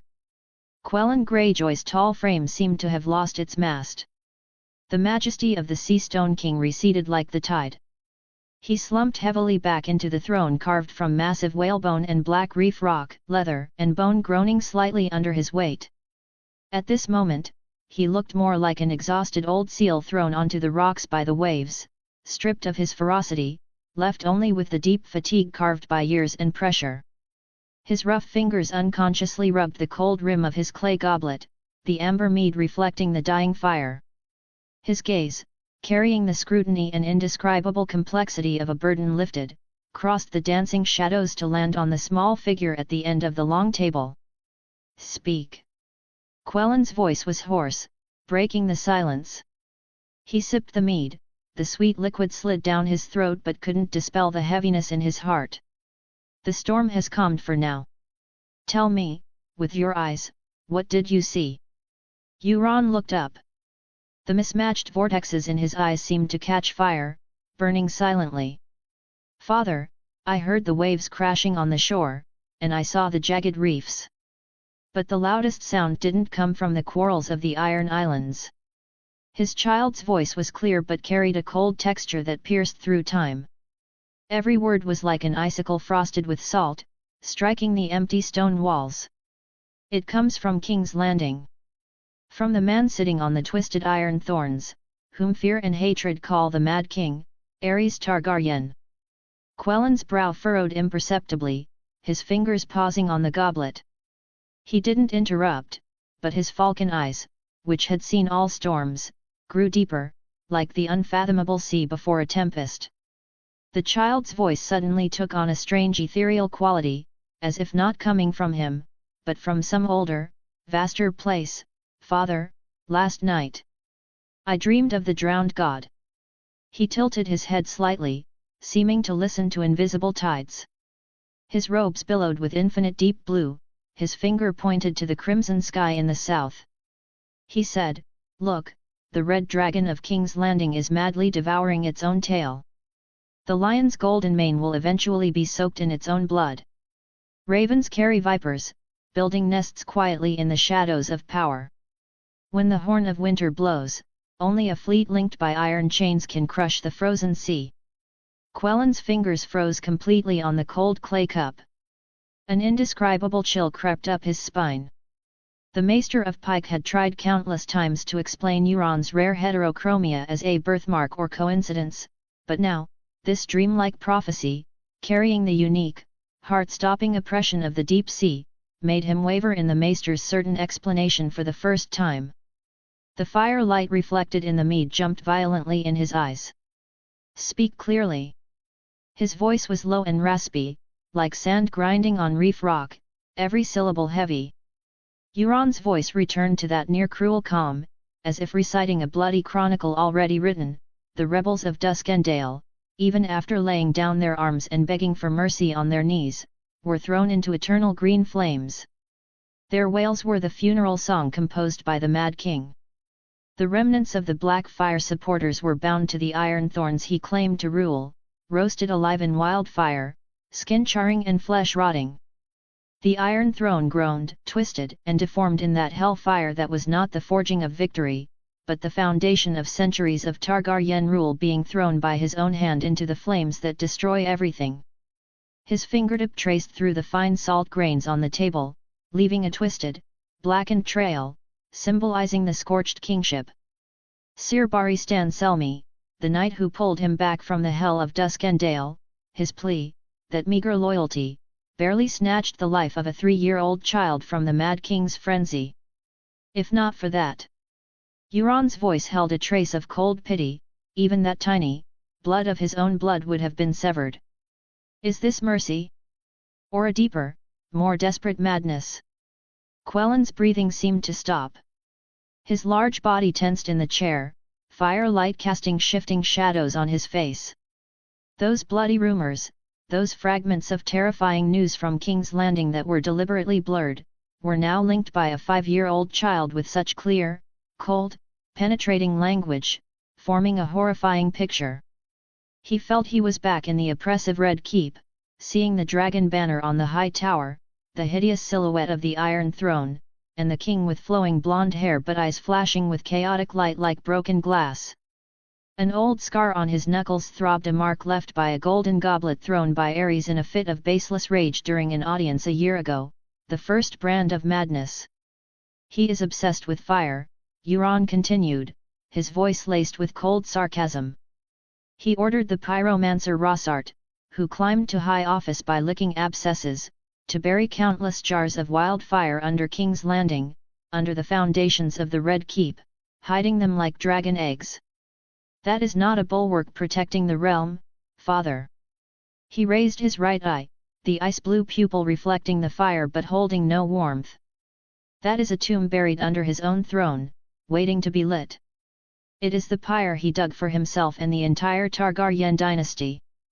He paused, the blackness of his left eye seemingly absorbing all surrounding light. His voice dropped lower, but grew more penetrating. Queen Rilla, his wife, is imprisoned in the cold stone chambers of Maegor's Holdfast, accused of infidelity with Tywin Lannister. The question was filled with cold mockery. The rage of Prince Doran Martell of Dorne has long boiled in Martell blood. This imposed humiliation is like a poisoned spear thrust under the Dornish sun, the wound will only fester and ooze pus, never to heal. Quellen's Adam's apple bobbed with difficulty. He remembered the letter received not long ago from Prince Doran, worded obscurely but cold as ice. The Mad King's actions were tearing apart and burning the network of allies the dragons had built over centuries with blood, fire, marriage, and promises, turning it into choking ash. Any disturbance, Euron's slender finger tapped lightly on the salt grains, making a tiny but heart-palpitating shhh sound, like a countdown pendulum, a delay in taxes. A careless word, even an inadvertently revealed look, could become the fuse to light the next pyre. Guards, commoners, criminals, noble lords, the eerie green flame of wildfire consuming the living has become the shadow of death hovering over King's Landing. He leaned forward slightly, his small body looking unusually firm in the huge chair. He abolished the ancient custom of noble council, trusting only jesters who crawled out of the mud and loyal servants who survive by kneeling at his feet and licking the foul pus from his fingers. Father, his voice carried the weight of a verdict, this is not ruling. This is a pot of poisonous soup brewed with fear and madness. Under that boiling lid are countless chains of loyalty stretched to breaking point, mountains of dry wood needing only a spark to explode. He thinks the flames forge terrifying chains, unaware the spark has already fallen, awaiting only a wind from fate. Euron's child voice echoed and clashed in the empty, cold stone hall. Every word was like a cold iron hammer, striking heavily on the anvil of reality, producing a chilling resonance. Quellan fell into a long silence. His gaze moved from Euron's small face, which seemed to know everything, to the last struggling flame in the fireplace. The dancing orange-red twisted and transformed in his eyes, overlapping and merging with the terrifying green flames he heard had burned the surrenderers of Duskendale. Through his son's calm to cruel analysis, the image of the Mad King appeared before him clearer, more concrete, and more desperate than ever, a lunatic sitting on a mountain of wildfire kegs, waving a torch wildly, and the fuse had already burned to the end. This mad fire, Euron's voice suddenly rose, sharp enough to pierce the fog, burns far more than just the Red Keep in King's Landing. Its sparks have long ridden the ominous wind, splashing onto the dry wood piles of all Westeros. His finger moved quickly over the rough map outlined in salt, tapping and poking as if marking powder kegs ready to explode. The north. His fingertip struck heavily on the location of Winterfell. House Stark, whose blood is honor ancient as the ice fields. The Mad King's atrocities, burning the living, imprisoning the innocent, trampling noble dignity, are incompatible with the Northern Code of Honor frozen for 1,000 years. Lord Rickard Stark of Winterfell, the Warden of the North known for his integrity, has thrown the title Mad King at the Iron Throne in more than one public setting. Varys the Spider's little birds must have carried these treasonous words into the deep palace of the Red Keep. Do you know the Mad King's reaction? A cold arc curled at the corner of Euron's mouth. He smashed the dragon bone crown passed down from Aegon the Conqueror, symbol of royal power. He paused, letting this shocking symbolic act ferment in the cold air. Father, this is not just anger, this is a thorough blasphemy against his own bloodline and the Conqueror's glory. The fangs of the dire wolf have been sharpened in silence. The West. His finger slashed toward Casterly Rock. Tywin Lannister. His wife, Lady Joanna. The name carried a heavy weight in his mouth. Though no hard proof points to the Mad King for her death, that lingering shadow is like the golden dust that never dissipates under Casterly Rock. Not to mention the years of bone-deep humiliation, treating the richest, most powerful lord of the Seven Kingdoms like a court jester to be ordered around. A Lannister always pays his debts, father. This is not just a saying, it is a vow carved into the marrow. Every coin in the mountain of gold at Casterly Rock is soaked in cold hatred for the Mad King, for that teetering Iron Throne. This hatred is more flammable than wildfire, heavier than gold. Dorne. His fingertip finally landed on the scorching south. Princess Elia Martell is about to marry into the Red Keep, becoming Prince Rhaegar's bride. Yet her mother-in-law, the noble Queen Rilla, is imprisoned in Maegor's Holdfast, branded with the stigma of adultery, suffering utter humiliation.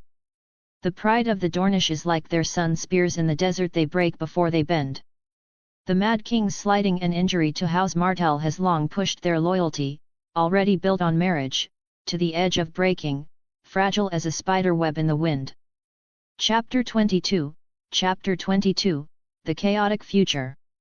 Euron snapped his head up. His mismatched pupils, one tearing the night sky, the other freezing the abyss, erupted with an almost demonic light in the dying glow of the fireplace.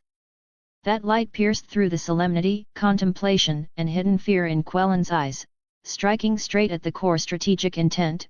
Father, the reaving forbidden zone you drew in the eye of the storm today, pointing the iron-born axes outward via the new rules of the old way, is an incredibly wise bridle. It cleverly prevents us from being drawn too early into the monstrous flames that are about to sweep Westeros and burn everything, protecting us from catching fire and becoming a target for all. Inside his small body, a power like a sea beast slumbering for 1,000 years seemed to awaken, bursting with a heart-palpitating sharpness utterly disproportionate to his age. His voice carried a decisive, prophetic power that saw through the future. When the wildfire jars buried by the Mad King's own hand are finally lit by his manic torch, or detonated by a desperate spark. When the lions, dire wolves, sun vipers, golden roses, and roaring stags of Westeros tear each other apart in the flames and chaos ignited by madness, flesh flying. When the cold light of the Iron Throne is completely obscured by endless blood and smoke. Euron stood up abruptly. The dark green velvet Kraken robe seemed to come alive in the faint firelight, the gold-threaded Greyjoy Kraken dancing hideously, claws extended. He spread his small palms upward, as if holding up an invisible but immensely heavy chessboard of the world with all his strength, a chessboard rising with smoke signals and interwoven with blood and fire. That will be the golden moment for us to unleash the new rules, letting the drowned gods' iron axes drink their fill of enemy blood and gold. At that time, Lannisport's merchant ships laden with gold, the Reach's boundlessly fertile granaries, the Stepstone's choke points held by pirates, all the wealth and lifelines left unattended due to civil war and chaos will become our legitimate hunting grounds to pay the iron price. Ours for the taking. His voice echoed in the empty, silent stone hall, carrying a primitive, blood-pumping seduction like the low roar of a deep-sea leviathan. The madder the king burns, the deeper the chaos Westeros falls into, the fatter and more tempting the hunting grounds outside the safe waters defined by our new rules will become. Father, we are not prophets predicting the storm, we are fishermen riding the storm. And the Mad King Aerys Targaryen is using his madness to churn up a raging sea full of leviathans and golden scales for us. The faster the Targaryen dragon banner falls, the fiercer the sea of fire in Westeros burns, the more dazzling the light of our sea stone chair will be. Because that world-burning fire will force everyone on land, whether lion, wolf, stag, or snake, to jump into the chaotic raging sea in terror just to survive. And we Greyjoys, Euron's voice rose, carrying a bone-deep pride forged of iron and salt, we have waited in the raging waves for 1,000 years. We were born here, grew up here, we are the raging waves. Chaos is not an abyss that swallows everything, Father, chaos is the only ladder granted by the drowned god to us Greyjoys, leading to supreme power and eternal glory. Those merchant ships full of gold, grain, and wine, those castles stripped of their lord's protection and left defenseless, will all become fat sheep without wolf packs to guard them, left for us to slaughter. The gold mountains of the Lannisters, the granaries of the Tyrells, the wine cellars of Gulltown, our longships will appear like ghosts wherever we wish to go, taking whatever we want, using the enemy's flesh and wealth to fatten our iron-born bones and sharpen our drowned gods' axes. Enough! Quellen's roar exploded like thunder, abruptly cutting off Euron's inflammatory declaration. His voice was hoarse as if ground by sand and salt, every word shooting from clenched teeth, carrying disbelief, deep chill, and a trace of fear for this terrifying insight even he hadn't realized. These poisonous, seductive words. His knife-sharp gaze suddenly swept toward Lysa and old Maester Callan in the shadows, bearing an all-scrutinizing pressure. Who poured this into a 5-year-old's head? Was it you, Lysa? The mysterious handmaid who knows 7 languages? Or you, Callan? The old scholar with a head full of moldy parchment and old legends. Lysa stood still in the deepest shadow, as if merged with the stone wall. Her emerald eyes were lowered, long lashes hiding all emotion, seemingly oblivious to Quellen's bone-crushing rage. Only her deep-sea steady breathing proved her existence. In the corner, Maester Callan looked struck by lightning, his withered body shaking like a leaf, face pale as a dead fish on salt flats, his cloudy old eyes filled with extreme confusion and a fear that threatened to swallow him clearly. He was also utterly shocked and rendered speechless by Euron's analysis that transcended age and common sense. The news brought by ravens is backed up in the Maester's tower. A trace of childlike innocence mixed with a sly smile appeared on Euron's face, cleverly defusing his father's interrogation. Did you forget, Father? I was confined there for a whole month. Plenty of time to flip through those scrolls, thinking about the Iron Islands past, present, and future.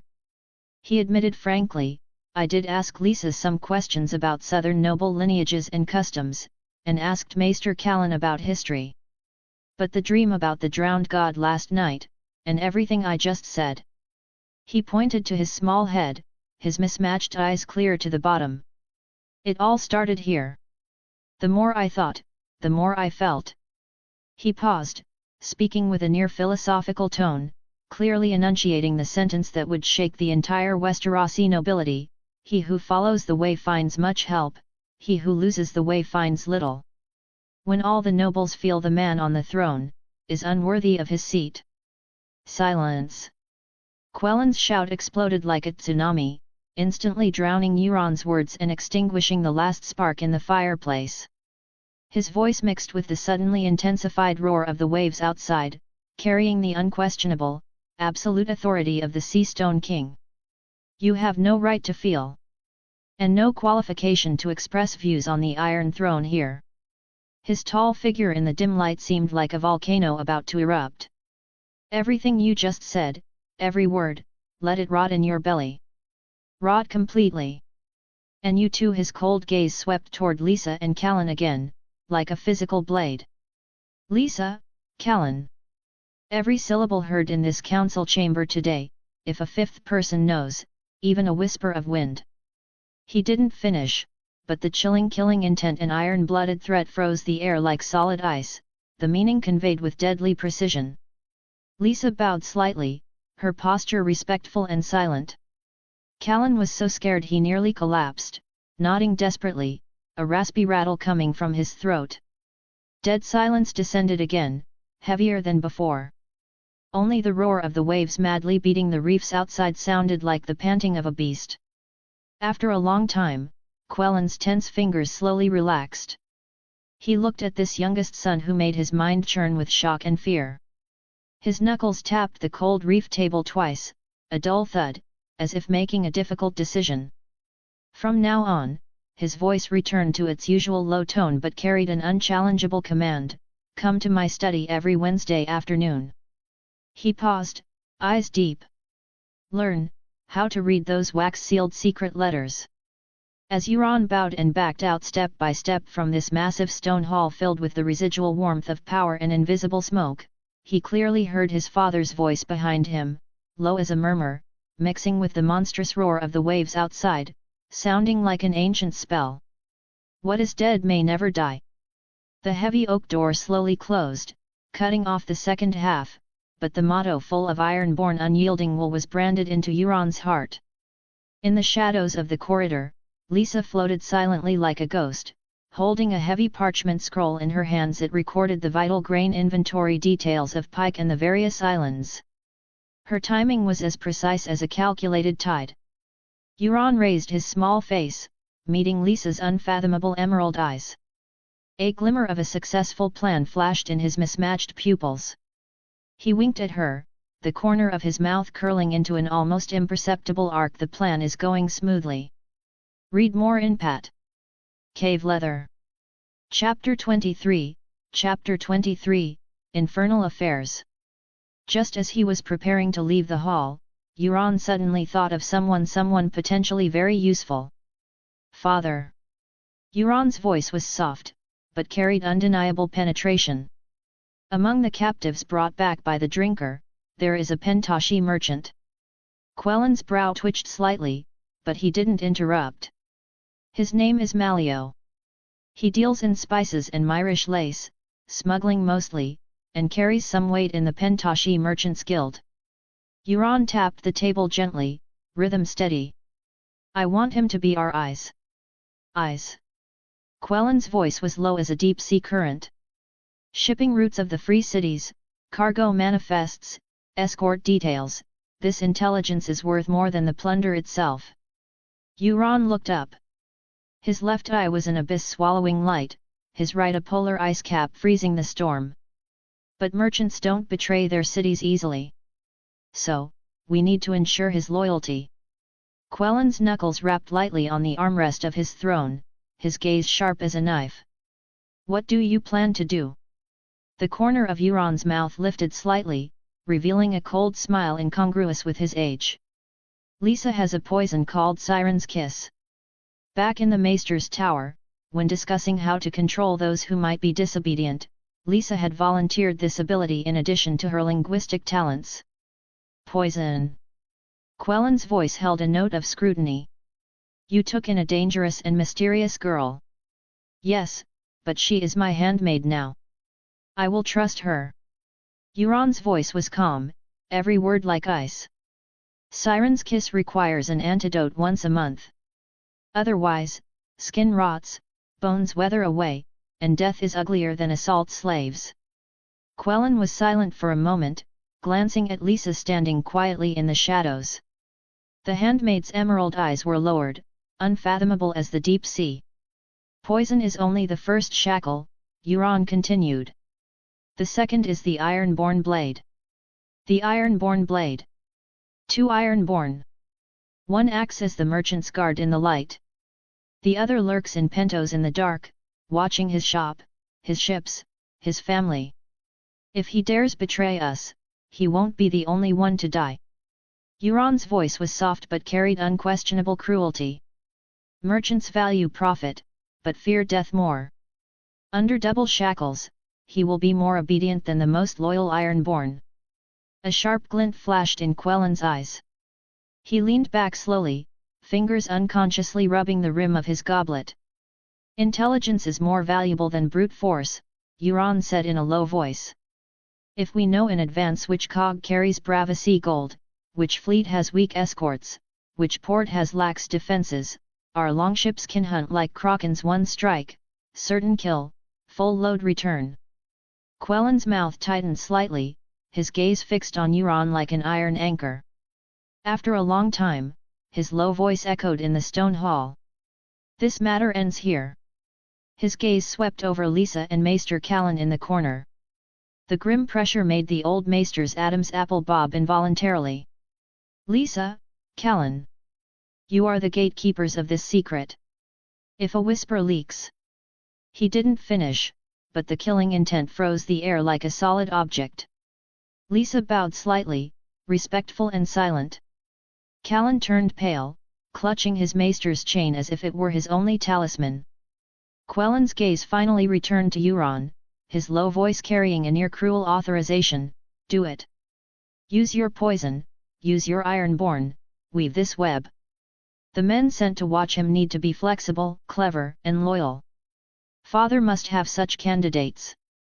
Euron nodded slightly, a cold edge flashing in his mismatched eyes.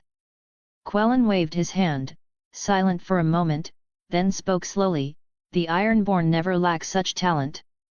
Besides, Old Wick is better suited for fishing. Dagmar, he can be trusted. He will be your guard from now on. Instruct him, and he will arrange it properly. Euron paused. He doesn't want to be king of the drinker anymore. Ironborn tradition, every captain is a king on his own ship. He can be a king again anytime, but he prefers to be your shield and spear. And you happen to need him. Quellen smirked. So, go raise your waves to your heart's content. Let your old man see what you can do. Thank you for your trust, father. The plan was approved, even more perfectly than imagined. Discovered Pike, Salt Pan Dungeon. Reward, 15 points.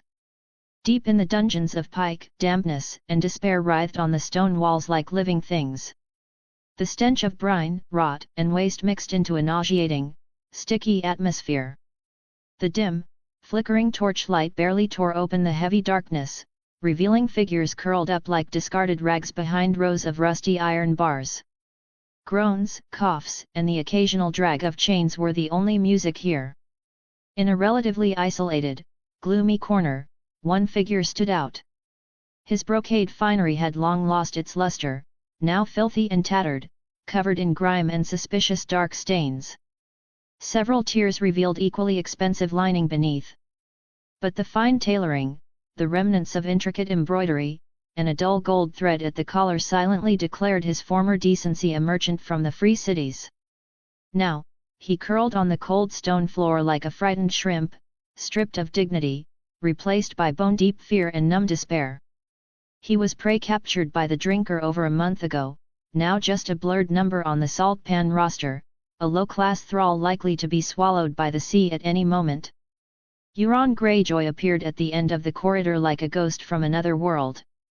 He didn't wear the identifying dark green Kraken robe, but wrapped himself in a dark grey, heavy cloak that almost blended into the shadows.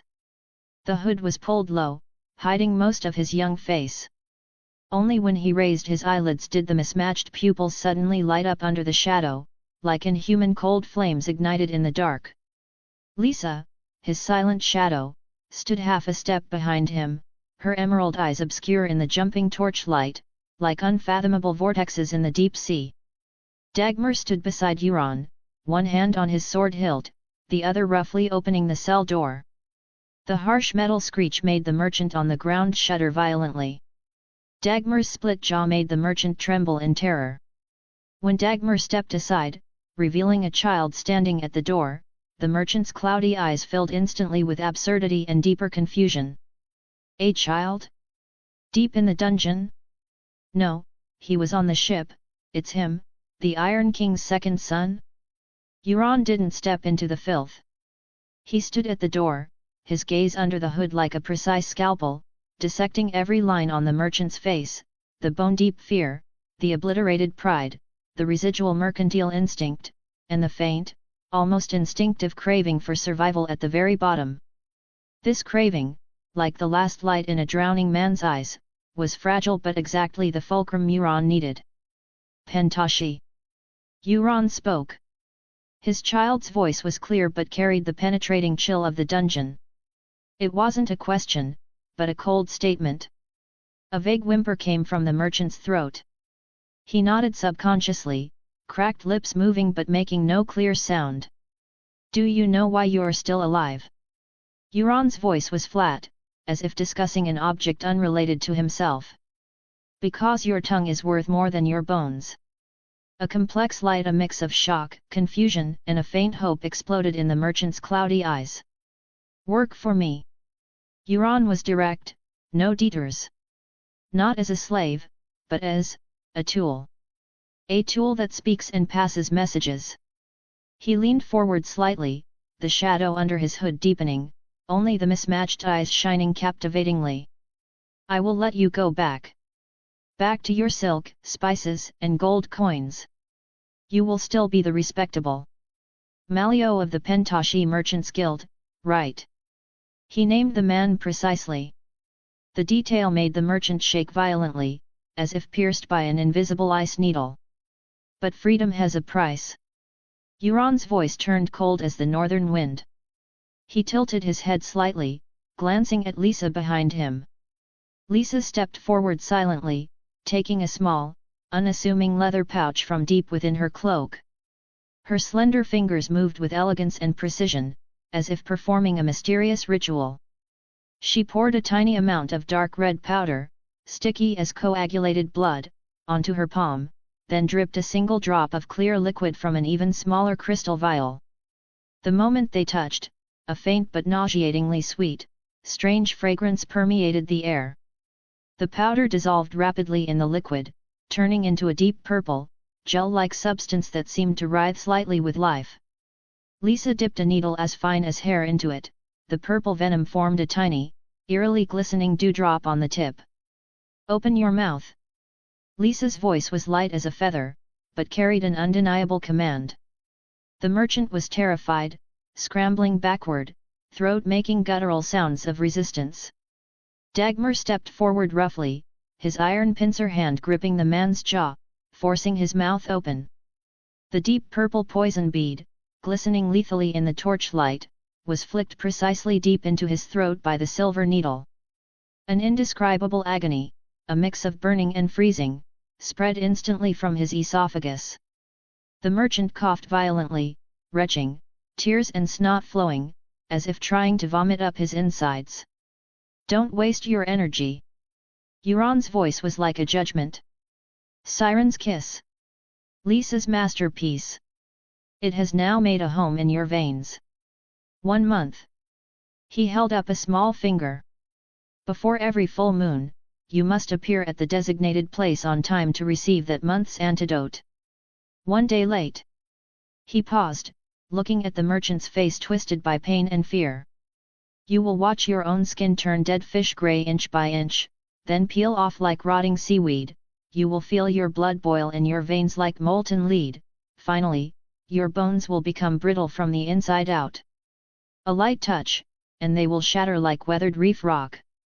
Every detail he described was like a cold blade cutting the merchant's nerves. No.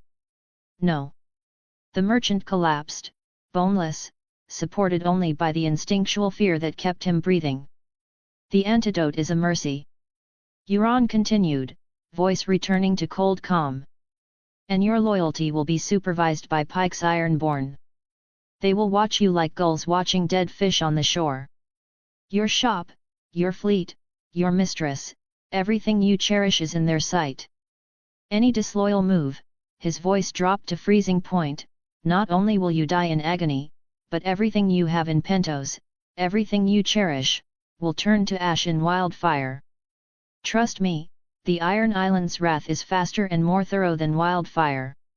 Naked poison control, plus the omnipresent shadow of the Ironborn, formed a double-insured web of death. The merchant looked at the child calmly inflicting torture in the gloomy dungeon. Those mismatched eyes held no ripple, only the coldness of control and indifference to humanity. He felt his soul freezing under that gaze. Refuse? Instant hell. Agree? Stepping into an endless abyss enslaved by poison and violence. Under extreme fear and the thirst for a sliver of life, that once proud head finally nodded heavily, desperately. Very good. Euron's voice held no emotion. Lisa will tell you the contact method, the location of the first antidote, and the first whisper you need to pass on when you return.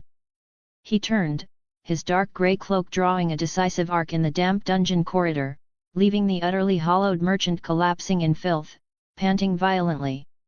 The air remained thick with the sweet aftertaste of poison and the pungent despair of total submission, sharper than the smell of the sea. The free cities. Malio. He would be Euron's first nail, but not the last. In the near future, every major port would be filled with Euron's eyes.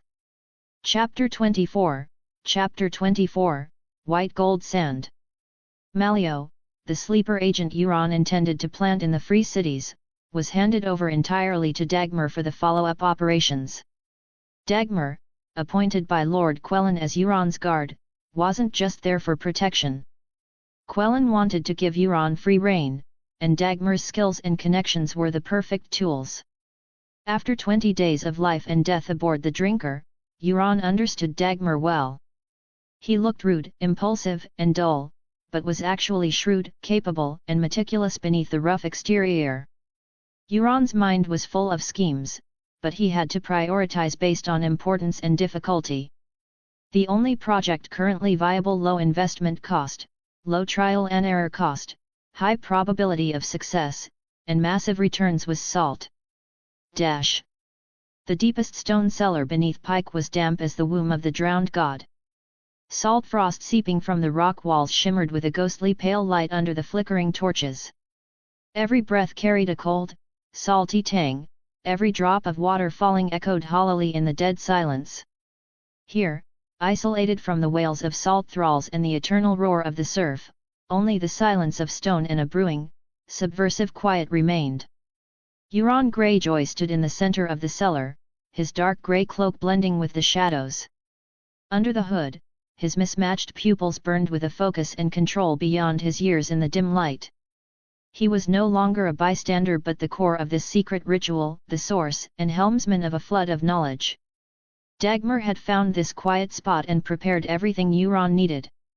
Lisa had shed her deep-sea silence, transforming into a precise vessel and an extension of his will. Her emerald eyes followed Euron's every subtle command like a believer looking up to divine proverbs.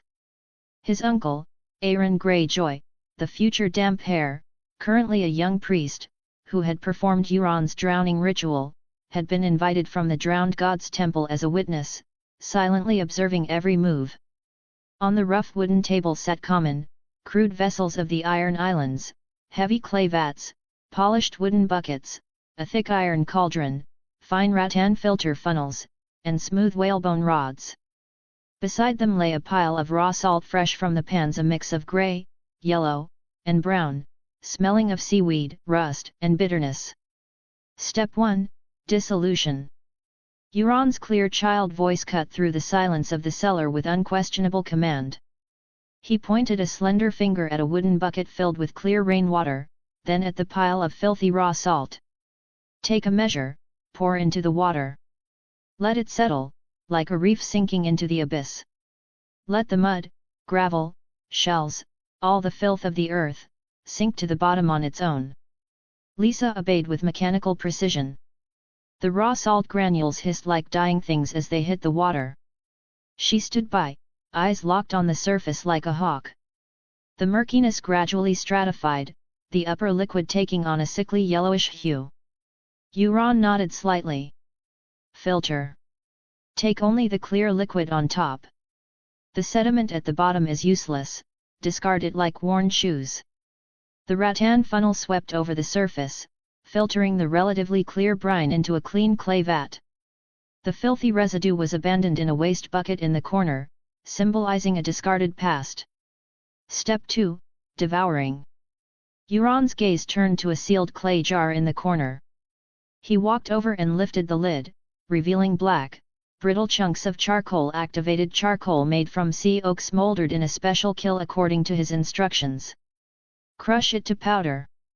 Lisa immediately took the charcoal and ground it in a stone mortar until it was fine as black jade dust. Euron pinched a bit of dust, inspecting its texture in the firelight, and nodded with satisfaction. Sprinkle it into the brine. Stir. He picked up the whalebone rod, demonstrating a slow, powerful circular motion. Let the bones of this charcoal devour. Devour the spirits of bitterness dissolved in the water, devour the iron souls that bring the rusty smell, devour all filth that shames the salt. His words sounded like a spell, though it was simply activated carbon adsorption. He wanted to give it a mystical name in this God-fearing world. Lisa took the rod and began to stir. In the vortex of charcoal powder, the murky brine miraculously lost its yellow tint, becoming increasingly clear. Euron watched, his mismatched eyes like precision instruments monitoring every nuance of color change. Enough. He raised a hand to stop her. When the water is as clear as snow in a cold pool, the filth is gone. Filter again. This time, remove the charcoal powder and the spirits of filth it has imprisoned. The rattan funnel worked again. The filtered brine was nearly colorless, pure as mountain meltwater. The black carbon residue and the bitter souls it trapped were completely removed. Step 3. Refining the form with fire. Euron pointed to the heavy, black cast iron cauldron. Pour it in. The filtered brine was poured into the cauldron. He walked to the fire pit and lit the fuel of dry seaweed and whale blubber. Blue flames rose like living things, licking the cold bottom of the cauldron. Fire is the will of tempering. Fierce at first, to drive away the inertia of water vapor. The cauldron was calm initially, then fine bubbles rose from the bottom, growing denser, popping with a bip-bop sound. Steam filled the air, carrying a pure salty scent. When it boils like an angry sea, turn gentle. Euron's voice sounded like chanting an ancient alchemical formula. When the steam rose and the liquid level dropped by a third, he took a long-handled wooden ladle, dipped a drop of the concentrated liquid, and let it fall onto a cold obsidian slate. The drop quickly solidified into tiny colorless crystals. Look, the soul of salt begins to awaken. A sharp light flashed in his eyes. Now, the fire must be like a warm bed, not violent. Let the water retreat calmly like the tide, allowing the true form of salt to condense and grow leisurely in the mother liquor. Those evil spirits that bring bitterness and moisture, magnesium chloride, etc., they crave the water's embrace more, so let them stay in the water. This was the essence of evaporative crystallization. Controlling the heat determined the separation of purity and filth. Lysa focused intently, adjusting the fire precisely according to Euron's every look and gesture, maintaining a gentle boil. On the cauldron walls and the edge of the liquid, fine white crystals grew quietly like holy frost flowers. Step 4. Draining the blood, severing the poison root. When the bottom of the cauldron was covered with a layer of snow-white grains, and the remaining mother liquor became viscous, scant, and an unsettling yellow-brown, Euron ordered decisively, "Extinguish the fire." He pointed to a shallow willow basket lined with layers of fine linen filter cloth. "Scoop it out." In the cauldron, the snow-white is the essence, the viscous yellow-brown is the bitter blood, bittern. The cloth is the net, the essence stays above, the bitter blood drains below. This blood contains poison. If it touches the salt soul, it will gather dust and sever its root. Solid-liquid separation was endowed with the resolute meaning of severing fate. Lysa used a special wooden shovel to carefully scoop the hot mixture into the filter basket. The scalding, sticky bittern hissed as it passed through the linen, flowing into the clay jar below, emitting a frowningly bitter smell. Left on the cloth was the wet but shining prototype of refined salt. Euron looked at the drained bittern as if looking at a severed snake head. Step 5. Sublimation, sealing the pure soul. The moist refined salt was spread evenly in several wide, shallow clay trays. Euron led Lysa to a well-ventilated dry stone room next door. Inside was only a small brazier of smokeless charcoal radiating dry heat. Wind and mild heat are the final sculpting. Turn it, like grooming feathers, ensuring every grain is dry, light, and independent. He demonstrated the turning motion with a smooth whalebone slice, gentle and even. Lysa took over, turning the salt regularly. Time passed in the dry, hot wind, moisture was stripped away strand by strand. The salt grains gradually became loose, dry, and shimmering with a cold white light. Drying, this final step, was like clothing the pure soul in an eternal coat. When Lysa pinched a small pinch of salt, her fingertips feeling only pure saltiness without any impurities or stickiness, she looked at Euron. Euron reached out a small hand, pinched a little, and put it in his mouth. The ultimate pure saltiness exploded on the tip of his tongue, a perfect condensation of the sea's essence. He closed his eyes, as if tasting power itself. When he opened them again, the light in his mismatched pupils was enough to pierce the thickest darkness. Step 6. Sarcophagus sealing, imprisoning authority. The completely dry, cold refined salt was scooped extremely carefully by Lysa with a special bone spoon into small, thick-walled clay jars. Euron stood by, supervising every movement. The jar mouths were covered with soft sheepskin soaked in beeswax, then sealed tightly with melted black sealing wax symbolizing House Greyjoy. Each sealed small jar was like a miniature tomb, imprisoning snow-white purity and subversive power. Lysa presented the first sealed clay jar to Euron, kneeling on one knee, as if offering a holy relic. From this moment, its value is equal to its weight in gold dragons. Let's call it white gold sand. Euron took the cold clay jar, his small fingers stroking the smooth body and the hard wax seal. He felt the power contained within, enough to change the fate of the Iron Islands. Making it so solemn and grand was naturally to endow the white gold sand with a mysterious color. After all, most people in this world had faith. The more mysterious it was, the more it could create the illusion of divine possession. After the operation, Euron felt Lysa and Dagmar looked at him with eyes full of worship. If the system had a loyalty meter, Lysa's trust would be at least 80, and Dagmar's a full 100. This wasn't salt. This was a scepter.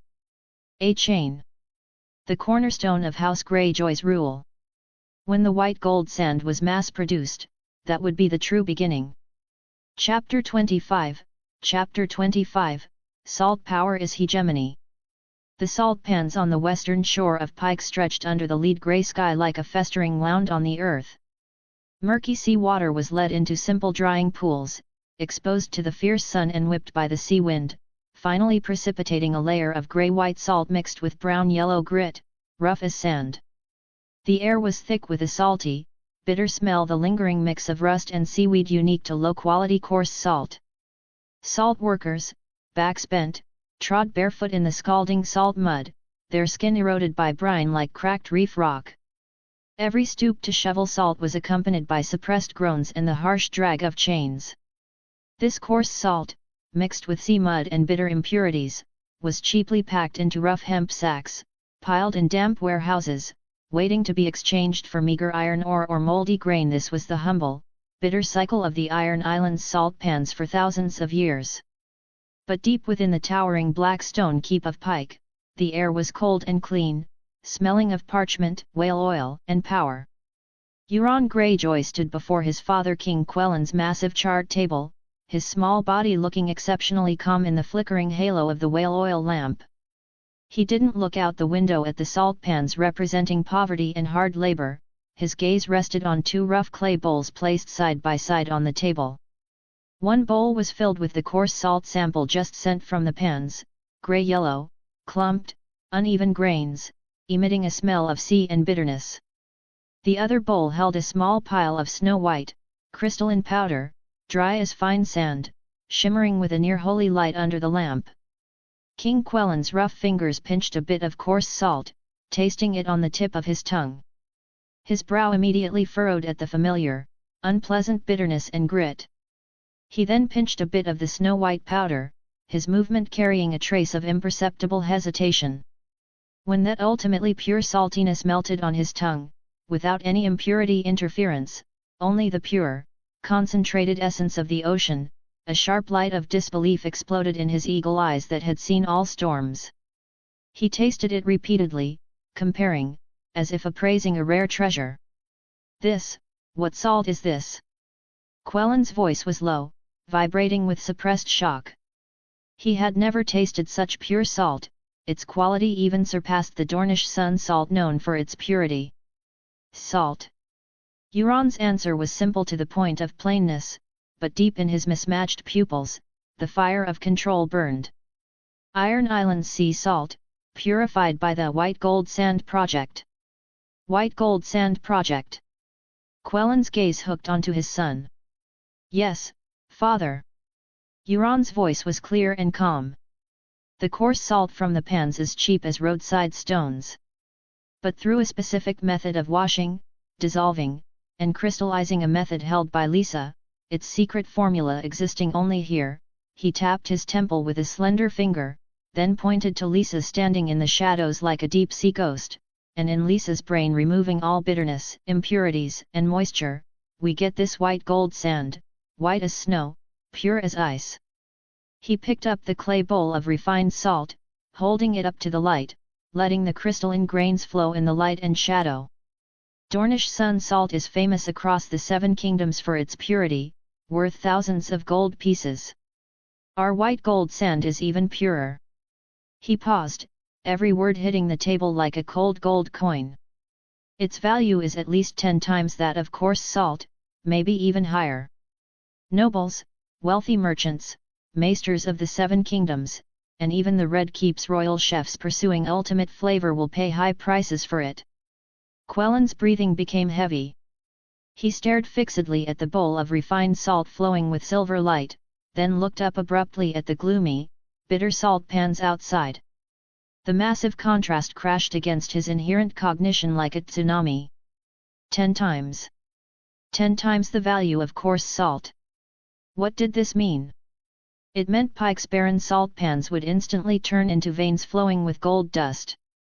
It meant the Iron Islands' humblest resource would transform into a lever to pry open the wealth of the Seven Kingdoms. This technique. Quellen's voice carried an unprecedented solemnity and greed. Must be like a holy relic of the drowned god, belonging only to House Greyjoy. Only to Pike. "Of course, father." The corner of Euron's mouth curled into a cold arc. "The secret of white gold sand is an iron chest locked in Pike's deepest cellar. Only you and I hold the key. Lisa is responsible for the core blending. Every step is supervised, segmented, and isolated by the most loyal Ironborn guards. Anyone, even the slaves responsible for specific operations, can only touch one link in the chain, like blind men touching an elephant, never seeing the whole picture. He walked to the window, pointing toward Salt Cliff, the domain of Lord Jymond Botley. Salt Cliff also had large salt pans and was one of the main producers of coarse salt in the Iron Islands. Lord Botley's salt remains bitter, grey-yellow coarse salt, while Pike will produce only white gold sand. His voice was like a poisoned dagger. We will supply white gold sand to the lords of other islands in limited quantities and selectively, in the name of grace, based on their loyalty. Let them use this snow-white salt to trade for mainland gold, grain, silk. Let them taste the sweetness, let them depend on it. Quellen instantly understood his son's vicious scheme. Refined salt would become an invisible chain. The loyal, allies steadfast as rock, Euron's fingers sliced through the air as if distributing wealth, will receive ample, stable supplies of white gold sand, their warehouses piled with snow-white wealth. While those with ill intentions, those who obey outwardly but defy inwardly. His voice dropped to freezing, like the northern wind. Their quotas will be cut, even severed. They will be left guarding piles of bitter coarse salt, watching wealth slip through their fingers, watching their people complain in poverty. They will either submit completely to Pike, or sink in the bitterness of coarse salt. He turned, his mismatched pupils shining with demonic and cruel light under the whale oil lamp, looking straight at Quellen. Father, salt is the root of iron-born survival, and also the lifeline for us to control the archipelago. Whoever controls the purity of salt controls the throats of all islands. Let white gold sand be the scepter of our grace and might, making the lords of other islands understand their wealth, their strength, even the peace of their domains, all hang on a thought from Pike. Salt power is hegemony. King Quellen clenched his fist abruptly, knuckles turning white. Looking at this son who was only 5 but already understood the essence of power, looking at the white gold sand shining in the light symbolizing endless wealth and absolute authority, a torrent of ambition hot enough to melt iron chains washed away the last trace of doubt in his heart. Salt power is hegemony. Quellen closed his eyes, murmuring, "Now, we should think carefully about how to best use it." Outside the window, the chants of salt pan slaves drifted in faintly, carrying the changeless sorrow of 1,000 years. But inside the black stone tower, a silent storm raised by snow-white refined salt, enough to overturn the power structure of the Iron Islands, had arrived. The era of bitter salt was ending. A brand new era paved with white gold sand, ruled absolutely by House Greyjoy, was quietly spreading with the sea wind. Salt power is hegemony. Chapter 26, Chapter 26, The Will of the Drowned God. The ancient temple of the drowned god on Pike stood atop jagged black reefs. Below, the waves roared, crashing with thunderous noise like the drowned god himself beating war drums in the abyss. Inside the temple, it was dim as the deep sea. Only whale oil lamps flickered in stone niches, casting dancing shadows on the walls that made the twisted crochan reliefs writhe like living things. The salty, damp sea wind wrapped in grit squeezed through the high window slits, circling and sobbing between the stone pillars. The air was thick with the stench of rotting kelp, the charred smell of burning blubber, and a suffocating religious pressure sedimented over 1,000 years.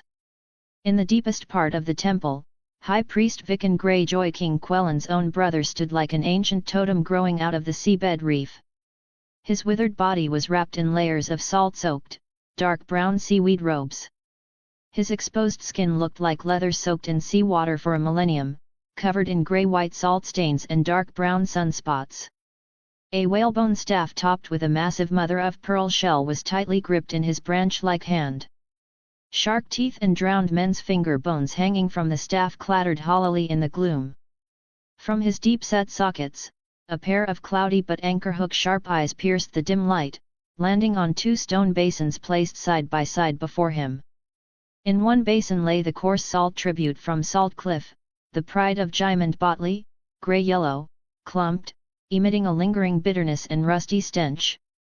In the other basin lay the white gold sand brought by Euron Snow-White, crystalline, fine as early winter frost. Under the dim light of the lamps, it seemed to radiate a pure and holy glow of its own. Viken's withered fingers, trembling with near religious awe, slowly reached toward the coarse salt. He pinched a small amount and placed it between lips as cracked as a dry seabed. His cloudy old eyes squinted instantly. It was the familiar, unpleasant roughness and bitterness, like the fate of the iron-born for thousands of years, heavy and humble. Then, his fingers turned to the white gold sand. His movements became incredibly slow and solemn. When that ultimate pure saltiness blossomed silently on his tongue, without any impurity interference, only the ocean's most primal essence, a terrifying light suddenly exploded in his cloudy eyes. As if a slumbering deep-sea leviathan had been awakened. Salt. Viken's voice was raspy as sand grinding on a reef, trembling with disbelief. The drowned gods, grace. He snapped his head up, his gaze locking dead onto Euron standing quietly nearby. The 5-year-old child's mismatched eyes looked particularly demonic in the temple's gloom. Exactly, High Priest. Euron's voice was clear and calm, yet carried a strange penetration echoing in the empty temple. Last night, the drowned god entered my dream riding the waves. His robes billowed with infinite deep blue, his finger pointed to the salt pans of pike. He said, 1,000 years of bitterness is the dust of the old covenant. Today, I grant the pure white to wash the toil of my people and forge the glory of the Iron Islands. This white gold sand is the manifestation of his will, tempered from the mundane roughness through my hands. His small hand stroked the rim of the basin holding the white gold sand, a motion like caressing a holy relic. Viken's withered body trembled violently. Cloudy old tears actually seeped from his deep sockets, tracking down his salt-stained cheeks. Grace. This is the drowned god's grace to the Iron Islands. He raised the whalebone staff abruptly. The mother-of-pearl refracted mysterious halos in the gloom, shark teeth and finger bones clashing madly. Old salt like blood and tears, new salt like frost and snow. The drowned god has sent down his decree. The pure white sand is his gift to the devout. The blood of Greyjoy is the vessel he has chosen.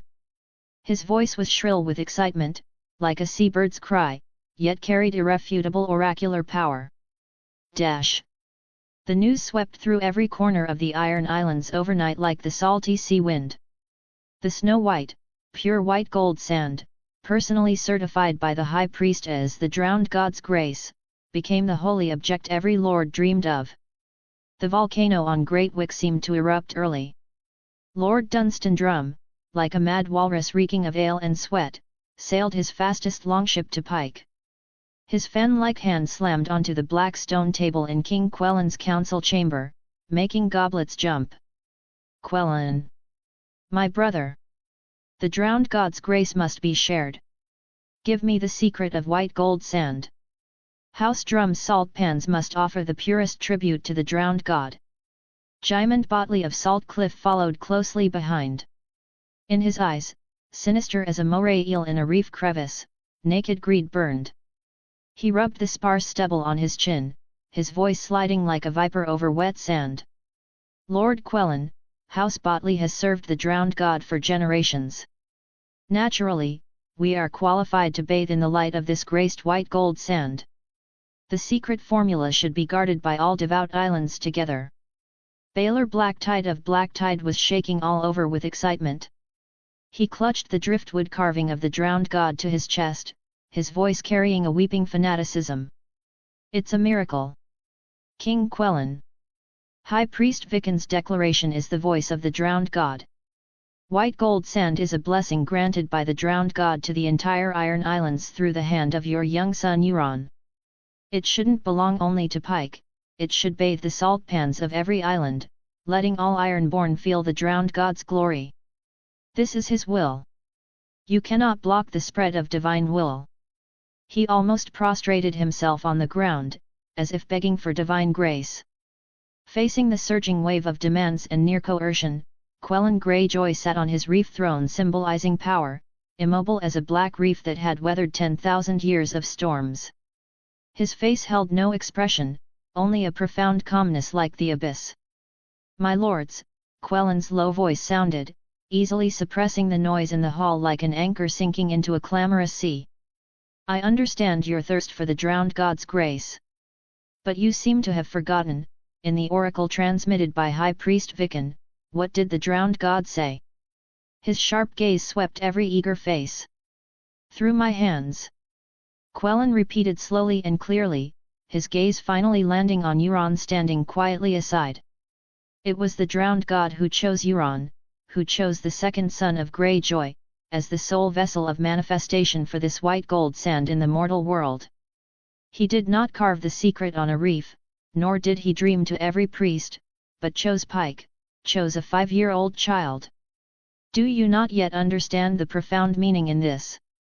He leaned forward slightly, the pressure of the Sea Stone King spreading like a physical force. "The secret formula is a sacred trust granted by the drowned god to Pike, to House Greyjoy. It is the core mystery of his will. It is like the drowned god's holy name, not to be lightly leaked, not to be profaned. Forcing a demand for the secret is questioning the drowned god's arrangement, it is blasphemy against divine will." This categorical refusal in the name of divine will was like a cold wave, instantly extinguishing Dunstan's irritability and Jaimin's calculation. Even Baelor opened his mouth, but under Quellen's unquestionable gaze and the majesty of the oracle, he finally lowered his fanatical head in silence. Quellen watched the odd lords in the hall, knowing the time was right. He slowly leaned back, his voice softening a bit but carrying deeper control. "However, the drowned god's grace is vast as the sea. His white gold sand, though the secret method cannot be lightly passed, the pure grace itself should benefit all his devout servants. He threw out the plan prepared long ago. From this day forth," Quellen's voice was like law carved into stone, "Pike will establish a grace quota based on each island's devotion to the drowned god, loyalty to the Sea Stone Chair, and past contributions to the common welfare of the Iron Islands." His gaze swept the crowd, every word heavy as 1,000 pounds. "The devout, allies steadfast as rock, will receive ample, stable supplies of white gold sand. You may use this grace of the drowned god to exchange for gold, grain, iron, strengthening your islands, glorifying the drowned god's name." His gaze turned suddenly cold, like the chill wind from the north. "And those whose faith is not firm, who harbor disjointed ambitions, their quotas will be cut, even severed. They can only guard bitter old salt, sinking in poverty and ignorance, watching grace slip through their fingers. Let their people question their lords, why did the drowned god's grace bypass their island alone?" Quellen's voice exploded in the council chamber like thunder. "This is not a trade. This is the drowned god's test and blessing for all children of the Iron Islands through the hand of Pike. Accepting the quota is accepting the drowned god's will, accepting the rule of the Sea Stone Chair. Who is worthy to enjoy this pure white sand shall be judged jointly by the drowned god and Pike." Dead silence filled the hall. Only the roar of the waves came faintly from the window, like the drowned god's low laughter. Muscles twitched on Dunstan's purple face, unwilling but forced submission flickered in Jaimin's sinister eyes. Baelor clutched the driftwood carving again excitedly, as if grateful for the distribution of divine grace. Salt power, the most basic right of life, was cleverly cloaked in divine grace by Quellen and firmly tied to the yardstick of loyalty. The snow-white gold sand was no longer just wealth, but a sword of Damocles hanging over the heads of all island lords, witnessed by the drowned god and controlled by House Greyjoy. The taste of salt would determine whether their authority was stable as a reef or crumbling like sand. Chapter 27, Chapter 27, 4 Draws from the Pirate King System. On the rocky beach beneath the cliffs west of Pike, the angry sea roared, and the salty wind cut like a knife. Every wave crashing against the jagged black reefs sent up spray and a deafening boom. In this perilous place where ordinary men feared to tread, young Euron Greyjoy was undergoing brutal combat training with the Iron Islands' fierce instructor, Baelor. Baelor, nicknamed Bonebreaker, swung a heavy practice axe with wide, sweeping motions full of the berserk fury in iron-born bones. Every chop tore the air with a dull thud, every sweep kicked up gravel like a miniature tsunami. His combat philosophy was simple and direct: crush with power, life for life. Ha! Baelor roared, the wooden axe descending with mountain-splitting force from the upper left, aimed straight at Euron's thin shoulder. Euron, small but agile as a ghost octopus among the reefs, knew blocking was death. The moment the axe screamed toward him, his left leg slid back like lightning. His body, like a reed pulled by an invisible hand, leaned to the right to the extreme limit. The heavy axe smashed down, grazing his nose with the scent of death. Boom! The hard basalt reef beneath his feet cracked like a spider web, stone chips flying. Seizing the tiny gap of Baelor's exhausted momentum, Euron sprang up like a compressed spring. The short wooden sword in his hand struck like a viper's tongue at Baelor's exposed right ribs. The angle was tricky, swift as lightning. Cunning! Baelor growled. His massive body twisted with surprising agility, his thick leather armguard barely deflecting the lethal stab. The wooden sword scraped harshly against the leather. Euron retreated a few steps, panting. Sweat mixed with icy sea water dripped down his tense jawline. His mismatched eyes, the left an abyss swallowing frustration, the right an icy sea freezing unwillingness, stared dead at Baelor. Dagmar stepped between them, stopping Euron from continuing. Your mind is fast as lightning, little master. But your body can't keep up. Master Baelor's way is for men who can take the first axe to deliver the second. If you keep training like this, your bones will break first. Strength. This 5-year-old body was the biggest shackle. Baelor's traditional ironborn path of brute force was a dead end for him. You're right, Dagmar. I need the Sword of Water. Euron gasped, his voice carrying the chill of the sea wind. He looked past them at the surging narrow sea. I've heard of the water dancers of Bravus. Their swords are light and agile, piercing every gap, overcoming strength with skill. Dagmar, has Malio returned to the Free Cities yet? Dagmar thought for a moment. By the journey time, at least 3 more days. Euron nodded. Give Malio a task. Help me find a suitable Bravasi water dancer. I think he will do his best. Combat training was only part of Euron's life. He poured greater energy into exploring every inch of unlit fog on Pike to seize valuable exploration points. This was no leisurely stroll, but a journey full of challenges and danger. Flint Cliffs was a daunting precipice on the northeast corner of Pike. Steep black basalt columns plunged into the angry dark green sea like spears thrust by the drowned god. The wind here was squeezed into shrill screams, and salt grains whipped the face like sandpaper. Euron refused guard help, taking only tough hemp rope and special hooked boots. His small body clung to the cold rock face, fingers digging into narrow crevices. Every upward move accompanied a heart beating like a drum and the roar of waves from the abyss below. Salt crystals stung under his nails. When he finally climbed to the top, the gale nearly blew him off. Standing on the square inch at the end of the world, looking down at the bone-crushing waves, a mix of conquest's thrill and awe of nature's power arose. The fog map in his mind instantly lit up this peril, marking hidden seabird nests, ancient weathered ruins, and a tidal cave entrance barely large enough for one person. Exploration, discovered Flint Cliffs. Reward, 20 points. The ghost tower of the Blind Lord stood on the edge of a desolate salt marsh in Pike's hinterland. Legend said a Greyjoy lord blinded by his brother was imprisoned here centuries ago until he died mad. The tower, built of massive black stones, was honeycombed by age and salt erosion like a rotting beast's skeleton. Inside, the air was thick with mold, bitter salt, and the indescribable scent of decay sedimented with despair. Light shot through narrow arrow slits, illuminating dancing dust motes, making it even more eerie. The wooden stairs were rotten. Euron climbed with ropes and pitons, assisted by Lisa. The cell at the top was empty, save for mad scratch marks on the walls and dried, blackened stains like ancient blood. Silent wails seemed to echo in the air. When Euron touched the scratches, the cold seeped into his marrow. The system map not only lit up the Forgotten Tower but also marked an extremely hidden, small cellar entrance deep in the foundation, sealed by salt crystals and rubble. Exploration, discovered Ghost Tower of the Blind Lord. Reward, 20 points. It was these lands measured by footsteps, sweat and risk, every hidden corner of Pike, the jagged reefs and lonely islands of the west coast, the dangerous channels of Iron Man's Bay that accumulated heavy capital for him. Dusk.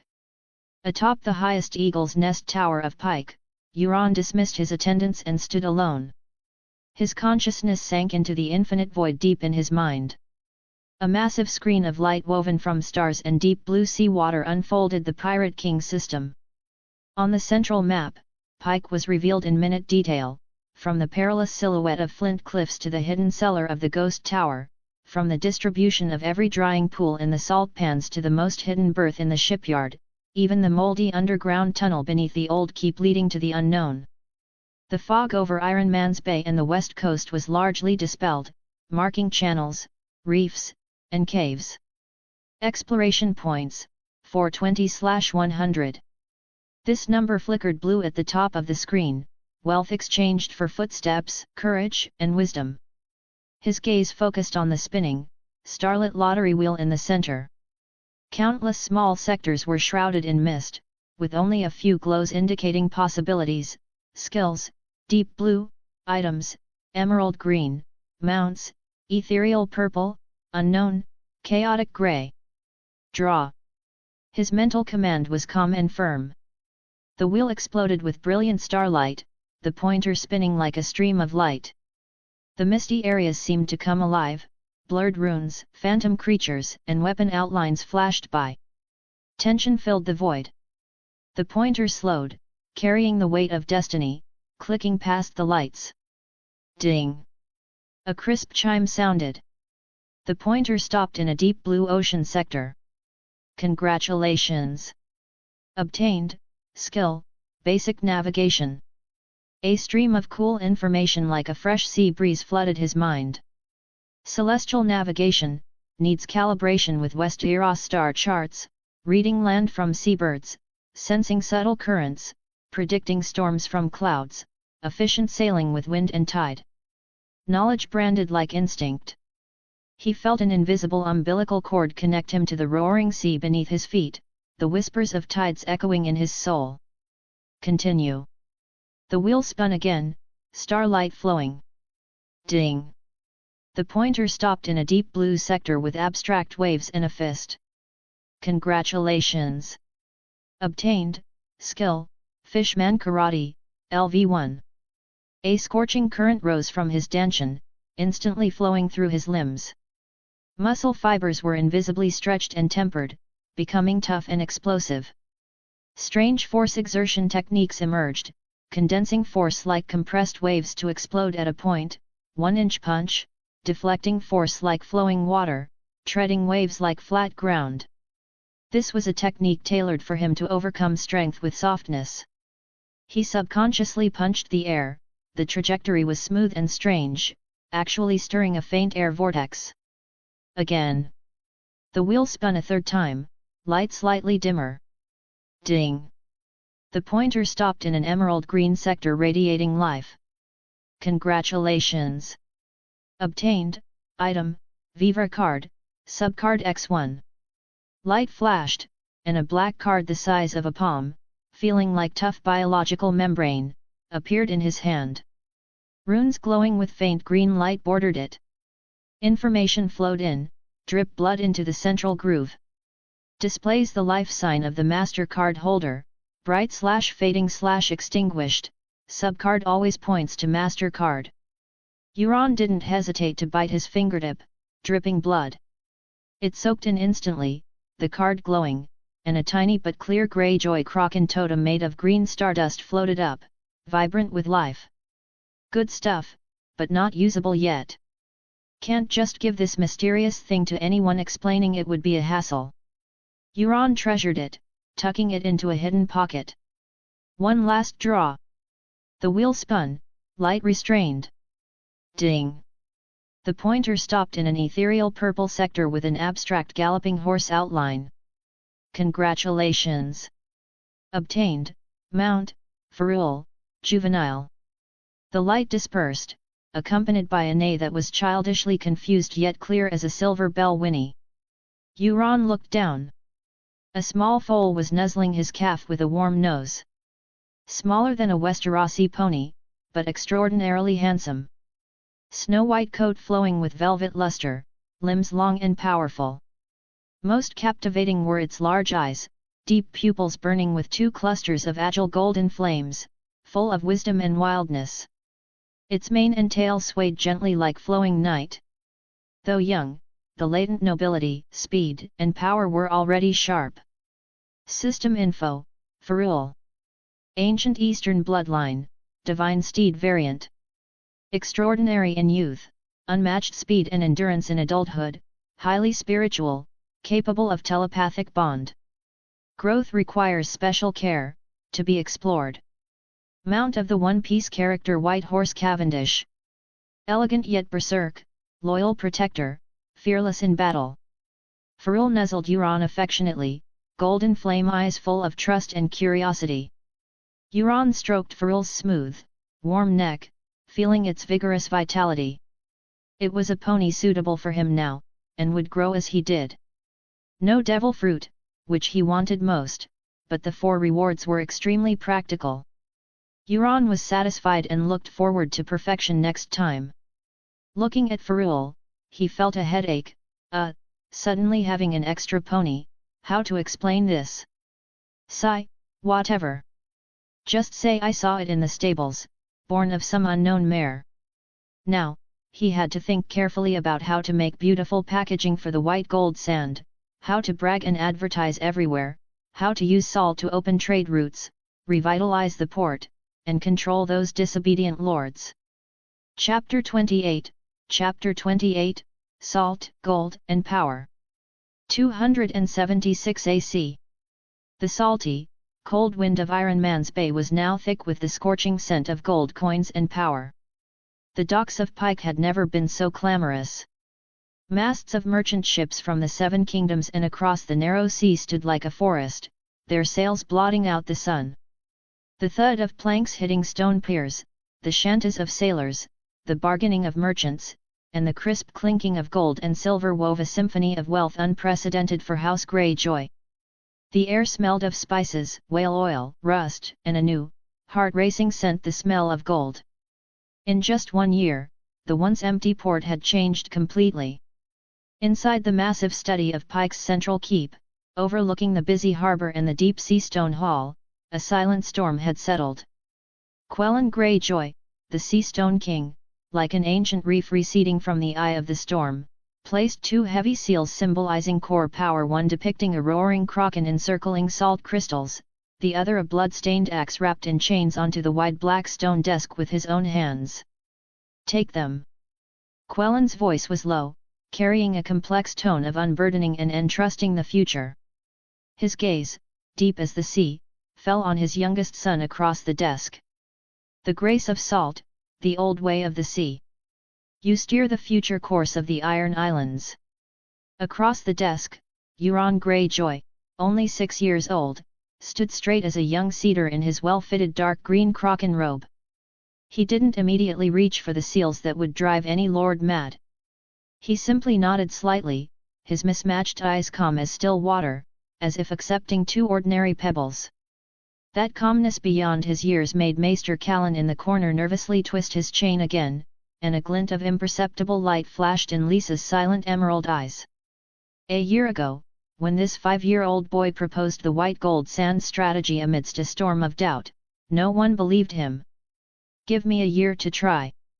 Now, with irrefutable results, he had turned all voices into submission and awe. Salt power as the base, invisible chains. The holy aura of white gold sand didn't intoxicate Euron with illusory grace.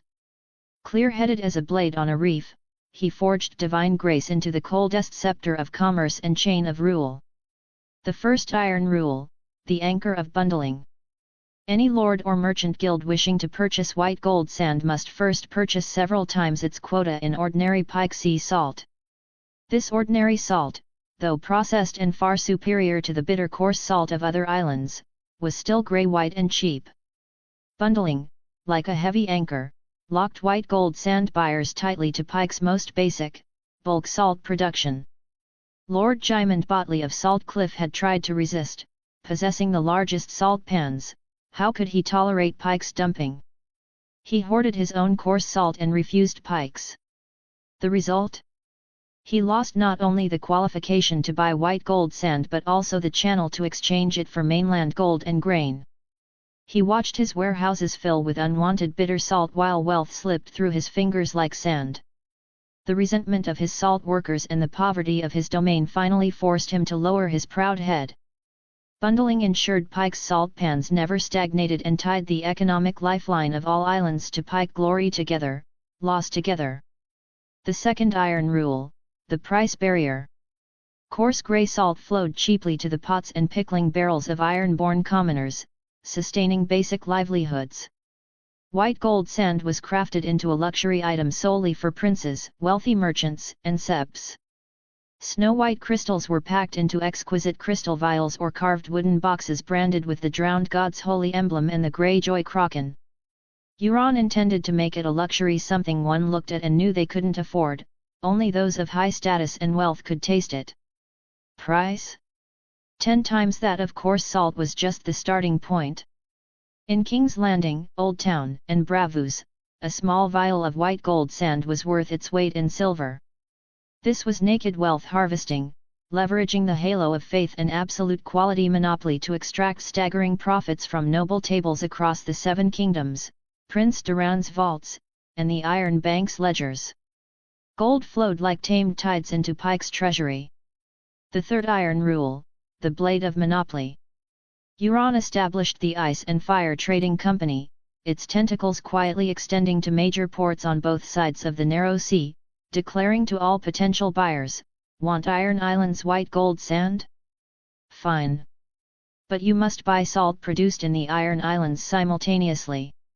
Whether Pike's grey salt or coarse salt from other islands, as long as it's iron-born made. Any attempt to buy salt from other origins to replace iron salt would result in permanent disqualification from purchasing white gold sand." Monopoly allowed pricing power, it was the ultimate moneymaker. These 3 directives hung like swords over heads, forcing all merchants and lords coveting white gold sand to lock their procurement eyes on the Iron Islands. This not only solidified Pike's absolute pricing power over iron salt but also tied the entire archipelago's salt output to the Greyjoy war chariot, vastly raising the bargaining power and overall value of all iron salt. Even Salt Cliff's coarse salt rose in price just by riding the coattails of Iron Island's production. Lord Jymond, though having mixed feelings, got a share of the pie, and his will to resist melted before real gold and silver. New power of the old way, blade in hand. The other power granted by King Quellan, the allocation of new rules of the old way raiding permissions, was used by Euron like a precise scalpel. He divided the new rules into different levels of sea zones and routes. Based on each island's loyalty, contribution, especially salt tax and bundling policy execution, and past raiding discipline, strictly no touching Seven Kingdoms ships, he issued raiding licenses of different values. Loyal, high-contributing islands, like Great Wykes Dunstan Drum, closely attached via marriage and salt quotas, often received golden routes pointing to Lysane merchant ships full of spices and silk or slaver fleets. Those who wavered or executed poorly, like Black Tide's Baylor, who once feigned compliance, might only get high-risk, low-reward marginal routes, or even just harass poor fishing villages. The distribution of licenses came through Euron, for only he knew all the route intelligence from his sleeper agents. This information acted as an invisible bridle, directing the Iron Islands' raiding power, transforming its destructiveness into a tool for targeted wealth extraction, firmly serving Pike's overall strategy. Plunder had to be tithed to Pike as a management fee. Meanwhile, the Ice and Fire Trading Company became the largest hub for fencing stolen goods and resupplying, collecting money with one hand, selling goods with the other, bringing the flow of black gold under control. A Song of Ice and Fire, Symphony of Black and White. The flag of the Ice and Fire Trading Company, one side an ice-formed kraken, the other a flame-wrapped battle-axe, had become a formidable new power on both sides of the narrow sea. On the surface, it ran legitimate business, shipping Iron Islands salt, especially bundled ordinary salt, ironware, and salted fish to the mainland in exchange for grain, timber, cloth, and luxuries, then distributing mainland goods back to the islands. But its true profit core lay hidden beneath the undercurrents, efficiently fencing the spoils raided by various islands, from Bravasi gold ingots to Dornish strong wine, from Myrish lace to Summer Islands ivory. Simultaneously, it provided the iron-born fleet with precise intelligence, partly from eyes controlled by poison and blades, safe resupply ports, and urgent repairs and armaments. Washing black gold with the left hand, supplying the butcher's knife with the right, weaving a giant web covering economy and violence. In just 1 year, the wealth it amassed according to parchment scrolls Maester Callan tremblingly tallied by candlelight far exceeded the sum of all Greyjoy raiding and trade income of the past decade. Gold coins flooded Pike's once empty cellar vaults as if summoned by magic. King Quellan stood before the massive stone window of his study, watching the harbour teeming with sails, the mountains of cargo crates beneath the castle, and listening to the faint crisp sound of clinking gold. His rough fingers unconsciously rubbed the cold stone sill. The 5-year-old son who had thrown out a shocking salt strategy in the stormy council chamber a year ago, facing doubt, now sat rock-solid at the center of the power board. He gagged the mouths of faith with drowned God's grace, locked the feet of economy with bundling anchor chains, built walls of wealth with monopoly barriers, held the reins of violence with precise raid allocation, and played a symphony of black and white with the Ice and Fire Trading Company. Every step precise, cold, effective. Doubts had long shattered into foam before the tide of gold coins and absolute control. There were even many lords proposing, name Euron as the heir. Chapter 29, Chapter 29, The Oath of the Grey King. The family dining hall was filled with the distinct aroma of sea salt, roasted fish, and whale oil lamps. The massive black stone long table lay like a whale skeleton washed ashore, cold and heavy. Flames danced in the hearth, casting twisted, flickering shadows on the rough stone walls, yet they could not dispel the chill that seeped into one's bones from the salty sea breeze that permeated the hall. At one end of the table, Quellan Greyjoy, the king of salt and rock, sat like a reef in the seat of honor, cutting into a juicy piece of roasted cod. His wife, Sansa Greyjoy, a woman from House Blacktide with a perpetual hint of melancholy between her brows, quietly flaked the fish meat, feeding it to her youngest son, Victarion, a babbling 1-year-old in her arms. Also seated at the table was Quellan's younger brother, the fiery-tempered master-at-arms Balfe Greyjoy, who was heartily swigging ale. And, in the seat next to the host, sat Euron's older brother Balon Greyjoy. The crisp sounds of cutlery occasionally hitting silver plates, Victarion's vague babbling, Balfe's hearty laughter, and Balon's mischievous rendition of pirate songs filled the air. Quellan swallowed a piece of fish, his rough fingers grasping a coarse pottery goblet. His gaze, heavy as a cast anchor, fell upon Euron, who was eating quietly at the other end of the table. His voice was not loud, yet like a stone thrown into a deep pool, it instantly shattered the surface calm. Today, 2 more lords proposed to me. Quellan paused, his gaze sweeping over every face present before finally settling on Euron's small face, which was composed to the point of indifference. They wish for me to name you Euron Greyjoy as my heir. Clink! The silver spoon in Lady Sansa's hand tapped lightly against the edge of her porcelain plate, making a faint but jarring sound. She looked up sharply, a flicker of panic in her eyes, and subconsciously tightened her hold on Victarion. Uncle Balfe froze mid-swig, muddy ale dripping from his thick beard. His eyes widened as he looked from Quellan to Euron, and finally cast a complicated glance at his silent nephew, Balon. The air in the hall seemed to be sucked out instantly, leaving only the crackling of the firewood in the hearth and the moaning of the sea wind against the high windows. In the seat next to the host, Balon Greyjoy's thick arms held his knife and fork steadily. His eyelids were lowered as he focused intently on the food on his plate. He had certainly heard his father's words and understood the weight they carried. Just before dinner, his father had asked him the same question in the armory. Balon's answer then had been crisp, even carrying a hint of acknowledgement for his brother, Euron. That kid's got a weird streak, his brain spins faster than a storm. If he can really lead the Iron Islands to grab more gold and fatter sheep than me, what's wrong with him being in charge? It's Greyjoy blood flowing on the throne of the Iron Islands either way. Balon loved his family, loved all his brothers, including this Euron who always gave him the creeps. Blood was a chain, stronger than any bullshit law. Heir? As long as his father decided it, Balon Greyjoy wouldn't be an Ironborn if he even frowned. He just instinctively felt that bringing up such a major issue at the dinner table was a bit too casual. Besides, he was waiting to see how that brat who always acted so deep would react. Quellen asked nonchalantly while eating his fish, "Euron, what do you think?" "What do I think? How can I think? I'll think lying down." Euron felt no ripple of emotion inside, even feeling a bit like laughing as a meme about Yuan Fang from a distant time and space slid inappropriately through his mind. His knife and fork didn't pause in the slightest, continuing to precisely cut the snow-white fish meat on his plate, his movements elegant and out of place for his age. He didn't even lift an eyelid, as if his father were discussing tomorrow's weather rather than the succession that would shake the foundation of the family.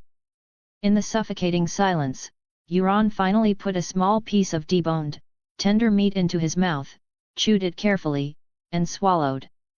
He picked up his linen napkin, wiped the corners of his mouth methodically, and then raised his mismatched pupils. The left eye was like a chaotic abyss that swallowed all light, the right like a polar ice core that froze storms, calmly meeting his father's scrutinizing gaze. Primogeniture, his childish voice was clear and cold, devoid of any emotional fluctuation, stating it like the eternal laws of the tides, has always been the traditional cornerstone of the Iron Islands, and indeed, all of Westeros. His gaze seemed to inadvertently sweep over Balon sitting opposite him. Balon snorted through his nose and continued chewing his fish. He knew this brat would bring up tradition, putting on an act. The slight dissatisfaction in his heart from his brother being valued was suppressed a little. Quellen took in Balon's expression and Euron's calm demeanor. He leaned forward slightly, like a seasoned captain testing unknown waters. "But you are a son of the drowned god. The Iron Islands are different from the 6 kingdoms of the mainland, the will of the drowned god is above mundane laws. Non-primogeniture succession is not without precedent in our history." His words were like bait, probing for his youngest son's true ambition. The corners of Euron's mouth curled up in an extremely subtle arc. He put down his knife and fork, his small body leaning back against the chair, but his gaze seemed to penetrate the thick stone walls, cast towards the roaring, boundless ink-black sea outside the window. "Father," his voice remained calm but took on a grandeur and ethereality that transcended his age, almost like an oracle. "Wherever the smell of the sea can be smelled, or the sound of waves can be heard." He paused slightly, every word like an ice crystal condensed from sea salt, smashing into the silent stone hall. "Is my territory." This sentence swept through the entire hall like an invisible storm. Lady Sansa gasped, her face turning pale. Uncle Balf's mouth fell open, oblivious to the dripping ale. Even Balon, who had kept his head down, tensed imperceptibly for a moment. Euron's gaze swept over their shocked faces, finally landing back on Quellen. Deep within those mismatched pupils, a ghostly flame from the deep sea seemed to burn. "I prefer the oath of the Grey King, I shall rule the waves, and I shall rule the solid earth. Dressed in robes woven of seaweed, with the teeth of Naga making my towering pale crown." He recited the oldest and most noble legend of the Iron Islands, his voice not loud, but carrying an unquestionable, heavy echo as if from ancient times. You could hear a pin drop in the hall. Only the flames in the hearth danced uneasily, illuminating every face filled with shock. Euron's gaze finally turned to his brother Balon, who was as silent as a mountain opposite him.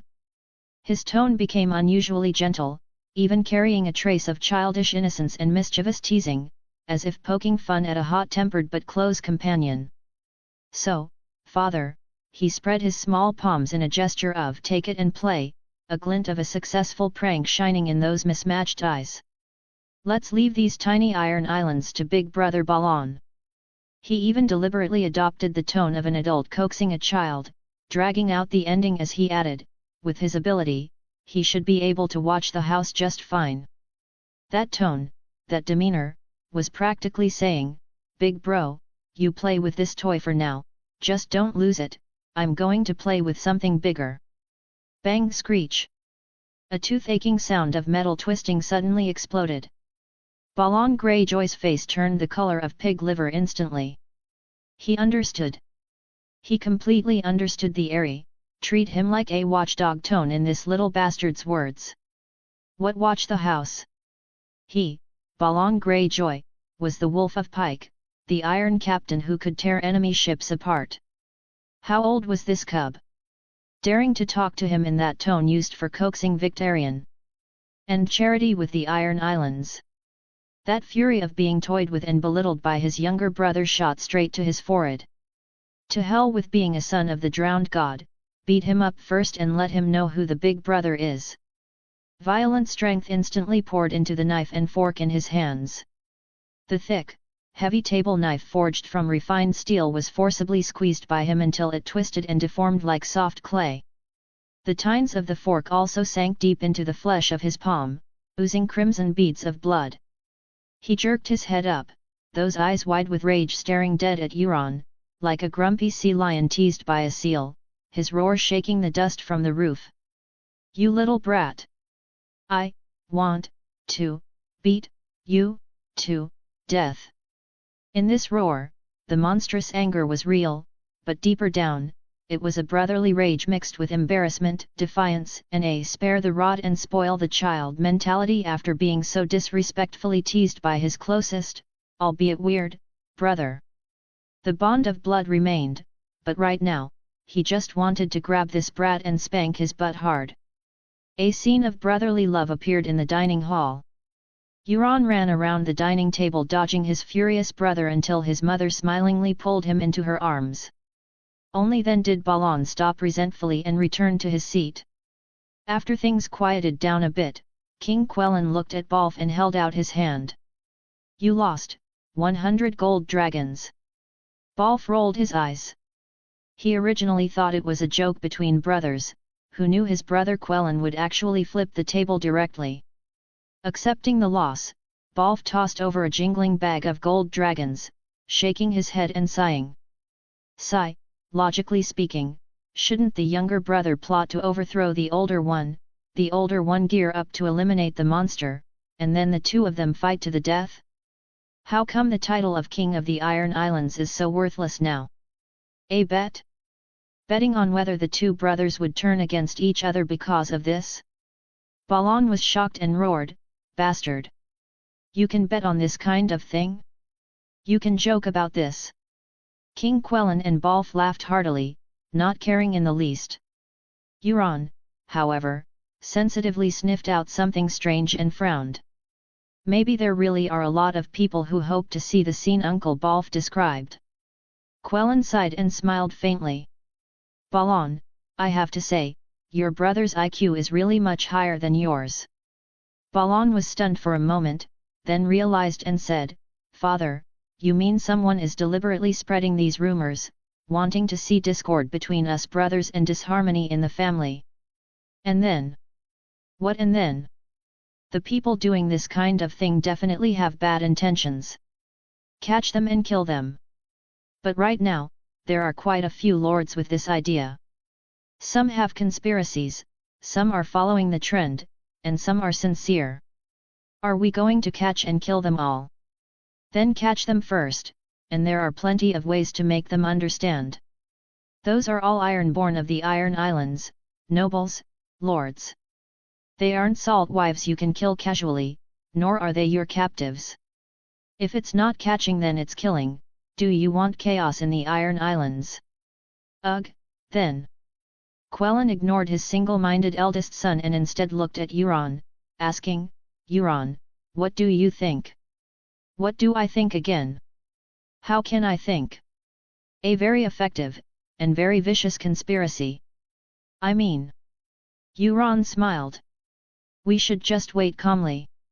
Also, since they want to see us brothers at odds, then let's grant their wish and let them see what they want to see.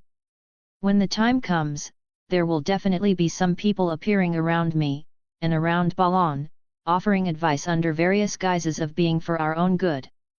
Those who look the most enthusiastic, the most willing to provide all kinds of help, are the rats in the dark. Balon scratched his head and said, acting. I'm good at that. No wonder everyone calls you a monster, thinking of an idea in such a short time. It's really strange, we all eat the same salted fish, how did your brain grow like that? As he spoke, he rubbed Euron's hair and pinched his cheek hard. Brother, don't let the act become reality and really get played by those people. If you really chop me then. Bastard, are you laughing at me for being stupider than you, or are you looking down on me? It's okay, actually, a little bit of both. The scene of brotherly love appeared once again in the dining hall. Chapter 30, Arranging a Marriage for Big Brother. Every Wednesday afternoon, the top floor of the Maester's Tower was permeated with the scent of aged parchment, sour wine, and a deeper dust that belonged to knowledge.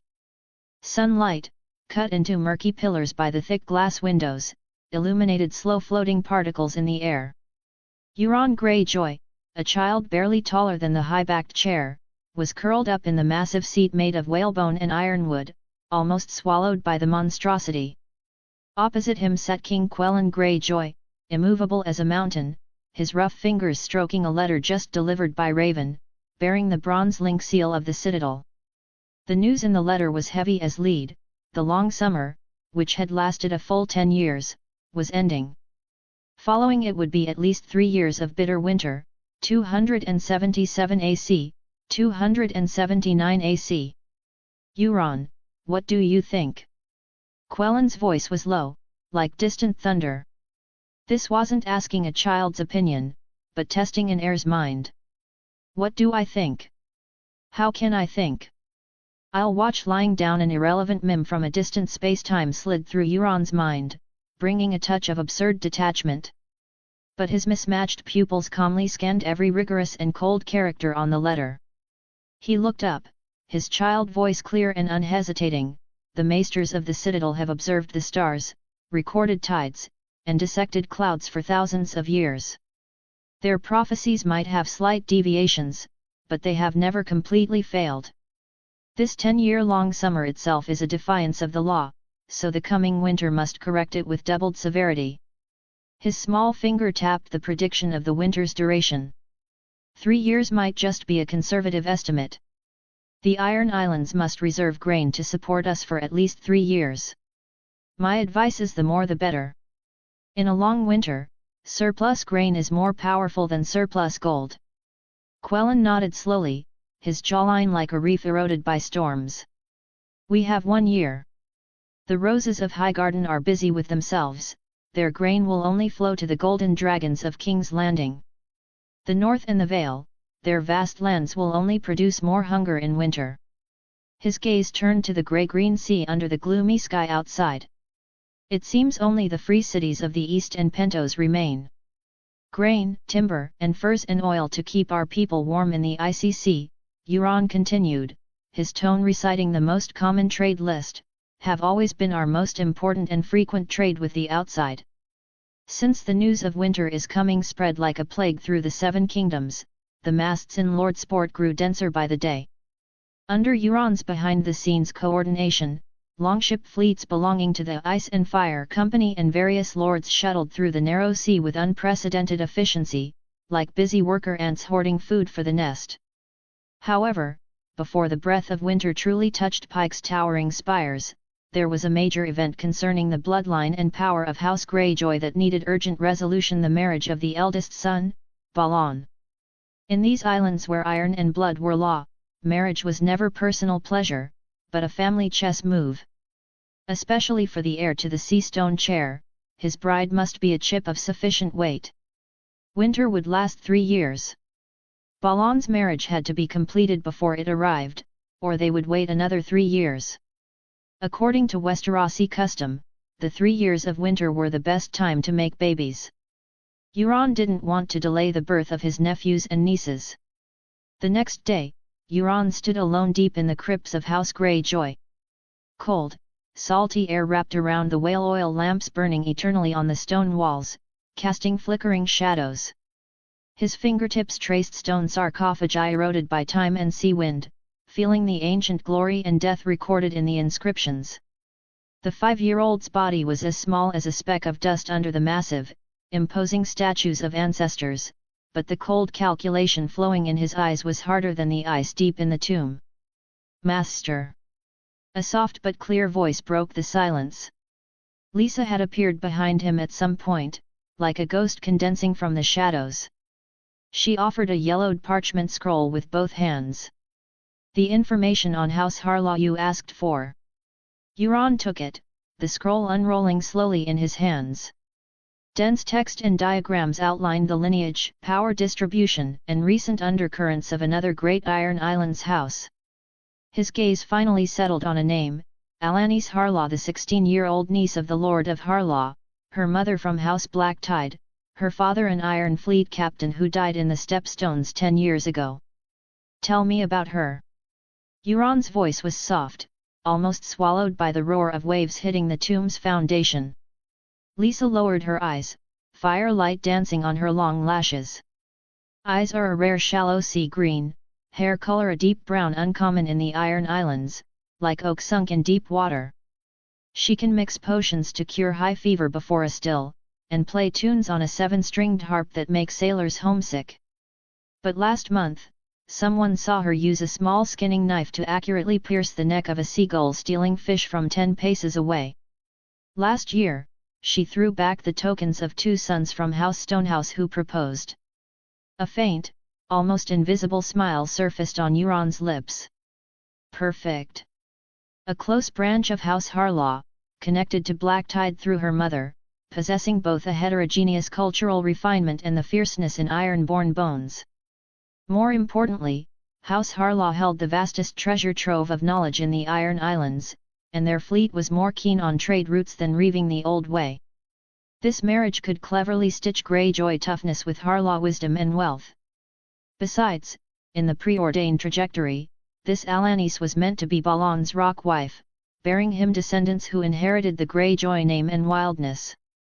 Euron had no intention of altering this already written chapter. He even looked forward to those destined nephews and nieces. 3 days later, the training ground was filled with sweat, the clang of steel, and heavy panting. Balon Greyjoy was violently hacking a heavy battle axe into an oak dummy, wood chips flying. Every swing condensed the 19-year-old youth's unvented energy and the sullenness accumulated since his father promulgated the new rules of the old way. Steam rose from his bronzed skin, the muscles on his back knotting like restless volcanoes. "Brother!" A calm child's voice, utterly incongruous with his current mood, rang out. Balon paused mid-motion, panting heavily as he turned back to see Euron standing by the field holding a small keg bound with iron hoops. "Taste this." Euron handed the keg over. Balon took it suspiciously, pulled the cork, and took a swig. A fierce burning sensation rushed up his throat instantly, making him cough, but his eyes lit up. "Dornish red venom. You little, where did you get this?" "Sent by Alanis Harlaw." Euron blinked, a sly light flashing in his mismatched pupils. "She said, having tasted all across the islands, only the eldest son of House Greyjoy is worthy of this strong liquor that can ignite the blood." Balon's ears turned red at a visible speed. As if scalded, he rudely shoved the keg back into Euron's arms, his voice deliberately raised to cover his momentary embarrassment. "Humph! Those Harlaws who hold books and only know how to count. She isn't like that. Euron unhurriedly took out a dagger from his tunic. The dagger was exquisitely styled, but the hilt was wrapped in non-slip seaweed fiber, strange yet practical. Look at this. Last month near Black Tide, a Myrish sailor tried to grab her ember necklace. She used this to accurately nail his throat. He paused, adding, "One-hit kill." Balon's movement taking the dagger subconsciously lightened. Fingertips stroking the cold blade, he seemed to really smell a faint trace of rust and blood not fully washed away. He looked silently at the blood-stained weapon, as if seeing something else through it. "Unless something unexpected happens, she will be your rock wife soon, my sister-in-law." Euron's tone carried the undisguised teasing unique to brothers. "You've seen Alani's, brother. In looks, courage, and that spirit, she's a gift from the sea god for a reef like you who only knows how to chop. Don't know what dog shit luck you stepped in to get this. Bastard brat. Do I need your mouth for my business?" Balon reacted like a wild cat whose tail was stepped on.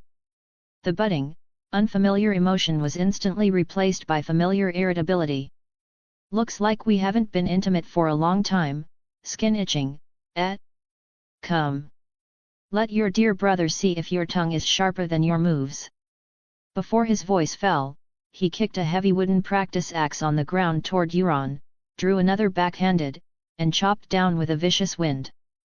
The force was fierce and merciless, yet miraculously avoided all vital points. Euron dodged nimbly sideways, the wind from the wooden axe ruffling the black hair on his forehead. Unarmed, but with a knowing smirk on his lips, he began to circle his enraged brother on the gravel-covered training ground. For a time, the field was left with only the dull thud of wood clashing, Balon's roars, the wind from Euron's occasional nimble dodges, and a certain, hardcore, scalding way of communication unique to the Greyjoy brothers of the Iron Islands. Cave Leather. Chapter 31, Chapter 31, Marriage Alliance with Harlaw. 10 Towers, the seat of House Harlaw, was not as grim and imposing as Pike. It resembled a massive nest perched on grey cliffs, cobbled together from towers, libraries, and observatories. Even the sea wind seemed milder here, carrying the scent of parchment, old ink, and dried seaweed. When Euron Greyjoy's skiff docked, it didn't stir the usual clamour of an iron-born visit. Only a few scribes in plain robes with eyes sharp as falcons silently led him up the tide-marked stone steps. Euron was accompanied only by a guard of 10 led by Dagmar and his handmaid, Lisa. Exploration, discovered Harlaw Island. Reward, 80 points. Exploration, discovered Harlaw Island, Book Tower. Reward, 15 points. In the circular room at the top of the largest book tower, he met Lord Rodrik Harlaw, known as the Reader. Unlike most muscle-knotted iron-born lords, he was tall and thin, wrapped in a worn velvet robe, fingers stained with ink. A pair of world-wise grey eyes hid behind a long table piled with scrolls and astrolabes. Euron Greyjoy, Rodrik's voice was calm, carrying a scholar's prudence. "The Kraken hatchling of Pike flying alone to 10 Towers, that doesn't seem like Quellen's style. Did you come to borrow books on greenhouse planting for the coming long winter night?" Euron bowed slightly, his etiquette impeccable. His mismatched eyes looked even more eerie in the thin daylight from the tower window. "Lord Rodrik, my father's gaze is fixed on the grain ships from the east. My journey is for something warmer, and more vital to the future bloodline of the Iron Islands." He didn't deter, directly taking out a document carefully wrapped in sealskin. "On behalf of my brother, the heir to Pike, Balon Greyjoy, I propose a marriage alliance with the brightest pearl of your house, Lady Alanis Harlaw." Rodrik didn't take it immediately. He simply tapped his finger on an open ancient tome depicting complex title charts. "Balon, that child is like an unsheathed axe. Sharp, but prone to hurting himself and those around him. Alanis." He paused, a trace of elder softness flashing in his eyes. "She needs more than just a husband who can swing an axe. Precisely why this union is so fitting." Euron's voice was steady as water. Brother Balon possesses a will of rock and fearless courage. He is a born warrior and leader who can take Greyjoy glory to new heights. Lady Alanis, with her wisdom, her healing skills, and even her precise knife work, forgive me for hearing some anecdotes, can become the toughest vine on that rock, smoothing the edges and adding fertility. Greyjoy's ferocity needs Harlaw's wisdom to guide it, and Harlaw's knowledge and trade network need Greyjoy's might to protect them. This isn't just the union of two houses, but a fusion of the old way spirit and the new path, to make the Iron Islands stronger, not just richer, in the coming winter and the further future. He stepped forward, placing the document gently on an empty spot on the table. Besides, he looked up, his gaze seeming to pierce the barrier of books. In the long night about to envelop the world, what brings more warmth and strength than the tight bond of blood? This is not conquest, but alliance, the oldest and strongest covenant. Roderick was silent for a long time. Only the whistle of sea wind and the rustle of pages filled the tower top. Finally, he reached out, fingertips brushing the sealskin scroll, as if feeling the weight and promise beneath. He looked out the window. The shadow of 10 towers was slowly lengthening, covering the busy port below and the endless sea beyond. Alanis did say once that in all of Pike, only the rage of the eldest Greyjoy son reminded her of the taste of Dornish strong wine. However, I must seek her and her mother's opinion before replying. The Earl finally spoke slowly, the corner of his mouth lifting in an almost imperceptible arc. Of course. Euron blinked. Since this is my first time on Harlaw, I thought I'd walk around and see the sights, if that's convenient. Every new location explored earned points. Waste was shameful, every little bit counted. Euron never turned down free points. Roderick agreed readily, our honored guest, certainly. Pike, Temple of the Sea God. On the day of the wedding, the Temple of the Sea God looked more like the belly of a sunken leviathan than ever. Under the massive stone dome, hundreds of whale oil torches in iron wall rings flickered, casting shadows that made the twisted Kraken reliefs seem alive. The light illuminated the bizarre tattoos on the bald heads of the drowned priests and stretched the guests' shadows across the slick, salt-frosted black stone floor. The air was salty and heavy, a mix of seawater, burning blubber, cold stone, and a primal, mysterious scent of deep-sea sacrifice. Balon Greyjoy wore a brand new black leather tunic with the golden Kraken sigil embroidered on the chest. He stood straight as a mast nailed before the altar, jaw tight. In eyes usually burning with rage, there was now a deeper, more complex emotion, a solemn acceptance of an irresistible coming destiny. His gaze occasionally swept over the woman beside him. Alanis Harlaw did not wear the complex silks common to mainland noble ladies. She wore a thick, dark green wool gown, simple in style, edged with silver embroidered wave patterns, and a cloak woven from polished black fish scales draped over her shoulders. Her deep brown hair was braided into a thick plait hanging in front, dotted with tiny pearls like stars. In her hand, she indeed held a ceremonial short knife, its sheath made of walrus ivory. Her stance wasn't that of a shy bride, but of a female warrior about to swear a blood oath with an ally. Her green eyes calmly met the various gazes around her: curiosity, scrutiny, awe, and even a hint of imperceptible jealousy. The drowned priest's voice was loud and raspy, chanting the ancient iron-born wedding vows. Every syllable seemed to carry the weight of sea water and the echo of the abyss. Thou art the rock, she is the iron chain binding thee, holding thee upright in the storm. Thou art the blade, he is thy whetstone and sheath, keeping thy edge forever sharp yet safe. Together ye shall sail to the far shore, sharing a seat in the drowned god's watery halls. The climax of the ceremony wasn't the exchange of rings. The priest brought a rough black stone bowl filled with bone-chilling, nearly black sea water. Balon and Alanis plunged their hands into the water simultaneously, the biting cold tensing their muscles. With a coral-inlaid dagger, the priest quickly cut a shallow line on their overlapping wrists. A few drops of blood merged into the inky water, vanishing instantly. With salt. The priest shouted, throwing a handful of coarse sea salt into the bowl. With ice. He dropped in a small chunk of unmelting ice, legend says from the far north. With blood. He finally pointed to their mingling blood. Yet are joined. Until the seas dry, until the stars fall. It is done. The priest poured the water mixed with salt, ice, and blood at their feet, letting it seep into the stone cracks. No sweet kiss, no cheering. Instead, all iron-born nobles and captains in the temple slammed their knife hilts and axe handles heavily on the ground, creating a low, uniform rumble like war drums or muffled thunder before a tsunami. This was the highest recognition and blessing of the Iron Islands. Balon turned his head, truly and carefully looking at his bride for the first time. Alanis was looking back at him.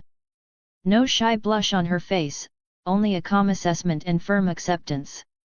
She raised the short knife in her hand slightly, a small but powerful gesture. Amidst the rumbling, King Quellan looked calm, satisfied that family interests were solidified. Lady Srenza held Victarion tightly, a trace of worry in her eyes but also a glimmer of hope for the couple's future, stroking her belly where a new Greyjoy, Euron, waited to be born. Uncle Baelor grinned, punching the shoulder of the man next to him. Euron Greyjoy stood quietly in the shadow of a massive stone pillar, silently blessing the brother and sister-in-law united by ancient ritual before the altar, destined to face storms and winter together. This marriage, pushed by his own hand, fitting both destiny and interest, had landed firmly in its predetermined spot on the vast chessboard. But at the same time, he felt a heavier weight on his shoulders. He didn't want any tragic fate for his future nephews and nieces. Chapter 32, Chapter 32, Lucky Draw, Soul Solid, Brooke's Sword. His brief tour of Harlaw finally netted him 160 points. Not a huge haul, but within expectations. Firstly, his stay was short. Secondly, despite his title as the second son of the Iron King, to the entrenched House Harlaw and its people, he was ultimately an outsider to be wary of. Many corners were off-limits, and many gazes held scrutiny, greatly limiting his efficiency in earning points. The plan to cross the ocean was approaching, and Euron needed power more than ever. With the thought, the system interface glowed. A full 100 points evaporated instantly, thrown into the unfathomable reward vortex. A chill only he could perceive swept through the depths of his soul, as if the gates of the underworld opened for a split second. Obtained, weapon, soul solid. Cold air condensed, and a slender rapier quietly fell into his hand. The blade was extremely thin but flowed with an inhuman, eerie blue light, as if forged from 10,000-year-old ice marrow. It was unusually light, feeling weightless in his hand yet strangely maintaining perfect balance. This was indeed the sword of Brooke, the musician swordsman of the Straw Hat Pirates and one of the Straw Hat Grand Fleet's senior officers from another world. The tip could not only tear flesh but also infect with bone-chilling cold from the underworld, enough to make enemies wail in despair as their blood froze. For Euron, who did not excel in pure strength, this light, eerie, and deadly magic sword came at just the right time. Euron hung soul solid on his left hip. It no longer belonged to Brooke, so Euron gave it a name of his own, Cold Spirit. This extra rapier attracted some attention, but only attention. Only Balon, hands itching, drew it out to try once, then sneered dismissively, a little girl's toy. Dash. Euron's gaze swept over the gloomy sea horizon outside the window, fingertips unconsciously tapping the rough wooden table. How many months until the winter predicted by the Citadel Maesters arrives? Lisa didn't look up, her voice clear and calm. 3 months. Raven messages from the north confirm this, cold winds are already gathering north of the neck. 3 months, time should be enough. Euron stood up, shadows moving on the stone wall with him. For the next 2 months, I will visit every remaining island of the Iron Islands, leaving none out. Since father has entrusted me with heavy responsibility, I must see with my own eyes if their granaries are full, if their roofs can withstand snowstorms, if their swords are sharp and, if they truly need no help. His tone was steady, giving a high-sounding reason. However, deep inside, this tour was far more than sympathizing with the people or fulfilling duty. Every island was a square on a chessboard waiting for a piece to fall. Every appearance, every promise, even every punishment of grace and might would turn into silent chips, accumulating points belonging to him, Euron. He needed these points, craving the reward draws from the Pirate King system. The journey across the narrow sea was calling faintly in the distance, a perilous path filled with unknown storms, eerie arts, and cold enemies. In that vastness, any external help might dissipate like mist, only the power clenched in his own hands was the sole reliance to cleave waves and survive. For the next 2 months, Euron Greyjoy's footsteps followed the black hull of the Drinker, crushing every inch of the unruly waters of the Iron Islands. This was not a relaxed cruise, but a silent storm. The Drinker, like an extension of his will, broke through the lead grey waves, visiting those rock forest islands where sea winds howled one by one. Despite being only 7 years old, no lord of the Iron Islands dared treat Euron Greyjoy as an ordinary child. He controlled white gold sand, no ordinary thing, but a source of power far more maddening than gold. No one knew the origin of the secret formula, but its blazing white glow obeyed only his will. Every grain of quota the island nobles could obtain was defined by his slender fingers. This grace was enough to raise a family, and its deprivation enough to plunge another into the abyss. All merchant shipping routes leading to wealth and plunder, like interwoven threads of fate, ultimately converged at his fingertips. It was he who decided which channel was revealed, which old way raid could proceed. The strength of the Ironborn wielding swords actually stemmed from the meticulous picture silently running in his mind. Even more awe-inspiring, even the unfathomable drowned god seemed to crown him through the mouths of priests. Priests praised his miracles loudly before smoke-wreathed altars, honoring him as the son of the drowned god. Thus, religious fanaticism and secular authority completed an eerie fusion in him. When the unique black sails of the Drinker appeared on the horizon of any island, the entire territory would instantly enter a tense ritual state mixed with anticipation and fear. The horns on the watchtowers would sound in a specific rhythm, no longer warning of foreign enemies but conveying a more complex message: he is here. The port immediately fell into orderly chaos.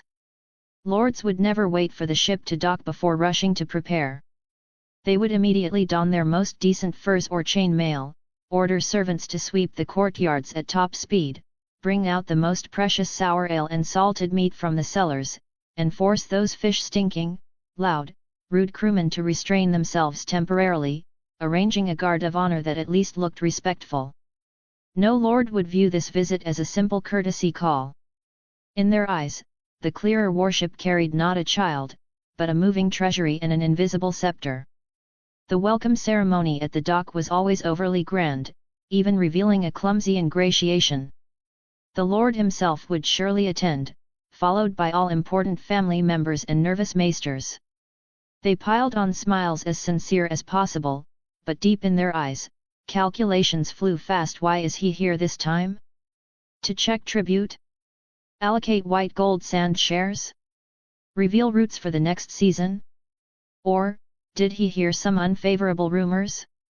No matter how full the cups at the banquet were filled, they couldn't dilute the cautious and probing atmosphere. Every toast hit a sharp edge, every report on the territory's condition was carefully worded. They showed off full granaries and strong warriors not out of pride, but to prove their value and loyalty, hoping to exchange for more favor in the coming distribution.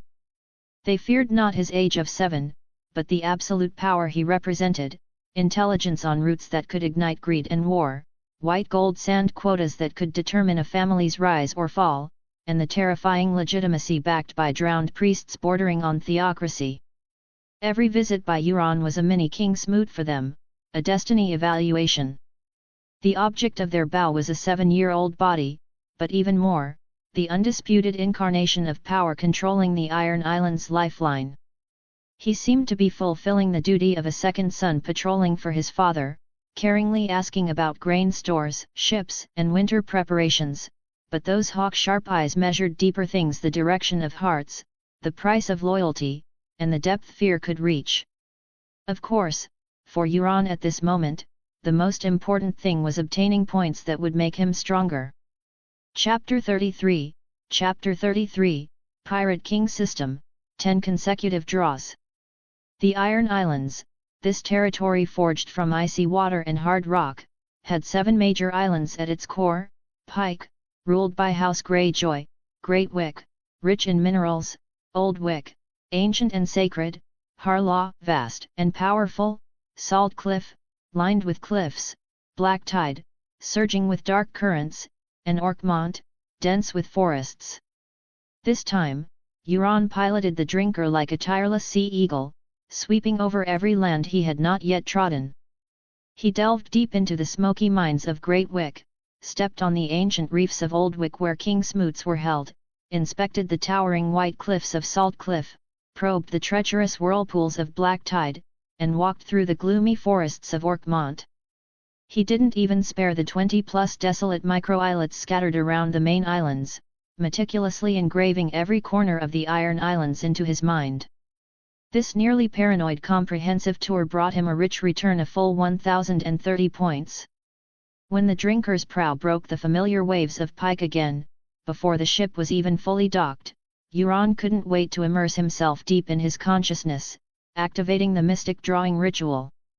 10 brilliant lights flashed in succession, presenting destiny's gifts one by one. 1 food, seafood fried rice, a steaming, heavily laden fried rice. The sweetness of the seafood seemed able to dispel the salty stench of the sea wind. The first dish made by Blackleg Sanji of the Straw Hat Pirates. Indeed delicious, but merely food. Eat while hot. Smells good. 2 special item, lineage factor, the blueprint of life discovered by Dr. Vegapunk and Vinsmoke Judge, Sanji's father, in one piece. Defined as the core substance determining biological inheritance, carrying the danger of modifying genes.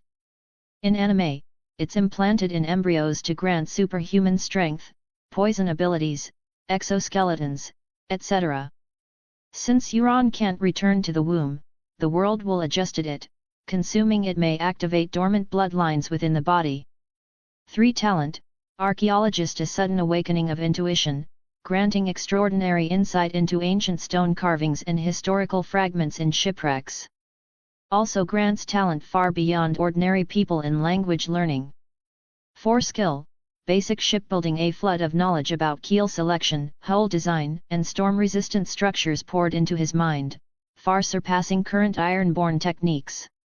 5 skill, cooking arts, LV.1 gained precise control over heat and seasoning, no longer limited to simple roasting. 6 skill, basic meteorology, ability to interpret clouds, wind direction, and wave changes to predict short-term weather patterns. 7 talent, fishman breath, lungs strangely enhanced, allowing breath holding underwater for extended periods, like creatures of sea legends. 8 skill, rokushiki, kami, paper art, LV.1 mastered an eerie evasion technique, able to drift like paper in the wind during combat, sensing airflow to deflect force. 9 item, dance powder, a small pouch of strange powder, said to eerily interfere with rainfall in specific areas, harboring dangerous political potential. May be useful at certain times. 10 item, sea prism stone, Karoski, a dim, pigeon egg-sized strange ore. Holding it caused a faint, uncomfortable energy drain. Might be effective against specific targets. But it has diamond-like hardness. In Westeros, who can forge it? Out of 10 draws, the most useless to Euron was naturally the eaten seafood fried rice. Then cooking arts, not bad, but as a noble he rarely cooked.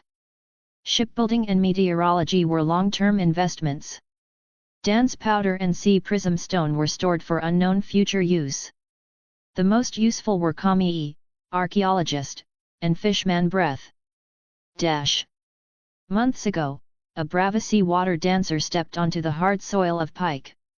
His name was Rafael Ortega, elegant but carrying a hint of melancholy. He came not for adventure or wealth, but due to a passionate yet disastrous love affair he was obsessed with a famous Braavasi courtesan and, in a duel for her, pierced the favorite son of a powerful merchant magnate with his rapier. Victory won the beauty's brief favor but also brought assassination attempts and hatred that made Braavos uninhabitable, forcing him to flee to the Iron Islands across the narrow sea. Since Euron mastered skill, Rokushiki, Kami, his combat ability took a qualitative leap. Raphael's rapier was fast as a viper's strike, but before Euron's increasingly sharp perception, it missed repeatedly. Euron's body became like a fallen leaf in the wind, precisely predicting and adhering to the airflow of every attack, letting the lethal tip graze his clothes by millimeters. They faced off daily on the seaside training ground, the clash of metal weaving with the sound of waves. One poured out the flowing sword skills of Braavos, the other tempered evasion art into instinct. Meanwhile, talent, archaeologist granted Euron not only insight into antiquities but also extraordinary comprehension of linguistic symbols. When learning other languages from Lisa, his astonishing speed surprised her. Obscure grammar and ancient vocabulary quickly found their places and connections in his mind. Within months, he shed beginner stumbles, conversing deeply with Lisa in fluent, accurate High Valyrian. The language of ancient dragon lords spoken by him carried a chilling authority. Talent, fishman breath completely changed Euron's relationship with the sea. He was no longer just a raider sailing a boat, but a part of the ocean. He could dive deep into the cold darkness like a seal, his powerful lungs allowing him to stay underwater for long periods. His speed shuttling between reefs surpassed startled fish, agile as if gravity lost effect underwater. This sea, which birthed and swallowed countless ironborn, had become a vast courtyard for him to explore and conquer at will. Finally, Euron stared at the special item, lineage factor. Euron stood alone on the highest sea stack of pike, dark giant waves crashing below. He gripped the black jade container, the liquid inside rippling as if imprisoning a miniature, storm-ravaged ocean. Without hesitation, he tipped his head and poured it into his mouth. An unearthly chill exploded instantly, freezing his blood and breath, as if swallowing the core of the heart of winter. Then, scorching heat rolled back, rushing and burning in every vein like molten lava. He grunted, kneeling on one knee, nails digging deep into the hard rock. Bones made faint cracking sounds under the burden, muscle fibers tore and reassembled madly. His consciousness was thrown into an endless dark ocean, sinking under a vortex of pain. On the edge of fading consciousness, a magnificent vision unfolded, a majestic throne made of massive coral, pale kraken bones, and countless ship keels stood at the bottom of the silent abyss. On the throne sat a blurred but incredibly imposing figure, wearing a crown of woven seaweed and dull metal, holding a massive pale bone spear that seemed capable of piercing the primordial chaos. Giant sea dragons and northern krakens prostrated tamely at his feet. It was the Grey King, the ancestor who ruled all seas in Ironborn myth. The pain receded like the tide. An unprecedented sense of power surged from the depths of his bloodline, vast and ancient. He stood slowly, his body light as sea foam yet containing the heavy power of a reef. The world in his perception had changed completely. He could clearly hear the water disturbed by a school of mackerel fleeing miles away, smell the sulfur from deep sea vents, and even touch the sleeping, slowly pulsing earth veins at the base of the island. Pike was no longer just cold stone, it felt like an extension of his body. A deeper change originated from the soul. A desolate, majestic, inhuman will awakened a wisp within him. When he looked again at the vast ocean that swallowed countless ancestors, his gaze was completely different, no longer a conqueror eyeing a beast to tame, but a returning king looking down at his inherent, unquestionable territory. This bloodline did not grant him godlike manipulation of seawater, but gave him unparalleled affinity and understanding of the ocean, a pressure that made all marine life instinctively awestruck, and a primitive sense of submission deeply rooted in the source of all ironborn bloodlines. His eyes were no longer windows of a mortal. The left was the abyss black, devouring everything, purer than the deepest midnight, as if all light falling into it would be crushed and absorbed. leaving only absolute emptiness and silence. Opposite it, the right was the azure blue of the sea before a storm, seeming to imprison impending thunder and electric snakes tearing sea and sky, surging with near berserk energy. Grey King Bloodline. One ocean perception extension, consciousness can spread like a jellyfish into surrounding waters.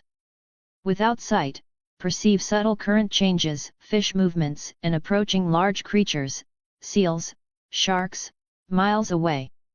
Especially strong in storms, able to read the anger and rhythm of waves. 2. Beast Awe. Large marine creatures instinctively feel awe or curiosity toward you, rather than attacking. Potential to command legendary sea beasts. 3. Deep Sea Body. Strength and endurance significantly boosted in water, swimming speed rivals the fastest dolphins. Body resists pressure and cold better, diving far deeper than normal humans while maintaining core temperature and mobility. 4. Bloodline Majesty. Ironborn who believe in the drowned god will feel a reverence and obedience originating from deep within their blood. 5. Unknown. 6. Unknown. These abyss eyes and azure eyes were the manifestation of power deep in his blood. Eye of the abyss, left, black. All illusions and magical disguises have nowhere to hide before this eye of absolute truth. Falsehoods twist and dissipate like gauze thrown into fire, revealing the ugly or mundane reality beneath. He can even actively view internal sickness or invading toxins as impurities, using willpower to extract and devour them into nothingness. With just a stare, burning flames are strangled by invisible hands, quickly dimming and extinguishing into smoke. Eye of Azure, right, blue. This eye dominates external violent forces. Water currents within his sight are no longer free but obey his will to gather, spiral, and transform into giant fists impacting everything or incredibly tough water shields. He can sense and guide energy flowing in the atmosphere, calling storms, gathering dark clouds at unnatural speeds, with wind and lightning heeding his command. This power was peerlessly tyrannical. Just a slight attempt made the world spin. Clearly, to continuously control these eyes that could make the ocean bow would require long years of tempering and adaptation. Chapter 34, Chapter 34, The Winter of Westeros. In Westeros, winter is not a season, but a slow and precise punishment inflicted upon civilization itself. Its arrival is not a sudden freeze, but a gradually tightening noose, beginning with the first frost flower that refuses to melt and ending with the last sigh swallowed by the snowstorm.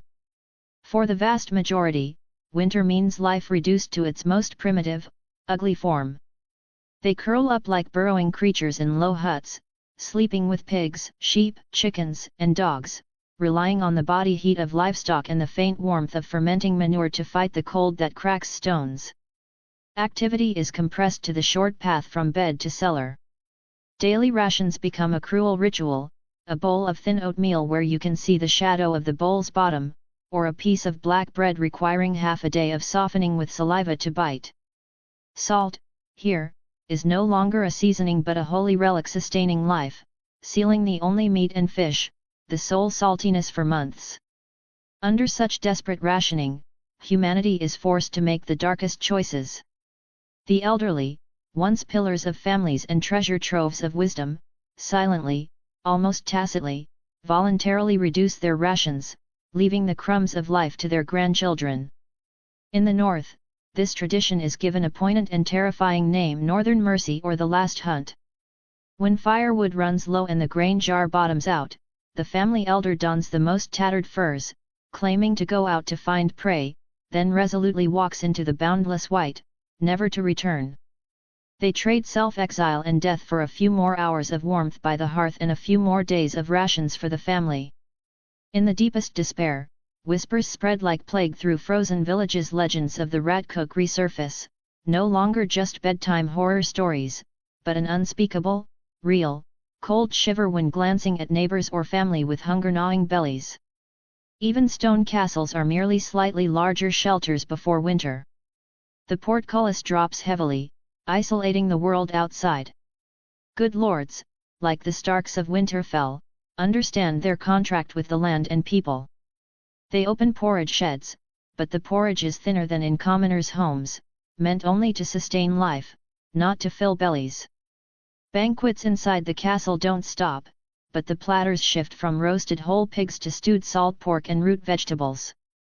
The musicians' tunes cannot dispel the anxiety in the air. The core activity of nobles becomes precise calculation: how many days can the cellar grain last? How many nights can the woodpile burn? Every food distribution is a gamble on the speed of spring's arrival.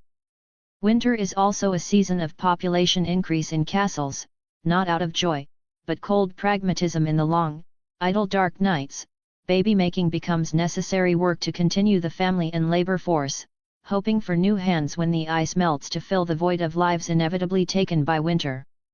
If Westeros is wintering, the wall is facing winter itself. This massive ice wall becomes the true frontier of hell. Tunnels are sealed by blue ice meters thick, towers stand like frozen tombstones. Brothers of the Night's Watch huddle in icy castles, chewing black bread and salt pork as hard as stone, same as centuries ago, washing it down with watered-down sour ale. Sentry duty becomes a punishment worse than death. Sentinels must watch the dead, blizzard-shrouded haunted forest in cold that snaps fingers off. Despair and cold destroy will more than White Walkers. Every winter, Black brothers choose to shed their cloaks and flee south into the vast snowfields, knowing it's also a dead end. They betray not their vows, but the unbearable, endless cold solitude. Roads become legends under ice, the narrow sea a roaring graveyard, the pulse of trade stopping completely. Gold dragons and silver stags lose meaning. A small bag of salt or a bundle of firewood is worth far more than a bag of gold. Society regresses to primitive barter. To counter this disaster, the entire summer and autumn were a frantic plunder against nature. Granaries were expanded to the max, filled with grain, beans, and barrels of salted fish. Taxes were collected almost entirely in kind. Every cellar was stuffed with pumpkins, onions, dried mushrooms, and anything storable. Housewives bustled like warriors, pickling mountains of cabbage, brewing mead and ale that offered brief numbness and faint heat. The last moment of autumn was a race against time. People rushed into fields to harvest all unripe crops, however small and bitter. Forests were felled en masse, not for expansion but survival. Massive woodpiles were more reassuring barriers than city walls. The most heartbreaking was slaughter season. Livestock, cattle, sheep, pigs leisurely grazing in summer were butchered in batches because they couldn't survive a fodderless winter. The air was thick with blood and smoke. Their meat, transformed by salt and smoke into bacon, ham, and wood-hard salt pork, became the protein foundation supporting the long winter. Every long winter is a savage harvest of Westeros' population and civilization's roots. Massive life is lost to hunger, cold, and ensuing plagues, like the terrifying Great Winter Flu, the cruel truth behind the cyclical population fluctuations of this land. In the Iron Islands, this battle for survival carried a unique, harsh salty taste. House Greyjoy's rule would face the most direct test this winter. Ironborn have always been masters of salt. Throughout autumn, workshops in Lordsport worked day and night, smoke billowing. Caught fish weren't sold but gutted and layered in salt piles, made into salted fish to last a year. Seals, walruses, even shark meat were treated similarly. Seaweed was gathered and dried as food supplement and fuel. The old way was unsustainable in winter, but the role of the Ice and Fire Trading Company was highlighted to the extreme. Under Euron's planning and King Quellen's strong support, throughout summer and autumn, the Iron Islands' longship fleets turned into trade fleets. They frantically exchanged iron ore, plundered wealth, from final raids while weather permitted, and their unique sea salt with the free cities of Essos and the narrow sea coast for critical supplies, grain, timber, furs, medicine. Pike's cellars and warehouses were piled high with supplies from around the world, perhaps even richer than some families in the Reach. This was another form of iron price. King Quellen knew well, if the commoners died out, who would row? Who would forge?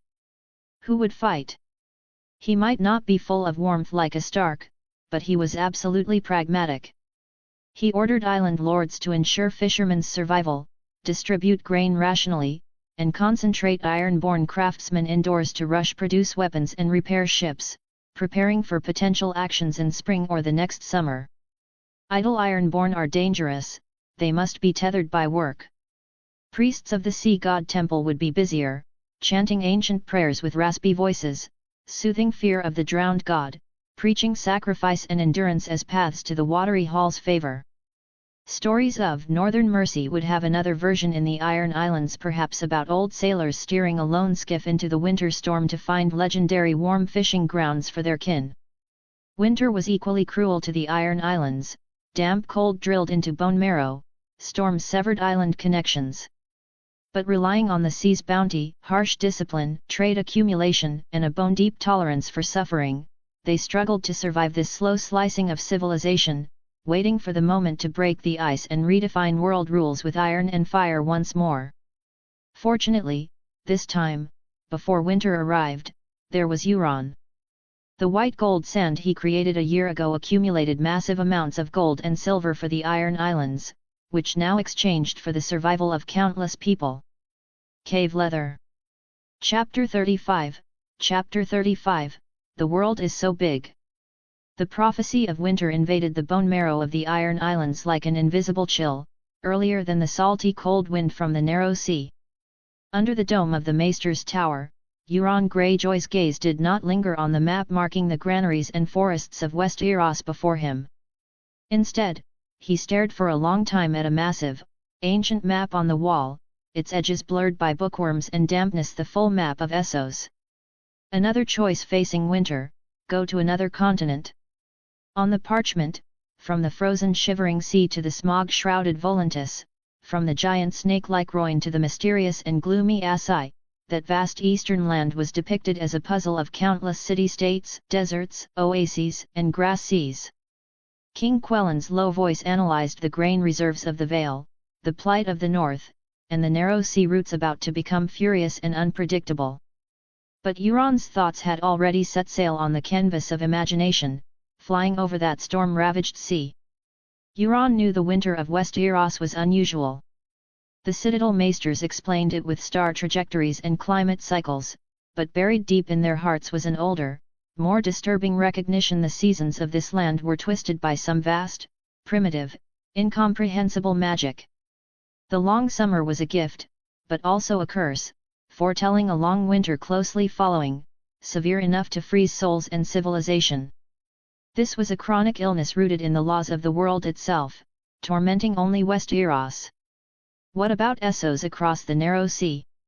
When Winterfell's battlements were draped in ice crystals, when the fields of the Riverlands were covered in deep snow, when even the beggars of King's Landing huddled shivering in corners. Southern Essos might be bathing in the never-fading sunlight of Lys and Volantis.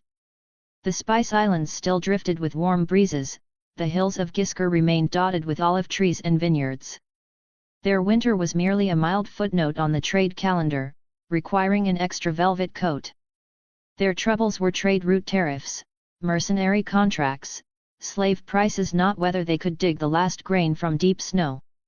The laws by which the world operated were so fragmented between this shore and that one. Euron's fingertip silently traced the narrow ink-blue gap on the map representing the narrow sea. This trench divided not just two continents, but seemingly two distinct destinies. Westeros struggled on a chessboard of gods and demons, bearing the cost of extreme seasonal shifts, perhaps secretly nourishing corresponding ancient powers, children of the forest, White Walkers, dragons. Essos, though having its gods, blood magic, and shadowbinders, seemed to operate under a more secular rule obsessed with trade, conquest, and pleasure, exempt from the periodic, magical divine punishment. Euron thought, every shard of Valyrian steel sings lost spells, every sacrificial fire in a red temple might burn with real divine power, every undying of Karth might guard the secrets of time, every twisted creature on the edge of the smoking sea might be the product of warped magical experiments. In the system's laws, these were all shining, harvestable points. His journey east would be a grand hunt. The prey was not lions or buffalo, but miracles, secrets, and forbidden knowledge itself. In Westeros, magic had faded into a pale ghost. The citadel dismissed it as superstition, nobles stopped at ancient rituals. Its presence was as faint as the last warmth of summer's end.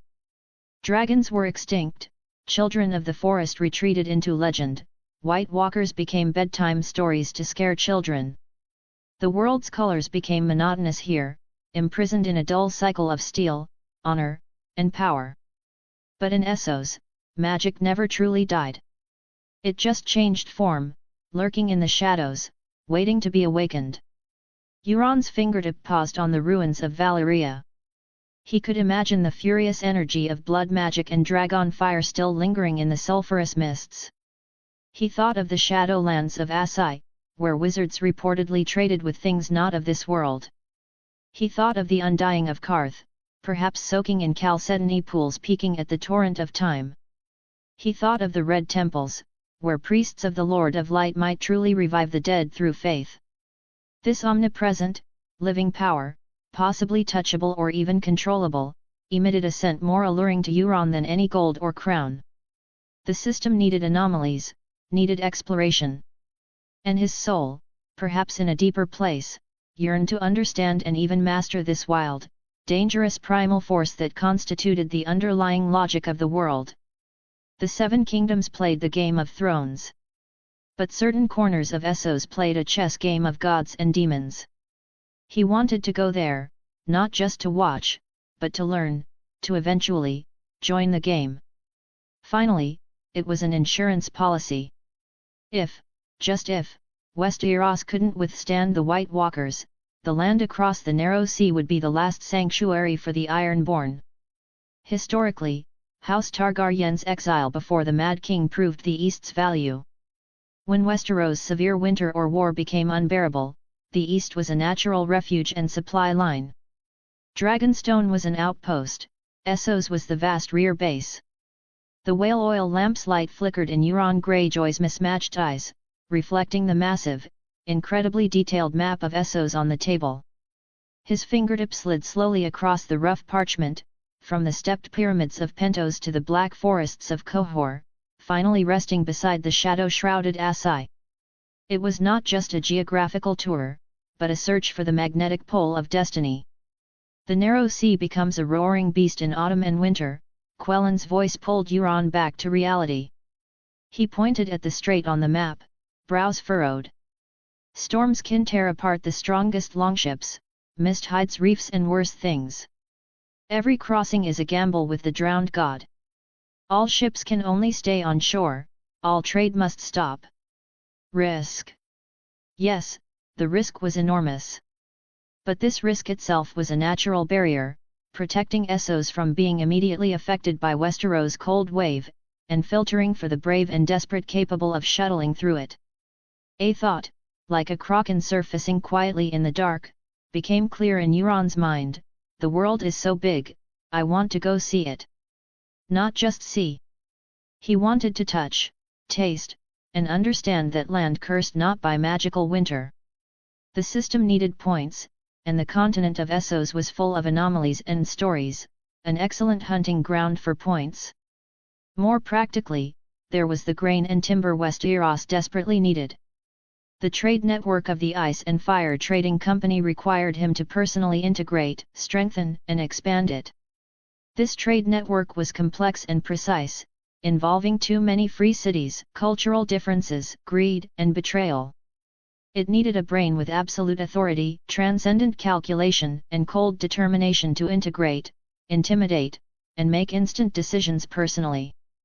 Those agents, those partners, needed to see the will of Greyjoy with their own eyes, even if that will resided in a 7-year-old body.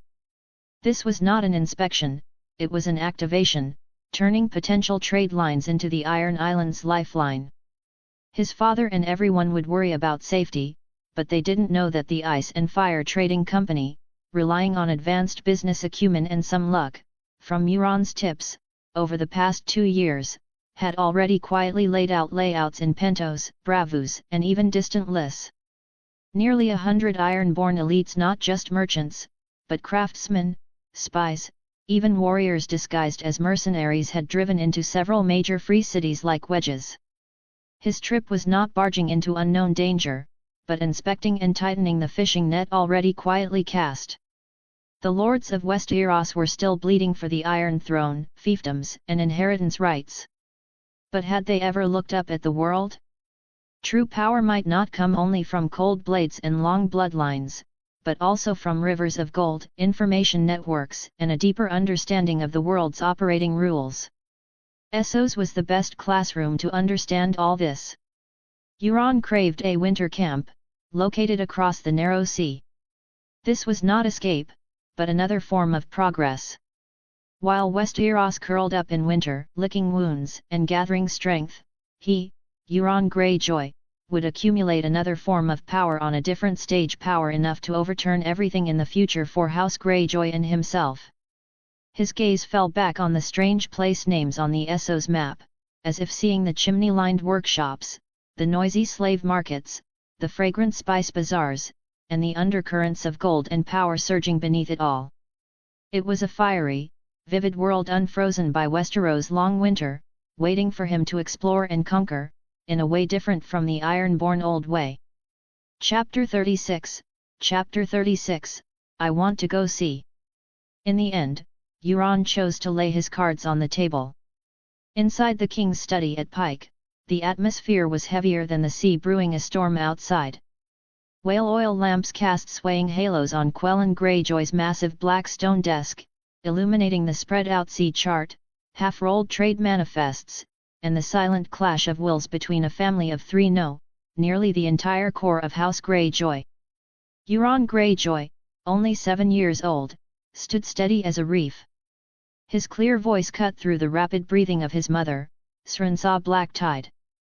Father, Mother. The long night approaches, lasting 3 years. I do not wish to waste these precious 1,300 days and nights hiding behind Pike's thick stone walls, existing like an onion in a cellar, waiting to be slowly consumed. His phrasing was far beyond his years. Waiting, in itself, is a form of death. King Quelyn did not answer immediately. His thick fingers unconsciously rubbed a bronze paperweight on the desk, an artwork molded into the agonizing shape of a drowning man. His gaze, like an abyss, scrutinized this youngest, most bizarre, and most uncontrollable son. I know your head is filled with thoughts far beyond your age, as if possessed by the drowned god. Quelyn finally spoke, voice low and raspy, worn by sea wind.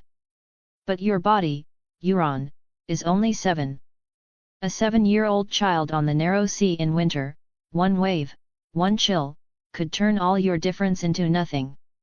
If you were 5 years older, even 3, with shoulders capable of withstanding a storm, my answer might be different. The corner of Euron's mouth curled into an extremely faint, almost mocking arc. His mismatched pupils shone with inhuman luster under the lamp. Father, have you forgotten? They call me son of the drowned god. Some even whisper in taverns that I am the Grey King returned from the deep. Do you think the sea would easily take back its own creation? Get out! Quelyn slammed the table, making the paperweight jump. Don't use that nonsense meant for fishermen and salt wives to fob me off. You are my son, my blood flows in you, not a damn myth. The roar carried an irritation at a taboo touched, and a deeper unease. Sometimes he couldn't tell if this son was naturally gifted or truly occupied by something ancient. Facing his father's rage, Euron's expression suddenly became extremely pragmatic, even somewhat cold, instantly dispelling the mysterious aura. Of course I'm afraid of death, father. Scared to death. His admission was so crisp it was startling. Precisely because of that, I won't jump into an icy sea without preparation. He stepped forward, placing a small hand on the coastline of Essos on the map. Pentos holds the largest warehouse of our ice and fire trading company and at least 100 loyal ironborn. 3 alleys in Lys are filled with our informants. Volantis, even distant Qohor, have our trade partners. I am not going to wander, I am going to inspect our existing assets. His finger pointed to several key locations, tone calm as if recounting accounts. Dagmar Cleftjaw will lead his longship Drinker and 2 other fast ships, totaling 300 of the fiercest and most loyal Ironborn as my guard. They have drunk their fill of salt water and sworn to protect me with their lives. He paused, looking up with sharp eyes. Furthermore, I have had Malio that Bravasi who handles grey matters for us pre-hire a company of elite mercenaries with heavy gold. 100 battle-hardened professional soldiers will meet me in Pentos to handle onshore security. I am not going to start a war, father. I am just going to consolidate our trade routes, inventory our warehouses, and ensure gold and supplies continue to flow to the Iron Islands like blood even in winter. This is safer and more important than any raid. No. Absolutely not. Lady Srenza could no longer suppress herself. She stood up abruptly, face pale as salt, voice shrill with fear. You are only 7. 7. Essos? That is a place where slavers, assassins, and plagues run rampant. They will snatch you, sell you to Eastern wizards as potion ingredients. Or you'll catch a fever and die in some filthy inn. I forbid you to go. You are not going anywhere. You stay in Pike, where I can see you. As a mother, she saw not grand plans, but only a small body about to be swallowed by the terrifying East. Euron turned to his mother, tone softening but carrying an unalterable determination that looked particularly frightening on a child's face. Mother, I won't go now. I promise you.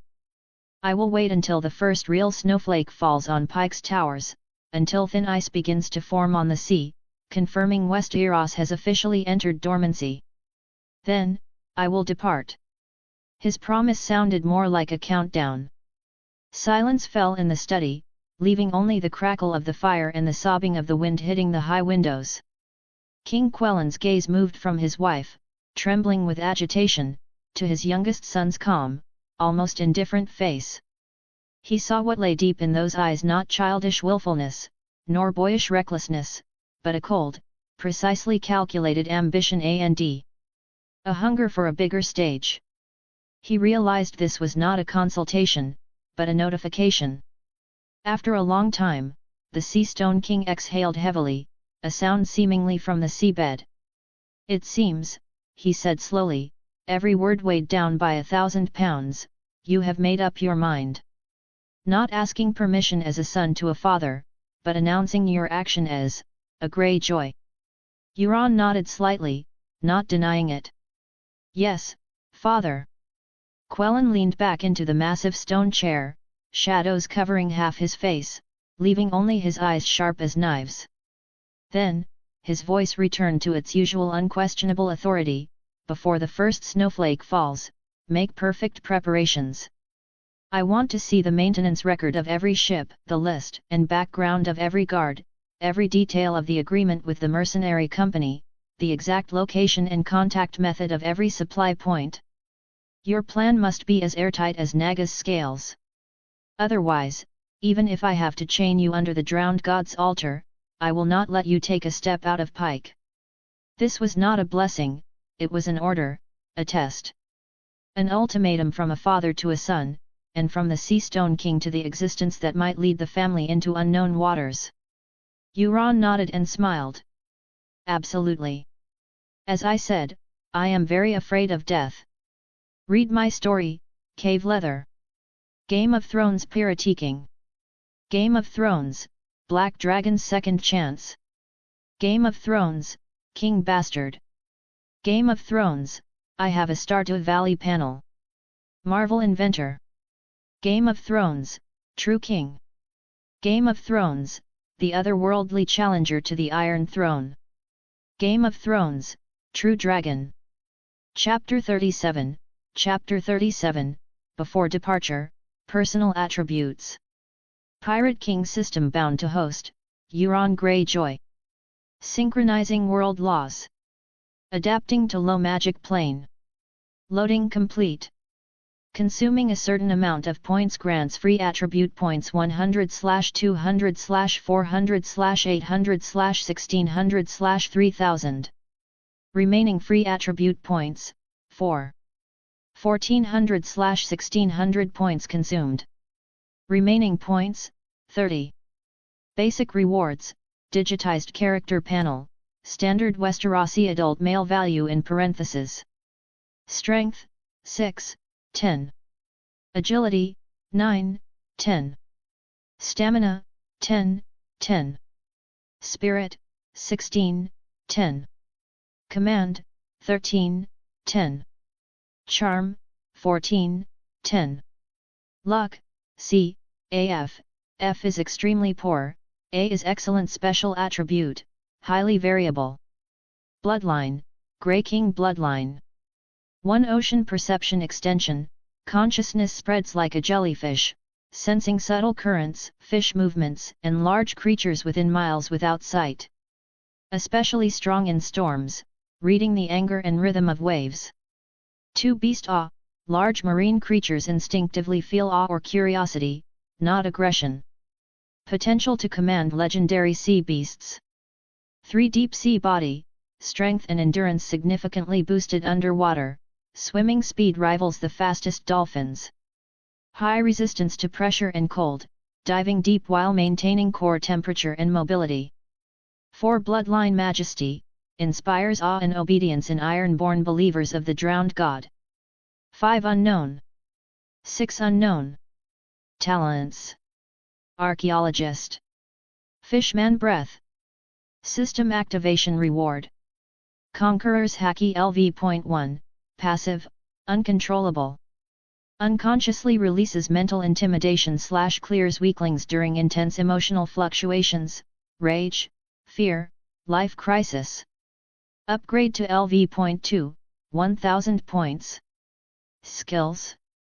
Basic Navigation. Fishman Karate, Beginner. Shipbuilding. Cooking Arts. Meteorology. Rokushiki, Kami, Paper Art. Items / weapons. Reaver card, subcard X1. Mount, Ferule, Juvenile. Weapon, Soul Solid, Cold Spirit. Dance Powder. Sea Prism Stone.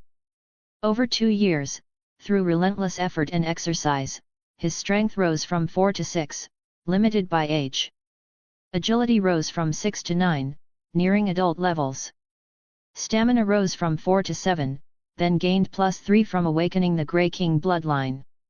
Spirit was anomalously high at 12 due to soul fusion or reincarnation, gaining +4 after the bloodline awakening, reaching 16. As his power and manpower grew, command rose from 8 to 13. Charm jumped from 9 to 14, thanks largely to the propaganda of the drowned priests. Euron saved his 4 free attribute points. His body was still growing, physical stats would increase naturally with exercise and age. Dusk before the long voyage. Euron held a small gift-giving ceremony in the Hall of Pike. The air smelled of sea salt and roast meat, torches cast flickering shadows. Only those closest to Euron were present. He didn't want any Iron Islands nobles to know about his journey across the narrow sea, even if it couldn't be kept secret forever, there was no need for fanfare. Euron first approached his father, the Iron King. With a simple gesture, Dagmar and Lisa brought up an object covered in thick velvet. When unveiled, a suppressed gasp went through the room. It was not an ordinary map, but an incredibly precise sandbox of the Iron Islands occupying the entire table. Every island was accurately replicated with native rock. The curve of cliffs, the depth of bays, even underwater reefs known only to old fishermen were marked precisely with dyed sand and stone. This was not just a map, but a strategic treasure condensing generations of navigational wisdom and countless personal surveys, a sense of control shrinking the kingdom to a square inch. Naturally, the map function from the Pirate King system played a huge part, otherwise, such precision was impossible. The king watched silently, rough fingers slowly tracing the coastline of Old Wick, a glint of imperceptible approval and solemnity in his eyes. Next, he turned to his mother. An ebony box inlaid with mother of pearl was opened. Instantly, the brilliance inside almost outshone the firelight. It was a tiara from Karth. The craftsmanship was transcendent. The warmth of amber, depth of agate, coolness of jadeite, and clarity of jade were perfectly set in a mithril base, weaving a luxurious, exotic glow. Euron bowed slightly, a teasing smile on his lips. They say Westeros has an iron throne. Perhaps the Iron Islands should have an Iron Queen. His mother was stunned, fingers lightly touching the cold, expensive gems, speechless. Only a complex light rippled in her eyes. 9.5 out of 10 women loved these gorgeous, useless, shiny things. For his young brothers, the gifts were particularly thoughtful. For the third brother, Victorian, a model longship he carved, assembled, and painted himself. The rigging, shields, and even the ferocious figurehead were detailed enough to make any boy love it. For the toddler, Euron, a perfectly smooth small wooden sword that wouldn't hurt his hands, and a bracelet of blood-red coral beads from the deep sea, contrasting sharply with his chubby wrist. He didn't forget Uncle Baelor. He presented a simple-looking dagger with an undecorated sheath. But when Baelor drew it doubtfully, the dark, rippled blade flowed with unique luster in the firelight. The specific weight and cold touch made him hold his breath. Valyrian steel. This seemingly unassuming but priceless gift made the old warrior's hands tremble slightly.